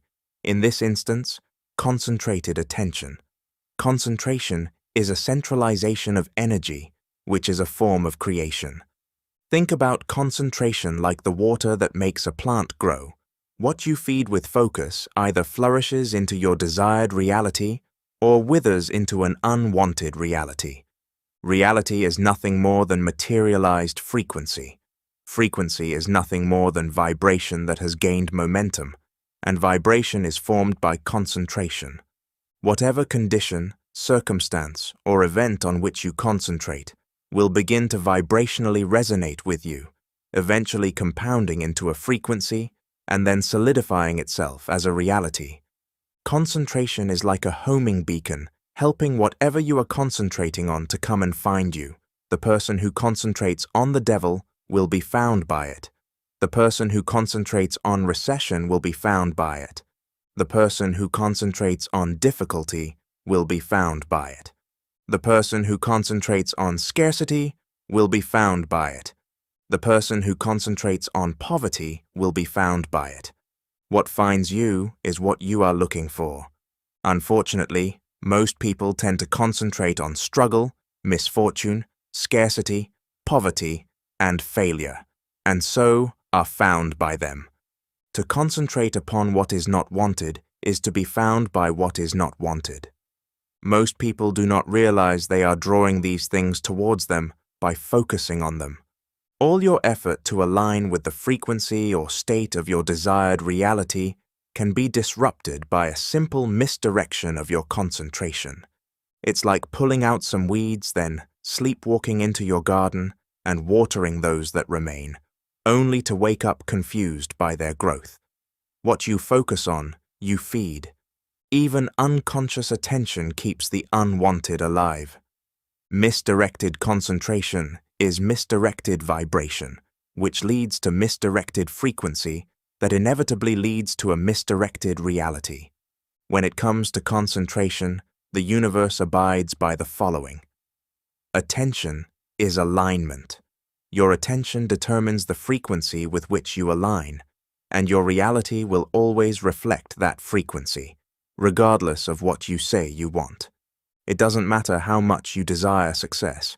If your attention is on failure, that's where your vibration is directed, and that's the reality you manifest. It doesn't matter how much you want to be rich. If you focus on what you lack, you're aligning with the frequency of poverty. It doesn't matter how much you crave abundance. If your attention is on scarcity, that's what you feed into your field. It doesn't matter how much you seek peace. If your focus is on chaos, that's the energy you're reinforcing. Reality doesn't respond to your desires. It responds to your dominant concentration. Concentration is more powerful than intention. In the universe, you can't sit in 2 chairs at once. Those chairs represent frequencies, and you're either in one or the other. The one which is the focus of your concentration will ultimately be where you sit, so as a result, where the universe sits with you.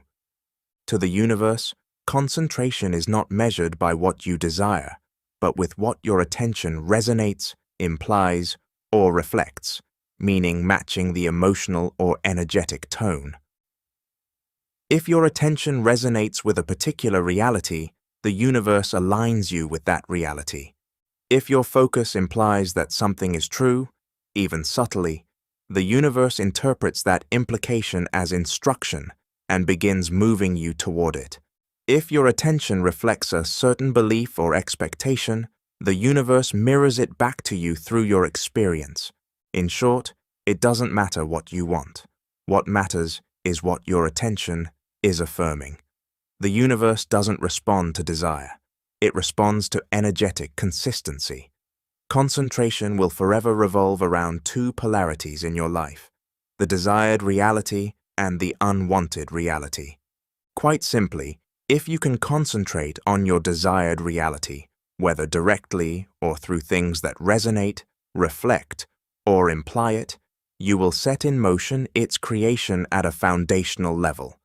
The issue is that adversity is natural, and it temporarily siphons your attention, getting you to concentrate on an unwanted reality. The same goes for an unwanted reality. If you concentrate on it, whether directly or through things that resonate, reflect, or imply it, you will set in motion its creation at a foundational level. It is a game of awareness. If you become aware of which polarity you are feeding, you will know when to switch your concentration away from an unwanted reality to a desired reality. Chapter 18. Prepare to be bad. Principle. Your desire to be a good person is the very thing keeping you in a bad reality. At first, the idea of being a good person may not seem like it has anything to do with materializing your desired reality, but unconsciously they're directly interconnected, more than many will ever realize. The issue with the characteristics of a good person is that they are directly opposed to what is required for you to materialize your desired reality. That opposition exists on 3 levels through what is called a social contract. Until you are willing to break the social contract, you will continue to be signed up to a reality of misfortune, failure, scarcity, suffering, and disharmony. People often feel like they're being held back by those around them, and while that perception isn't entirely wrong, it's not the full truth. The reality is, no one can truly hold you back except you. It's lacking awareness of how you're limiting yourself that creates the illusion that others are the cause. What appears to be external resistance is often just a reflection of your own internal resistance. External factors are never the cause. A social contract is the unconscious agreement you've made to gain love, acceptance, and approval by conforming to the expectations and desires of those around you. As mentioned, they exist on 3 levels: evolutionary, social, and energetic. These are all interconnected, with the same phenomena taking place on different levels. Evolutionary. Your ancestors evolved and survived by sticking together in groups, sharing resources and responsibility when it came to protection. Humans will forever gravitate to groups one way or another, whether cults, cliques, teams, or religions. It's simply the way the brain evolved. To your primal brain, a group ensures life, which indirectly and unconsciously means not being part of a group causes death. And it still thinks that. To the brain, belonging equals survival. When we feel we don't belong, it can deeply disturb the psyche, creating emotional instability that, as modern science shows, can cause mental health issues over time. The thing about belonging is that it requires conforming to the collective, whether physically, mentally, or spiritually, so we are accepted. The default human mind instinctively desires to belong, even to its own detriment. It is unconsciously looking for comfort. Think about school grades. When most of your friends failed a test or got similar results, it felt oddly comforting. But if you failed while most of them did well, you likely felt embarrassed or ashamed. And if you did exceptionally well while they struggled, you might have even felt guilty. This reflects the silent social contract, a subconscious pull to match the collective, even at the cost of your own potential. Whenever we don't belong, we feel discomfort. Whenever we don't conform, we mentally and emotionally punish ourselves, or are punished by others. Social. Before we become autonomous, as babies, we spend most of our time simply observing the adults around us. We begin to learn which behaviors attract love and which ones lead to disapproval or rejection. You learn quickly that certain behaviors are accepted while others are not. Whenever you displayed behaviors that were desired, those who raised you gave you love, acceptance, and approval. Without realizing it, you became addicted to those feelings, to belonging and to conforming. It's likely that any time you did not conform, you were met with hate, rejection, and disapproval in one way or another, which in the depths of your primal brain felt like death. The irony is that those who raised you have more control over your reality than God or any secret society. Through the family structure, you were taught that conforming brings rewards of love, acceptance, and approval, while not conforming brings punishments of hate, rejection, and disapproval. Energetic. Ideas and beliefs are entities that seek to dominate a person's mind and materialize in their reality. When the ideas and beliefs of multiple individuals are unified, it creates a collective or hive-like mind. That group entity, or hive mind, is more powerful than any individual entity because it is sustained by the energy of many, which strengthens and fortifies its position. It seeks to recruit more people under its psychological and energetic roof. It will then use its hosts to prevent others from leaving. Think politics, cults, religions, sports teams, and schools of thought. The hive mind will distribute love, acceptance, and approval through its hosts, which is felt energetically and socially since it's coming through others. It wants to do nothing more than spread itself to as many minds as possible, and it has an inbuilt defense mechanism. When members wish to leave, it distributes disappointment, rejection, disapproval, and hate through its hosts, which is also felt energetically and socially since it's coming through others. With a clear understanding of the 3 levels of social contracts, it's now time to re-examine what it truly means to be a good person within this new context. To most, a good person is someone who we can relate to, doesn't make other people feel bad, puts others before themselves, even to their own detriment, knows their place, is humble. So it stands to reason that, to most people, having characteristics opposing the above makes you a bad person. When most people think of a bad person, They're not thinking of someone evil or immoral. They're simply thinking of somebody that is different, somebody that isn't like them. Whether you realize this or not, materializing your desired reality requires you to transcend everything it means to be a good person in our society, because otherwise you'll be a good person in a bad reality. You will be different and you won't be like them. Of course, I'm not condoning evil or immoral behavior.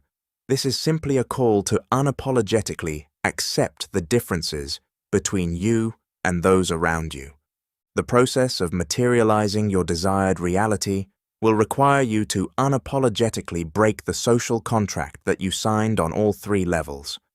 Let's examine how the characteristics of a good person prevent you from materializing your desired reality, someone we can relate to. It's likely that people will struggle to relate to you if you materialize your desired reality. If you want to be like everyone else, you will vibrationally self-sabotage the frequency of your desired reality to avoid the discomfort that comes with being no longer relatable, someone who doesn't make other people feel bad. Materializing your desired reality may lead to those around you feeling diminished, insecure, and uncomfortable. These feelings do not arise because of you, but because the perception of you to which they could relate no longer exists. Others feeling discomfort at your success will lead to you purposely dimming your light to avoid making them feel bad. You'll vibrationally self-sabotage the frequency of your desired reality by diminishing yourself, becoming insecure and uncomfortable in order to make others feel comfortable. Someone who puts others before themselves, even to their own detriment. Materializing your desired reality requires a degree of selfishness by prioritizing yourself. If you put others first, you prioritize their frequency instead of yours, meaning it never accumulates the momentum required to materialize. Someone who knows their place. Materializing your desired reality requires changing your status quo and leaving others behind. If you accept the limitations of your place in their world, you accept the same energetic ceiling as them, someone who is humble. It's likely that materializing your desired reality would require you to be the opposite of humble. You have to lift yourself, your self-worth, self-confidence, and self-concept, which will be interpreted by others as arrogance or egotistic. So you avoid lifting yourself, and without realizing it, you lower yourself. It's clear now that a good person is simply someone that conforms. Those who conform are loved, accepted, and approved. Conversely, a bad person is simply someone that refuses to conform. Those who don't conform are hated, rejected, and disapproved. The materialization of your desired reality will require you to be hated, rejected, and disapproved to some degree. If you want your desired reality, you must accept all that comes with it. Often, on a subconscious level, we know all that comes with our desired reality, and we avoid it because we aren't ready. As mentioned earlier, social contracts have an inbuilt defense mechanism to maintain conformity, self-sabotage. You will go to any lengths necessary to be a good person, which even includes destroying the frequency of your desired reality. Practical. There are 2 ways to break the social contract once and for all. 1. Unapologetic acceptance. Until you can unapologetically accept that attaining your desired reality will lead to those around you. Considering you to be a bad person, you'll feel guilty for your success. And as a result, to avoid that feeling of guilt, you will avoid your success because unconsciously in your mind, they are merged. Out of respect for those around you, you will disrespect yourself. Do you want the love and approval of those around you if it means you never materialize your desired reality? If the love and approval of those around you is conditional on never materializing your desired reality, is it truly love and approval? If those around you do not wish for you to be in your desired reality, then what do they wish for you? Do they truly love you, or do they only love you if you're the same as them? Have you worked this hard to stay the same? You can't feel guilty, or you will unconsciously clip your own wings just to stay on the ground. You must pursue your desired reality without guilt, and realize that reaching it would make you an inspiration to others. 2. Make peace with it. Until you can make peace with being different, every time you conceptualize change, your desired reality, your mind will produce nothing but chaos. Most don't realize that they are weighing themselves down with the chaos they associate with the transformation they desire. It's like trying to swim holding an anchor. How will they see me? What will they think of me? Will they still love me? The truth is, you won't know until you enter that desired reality, but it's your fear of finding out that is corrupting the frequency. Make peace with being different, and you will find peace in difference. Create chaos from being different, and you will find chaos in difference. Chapter 19. The energetic ceiling on your reality. Principle. Self-worth is your energetic ceiling, determining the limits of what you can materialize in reality. You can have high aspirations, but with a low self-worth, those aspirations will always feel out of reach despite all you do. How can you materialize something of which you do not feel worthy? Many do not realize that unconsciously they do not feel deserving of what they desire, and so it never finds them. If you see yourself as unworthy, how else can the universe see you? You do not rise to the heights of your desires. You fall to your level of self-worth. Unconsciously, an individual with low self-worth will not see themselves as worthy of their desired reality. Despite having the right intentions and striving for their desired reality, they have a ceiling above which they cannot go. It does not matter how much an individual deserves a particular reality. They cannot reach above the level of their self-worth. The more self-worth you have, the higher the ceiling on what you can materialize, and the less you're confined. The less self-worth you have, the lower the ceiling on what you can materialize and the more you're confined. Individuals with high self-worth are limitless, while individuals with low self-worth are limited. The mistake that most make is allowing their self-worth, which is internal, to be determined by the external. As humans, we typically derive self-worth from others' opinions of us or our successes, worthy, and failures, unworthy. The universe will never give you more than what you know you deserve. Self-worth ultimately determines what you know you deserve, not what you believe you deserve. The two are often mistaken. You may believe you deserve better, yet it doesn't arrive, not because you don't believe it, but because you don't know it. Self-worth isn't about belief, it's about knowing.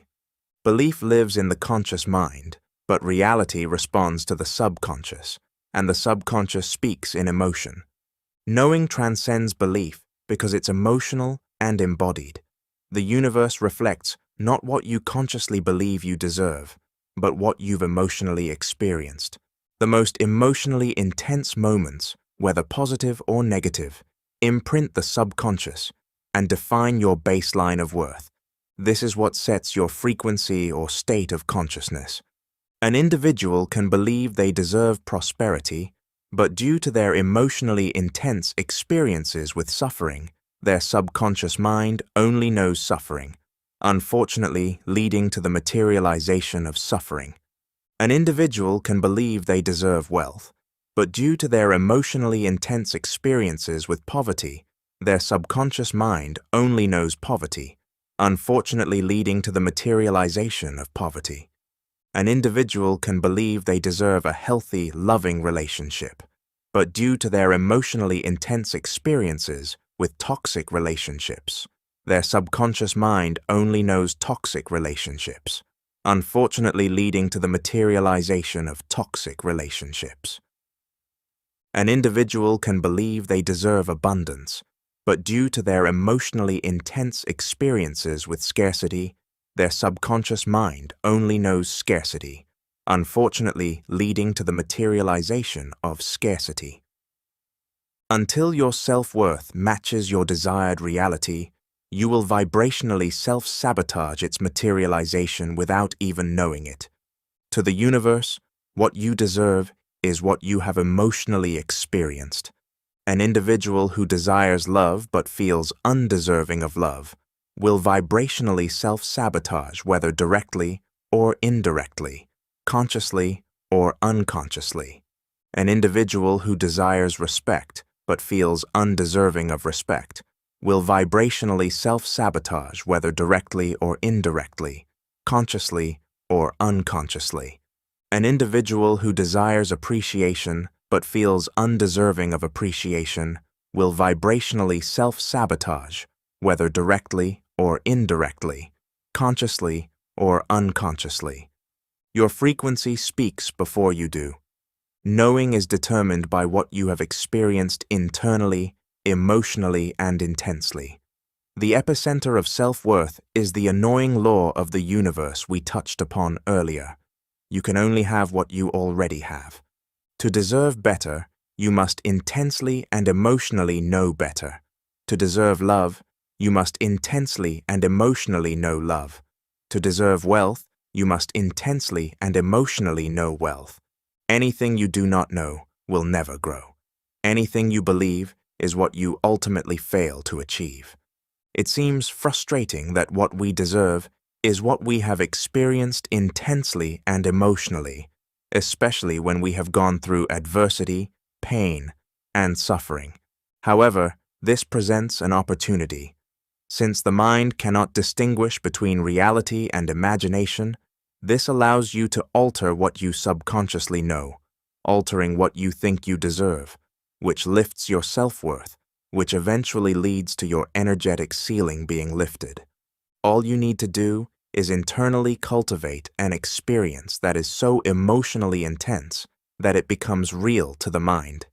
By doing so, you can overwrite what you know, which overwrites what you deserve, which overwrites your self-worth, which overwrites the ceiling. Until self-worth is detached from the external, it will be attached to an illusion. And so long as it is attached to an illusion, it will not be grounded in truth. Self-worth is attached to the external in two main ways. 1. Dependency on others. 2. Dependency on successes and failures. These two external dependencies are ultimately what shapes self-worth, indirectly shaping the energetic ceiling one has. Most people live their lives having their self-worth determined by other people. The more approval, validation, and recognition that you get from others, which is the external, the more we feel worthy. This can come in the form of accolades, compliments, or approval from others, which have the ability to either increase or decrease your self-worth. If others can increase or decrease your self-worth, then they are controlling your frequency, ultimately controlling your reality. Many fail to realize this. Self-worth is an energetic ceiling. If people possess the power to determine your self-worth, they determine the limits of what you can materialize in reality. How many allow their self-worth to be dependent on others? Care about what other people think, and you will always be their prisoner. Lao Tzu. The idea of not caring what people think is often seen in a negative light, but that's a misunderstanding. Whether positively or negatively affected, a door is opened. True freedom means being unattached to both their criticism and their praise. To detach from your self-worth being dependent on others, you must realize that nobody will ever see the real you. The idea of being emotionally swayed by what others think is pointless if you understand the nature of reality. Understand that people don't see you as you are. They see you as they are. Even when they try hard, they're not seeing you. They're seeing you through their own frequency, their own tinted lens. Alternatively, nobody cannot see you beyond their preconceived notion of you. Ultimately, their minds will filter out and dismiss anything that does not align with that preconceived notion of you. What people think is based on where they are vibrationally, and if they aren't in a vibration that you wish to be compounded into frequency, then materialized as reality, why do you care? Validation and approval aren't the issue. The issue is the external reliance on them. Practical. The moment you become internally reliant, you become independent of reality. This is true freedom, to be free from reality dictating your internal self. Validation and approval must come from within, and only within. You must use your imagination to cultivate an internal experience that intensely stimulates feelings of approval and validation. That can be a scene or the sounds of people praising you, appreciating you, honoring and respecting you. Use the technique prescribed. In doing so, you detach from external reliance and you alter what you know, altering what you deserve and ultimately what you're able to materialize. Seeking validation and approval from others means you lack it from yourself. Through utilizing the mind to create experiences in which you are validated and approved of within, you set in motion for it to materialize without. What you desire from the world is what you must give yourself before the world gives it to you. Moving on to successes and failures, the other way in which we derive our self-worth. To adhere to the concept of success and failure is to unconsciously and vibrationally subject yourself to the illusion of polarity. The mind that sees two instead of one is separated, and to be separated internally is to be separated externally. Success can prompt intense feelings of pleasure, accomplishment, and satisfaction, which seems harmless. But by allowing the external to take you to the heights of happiness, you unknowingly open the door for it to take you down to the lows of sadness. Failure can prompt intense feelings of pain, disappointment, and dissatisfaction, the heights of pleasure and the lows of displeasure, the heights of euphoria and the lows of dysphoria. Without realizing it, you have made your internal dependent on the external. Without realizing it, you have empowered the external and made yourself powerless. Without realizing it, you have now subjected yourself to reality's emotional roller coaster, rising high whenever it desires positive energy or plunging low when it desires negative energy. You need to transcend seeing life as a series of successes and failures. Detach from those labels, and you will energetically detach from the vibratory effects of those labels. Through labeling reality, we attribute meaning. When we attribute meaning, we attribute emotion. When we attribute emotion, we attribute frequency. When we attribute frequency, we attribute reality. Labels are part of our perception, which ultimately leads to our projection, and to perceive something as lost is to project the meaning, emotion, of loss into your reality. When loss causes your self-worth to take a hit, that is only due to the meaning that you have attributed to that loss. Over time, if consistently repeated, this leads to our self-worth diminishing. There are no wins and losses, everything is one. There are no successes and failures, everything is one.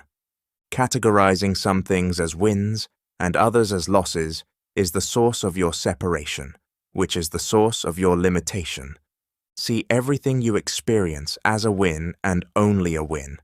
By doing so, you transcend the duality of losses, the meaning of losses, the emotions of losses, the perception of losses, and finally, the projection of losses. You only perceive a win, so inevitability, all conditions, circumstances, and events of reality only project a win. To label loss is to create a detour from your desired reality. When you awaken to the truth that all paths on the journey to your desired reality are created by you, then you stop creating multiple paths and only follow one. Reaching your destination becomes not just possible, but inevitable. When you are the source of your self-worth, the world can never take anything from you. Chapter 20. What to do when reality goes wrong. Practical. Adversity is guaranteed in reality. There will be times when, despite all your efforts, reality feels heavy, like everything is going wrong and the world is against you. There will be times when it feels like nothing that you are doing is working. There will be times you question your ability to change your reality. Adversity is inescapable, but that does not make it the be-all and end-all. How you deal with the frequent lows of reality is true alchemy. How you respond to reality going wrong determines whether you reinforce your old reality or solidify the new one. In moments of adversity, we often unconsciously slip back into the old frequency, unknowingly reinforcing the very reality we're trying to leave behind. There are 4 ways to deal with adversity. Keeping them in your arsenal will prevent the destruction of the frequency of your desired reality. 1. Give yourself grace. You have been asleep much longer than you have been awake. You've spent more time in the frequency of your old world, being asleep, than you have being awakened. This means that the strength of the old frequency is more solidified and momentarily stronger than the new frequency into which you're currently trying to shift. It's likely that you've spent more years of your life without this knowledge than with it, and remembering this is the path to giving yourself grace. Mistakenly, as you begin to expand your consciousness and become aware of the mechanics of the universe, it can lead to your old frequency setting a trap, and that is to set you up with the desire to strive for perfection and excellence all the time. It does this because it knows you can't achieve this, so eventually, when you fail, you'll descend into the very same emotions it feeds on. How do you feel when things are going wrong? Hopeless, frustrated, irritated, confused, apathetic. These are the very emotions feeding your old frequency. They're its fuel source, keeping it alive and active. The moment you descend into the negative emotions that it desires, you no longer see clearly. Without a proper perspective, you'll feel guilty at every stumble, negatively altering the frequency you emit. Without a proper perspective, you'll feel annoyed at every stumble, negatively altering the frequency you emit. Without a proper perspective, you'll feel frustrated at every stumble, negatively altering the frequency you emit. Without a proper perspective, you'll feel hopeless at every stumble, negatively altering the frequency you emit. The old frequency wants to make you feel like you've let yourself down. You feel like you've let down your desired reality and that all your work is ruined. Your progression towards your desired reality can never be lost.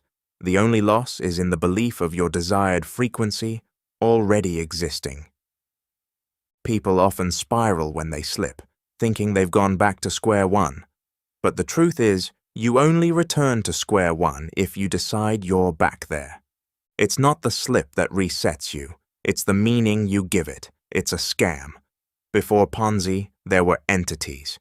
You fail, you feel guilty, and then that guilt consumes you, drowns you, and without even realizing it, time has passed and you're back in your old ways. Until you know what I'm about to tell you, you'll continue to fall for this scam. So listen up. I'm sorry to break it to you, but you can't be high frequency all the time. One of the most misleading aspects of the spiritual community is its overemphasis on being high frequency or high vibrational.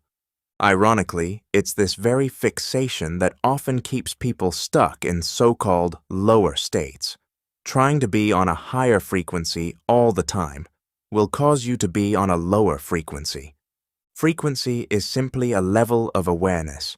To be in a higher frequency isn't about feeling good or euphoric, although that is a side effect of having a higher level of awareness.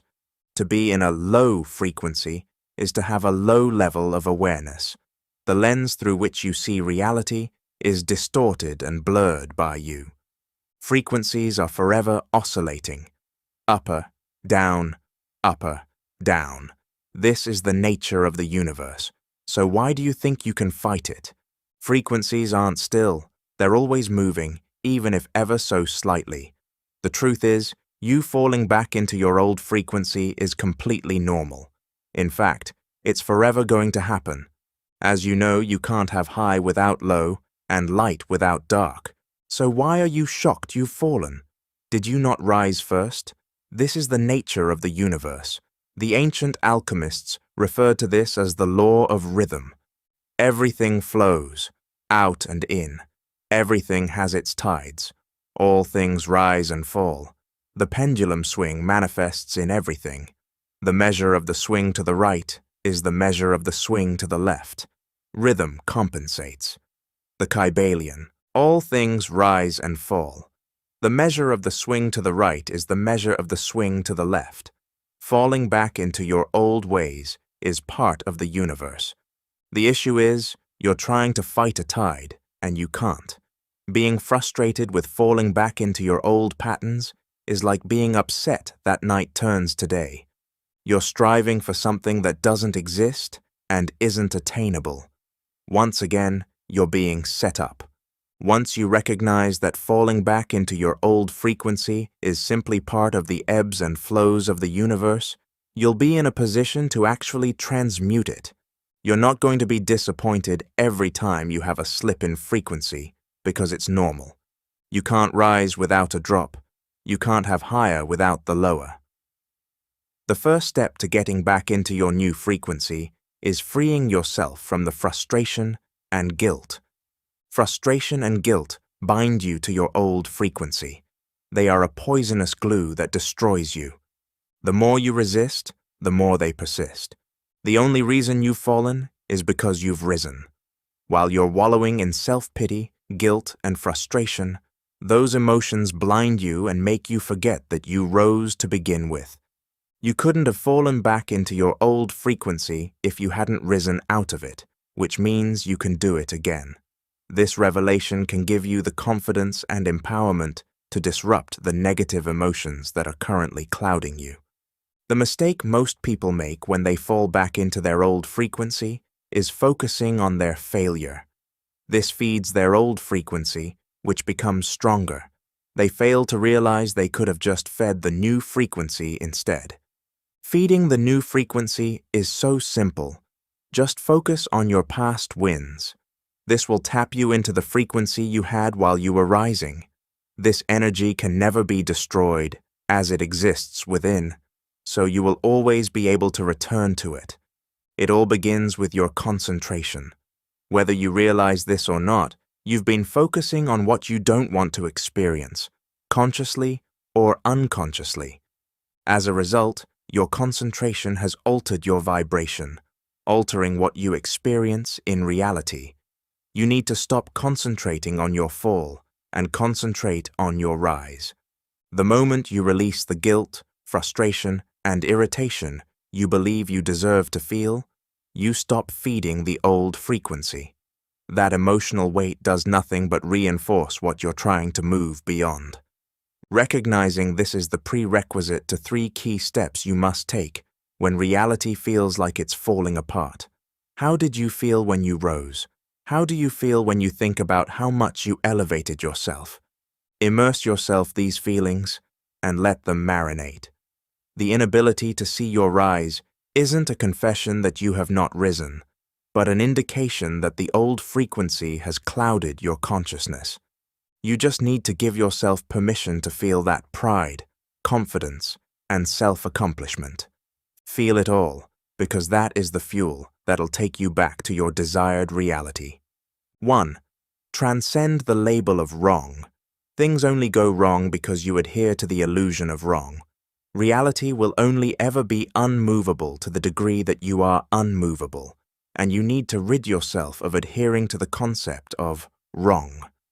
Do not forget, since there are no truths in reality other than what the subconscious mind accepts as true, you make the laws of your reality based upon your conviction behind a belief. Once you start to internalize the idea that reality is wrong or things aren't working, you set in motion a frequency that molds your reality to reflect that idea, which is strengthened by the emotions behind it, usually frustration, irritation, annoyance, anger, or sadness. When it comes to your desired reality, reality can never go wrong. Eradicate the concept of wrong from your vocabulary to eradicate it from your reality. What we deem to be right or wrong in our reality is nothing more than the illusionary law of polarity in operation. Energetic pairs such as masculine and feminine, negative and positive, or good and bad, only appear to be separate in our third-dimensional realm. Outside of our reality, on a quantum level, everything is one. There is no separation outside of our reality from where you must materialize your desired reality, meaning you must be above the polarity of reality and begin seeing everything as one. This extends to labeling reality. Everything in reality simply is. The inability to see this is due to our desire to moralize the universe, which will result in nothing more than pain and frustration. The universe doesn't adhere to morality. Gravity acts upon the innocent child in the same manner as it does an evil adult. How would you feel if you knew that nothing can ever truly go wrong in your reality? That despite how things appear temporarily, everything is leading to one place? Traditionally, our concept of things going right or wrong stems from the idea of God, right, and the devil, wrong. Many assume the devil must exist because they believe God, like everything else in reality, something must have an opposite. But this reasoning overlooks a key truth. God exists beyond this reality, and therefore beyond polarity. God is not bound by duality, contrast, or opposites. So if God is above polarity, then God has no true opposition, meaning the concept of the devil as God's equal opposite is a misunderstanding. There is only one power in the universe, and that is God. As it is often said, the devil is a lie. The concept of the devil is rooted in the belief that things can go wrong, that you can stray, take the wrong path, or fall into darkness. But when that darkness is illuminated by the light of truth, the illusion of multiple conflicting paths dissolves, revealing that there was only ever one true path all along. This isn't about debating the existence or validity of the devil, but rather bringing awareness to a deeper truth. There is ultimately only one power in the universe, expressing itself through different vibrational states. Never forget that whatever you experience in reality, so long as you maintain the idea that all paths lead to one place, every apparent change in direction will simply be another route to the same location. There are no detours unless you create them through the idea that things can go wrong. Look at the wrongs of your reality as a delayed form of consciousness, making their way out to create space for your desired reality, as opposed to an indication that they still exist and have power over you. Second, alter how you look at life, and life will alter the way it looks at you. Your perception is being used against you, and until it serves you, it will destroy you. The alchemist takes advantage of the fact that life is meaningless. That does not mean that life is valueless, but the meaning that we attribute to reality is just that. What we attribute. The label or meaning you attribute to reality will ultimately alter your reality to reflect the energy behind that label. If you see everything as going wrong, then everything energetically within that label will imprint itself onto your reality, altering it to reflect everything that is aligned with wrong. Until you can redefine the experiences of reality to serve you, reality will control you. To truly alchemize your reality, see everything going wrong as sign that everything is going right. Remember, the only difference between things going well for you and things going badly for you is the rate of vibration. Your vibration is preceded by your concentration. If you continuously focus on the aspects of your reality which are going wrong, that concentration will be reflected in your vibration, which will gain momentum until it becomes a frequency, and every frequency must turn into a reality. Alternatively, if you consistently focus on the parts of your reality where everything is going right, with enough momentum, this vibration becomes your dominant frequency. You can have good intentions in your reality, but ultimately, your concentration is more powerful than your intention. Third, stand calmly among the chaos. The world can only give you what you give yourself first. To truly alter your world, you must be whatever you desire before the world proves it to you, because it will never prove what you are already not. Sometimes life can be chaotic. It can feel as though everything terrible is happening at once, and it is choking you.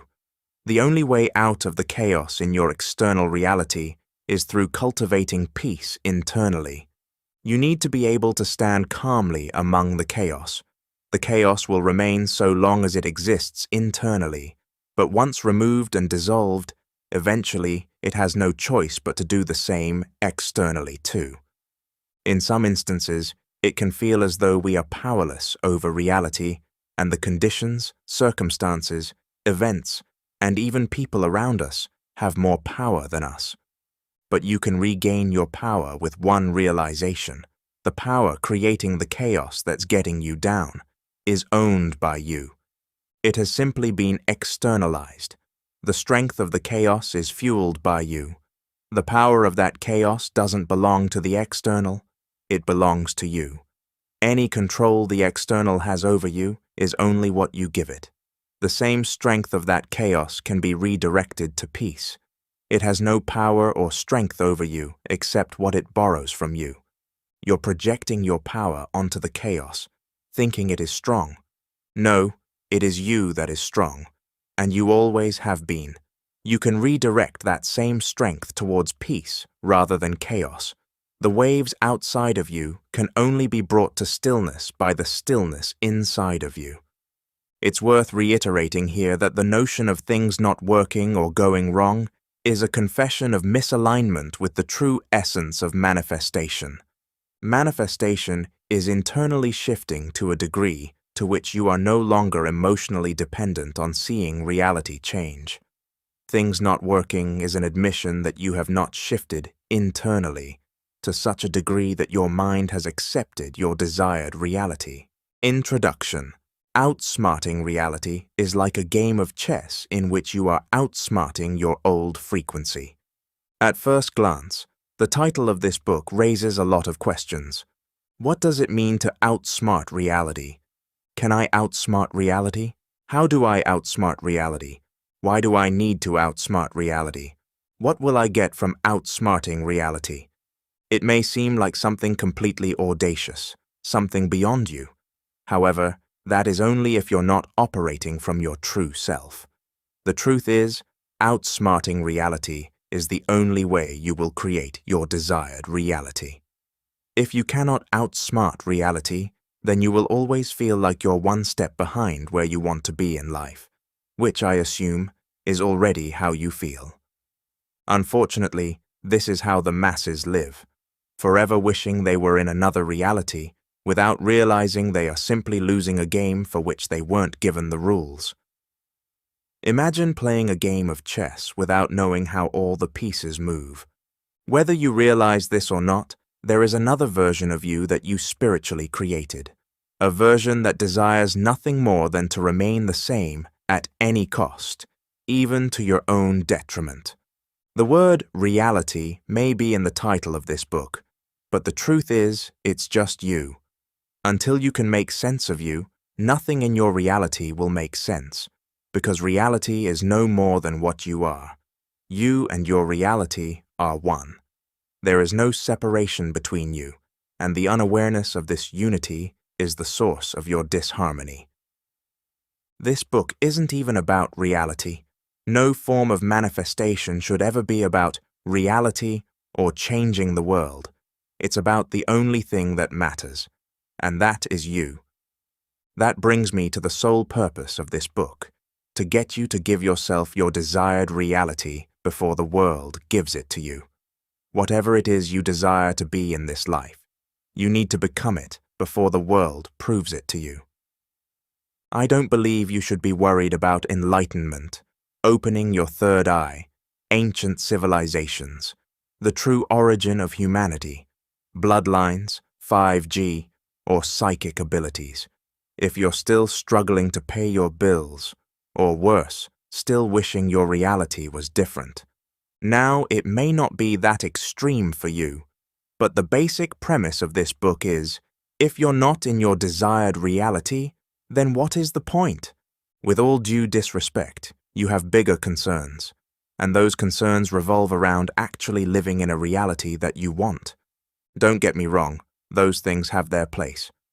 Most definitely, but spirituality without the ability to control your reality is nothing but complete vanity. I repeat, the only aim of this book is to get you to give yourself your desired reality. With that being said, I'd also like to clarify that you won't find any sexy new techniques, strategies, or methods for manifesting in this book. And I put that in quotes because it's likely you have the wrong definition of what that even means. The only things you will find here are timeless principles, principles that explain the mechanics of the universe in relation to creation and how you work. Finally, let me make this clear. You may be holding a book, but that's not what you're really reading. What you are reading is your level of consciousness, and nothing more. The reason for that is simple. You don't see reality as it is. You only see it as you are.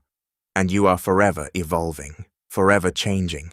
So what is revealed to you today won't be the same as what's revealed next week. This book will not be your savior. You are your only savior. A word to the reader. I am typically hired by elite 6- to 8-figure entrepreneurs, professional athletes, and Hollywood actors. Not for what they publicly preach about hard work or smart strategies, but for what they will never tell you. The hidden, esoteric, and metaphysical secrets of the universe that allow them to achieve more by doing less.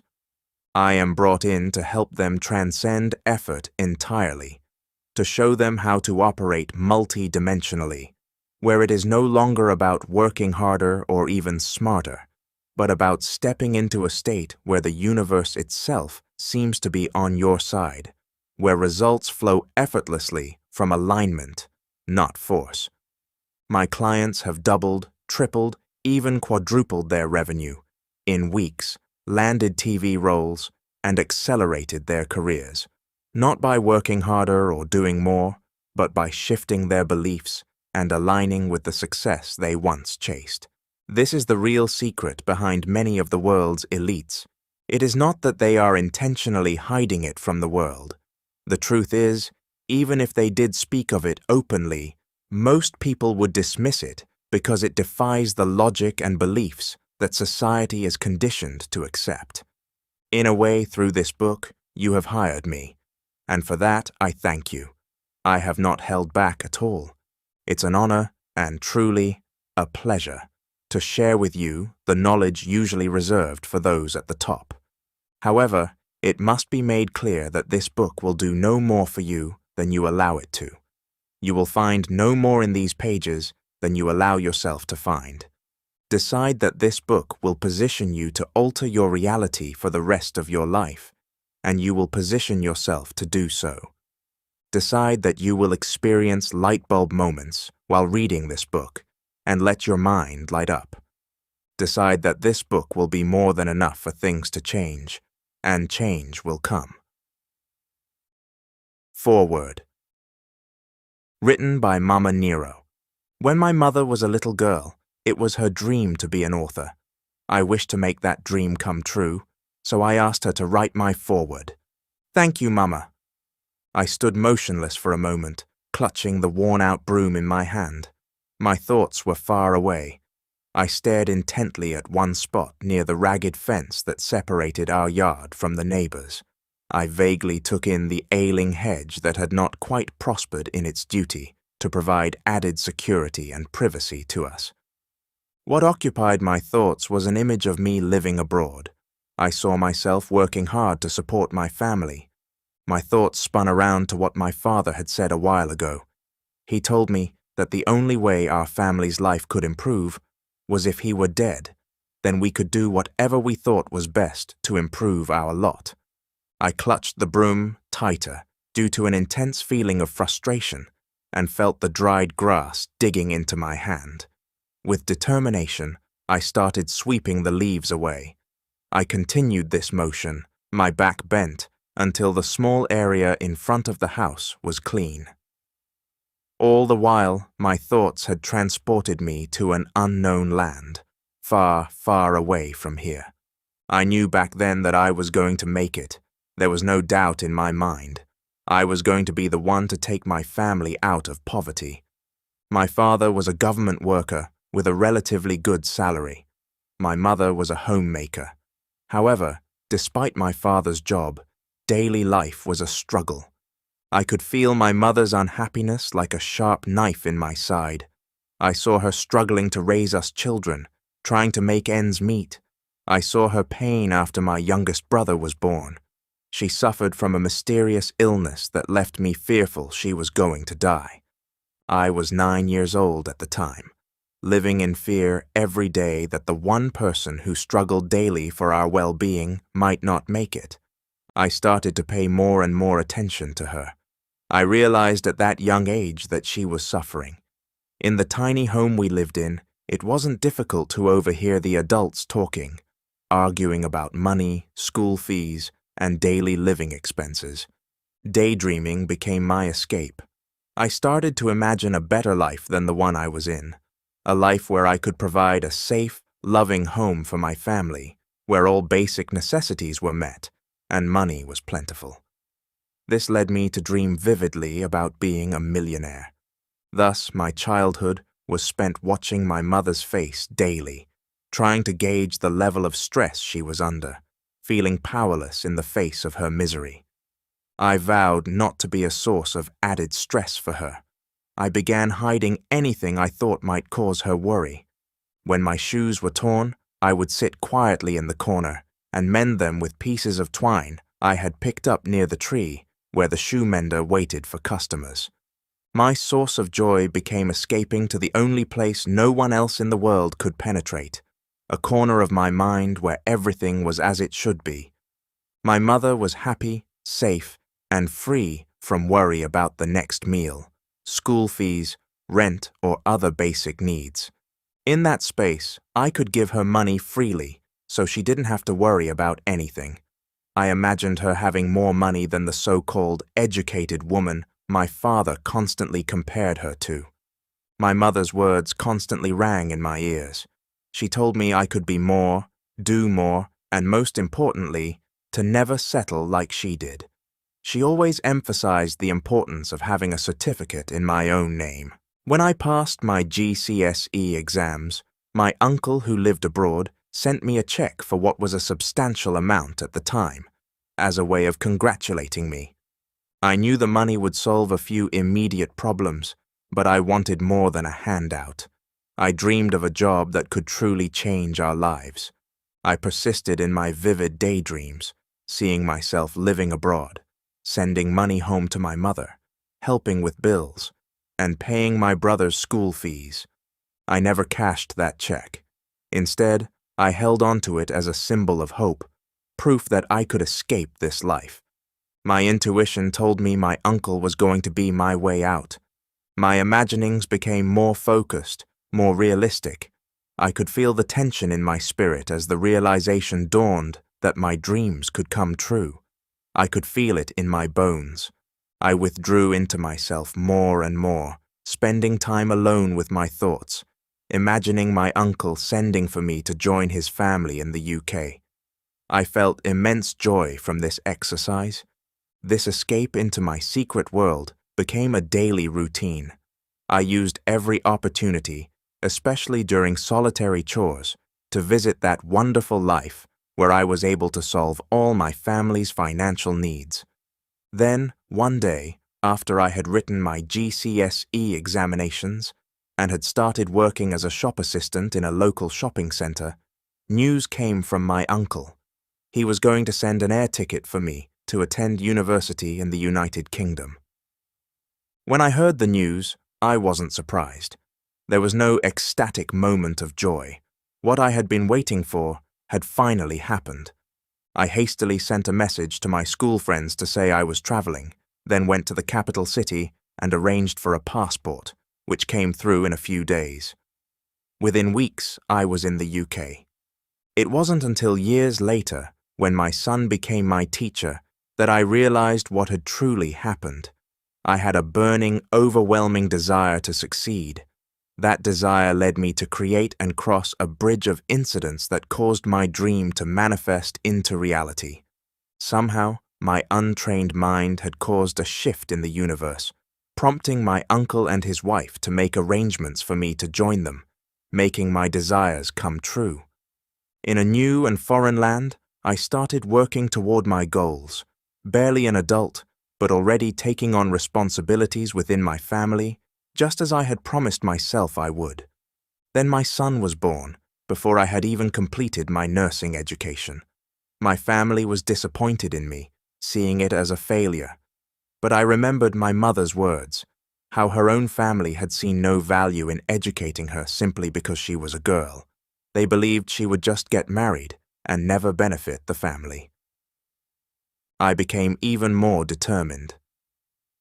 I completed my course while my family cared for my son. Now I had a more pressing reason to work hard, to get my child back from the parents I had entrusted him to. Over the next 20 years, I stopped listening to that inner voice of my childhood. I lost the directions to that tiny room in the corner of my mind that I used to escape to. I told myself I had no time for childish fancies. I became more concerned with surviving, solving other people's problems ahead of my own, and most importantly, being a good mother to my son, Nero.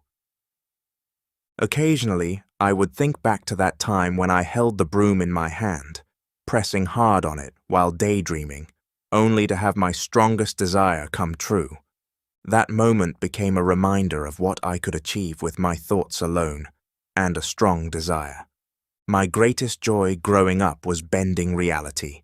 I could escape to far and amazing worlds simply by opening a book and losing myself in it. I wanted my son to experience this wondrous world too. I started encouraging him to read, for fun. Imagine my joy when he asked me to buy him books. That joy soon turned to mild concern when I noticed the titles he was drawn to. My son began an adventure of a lifetime.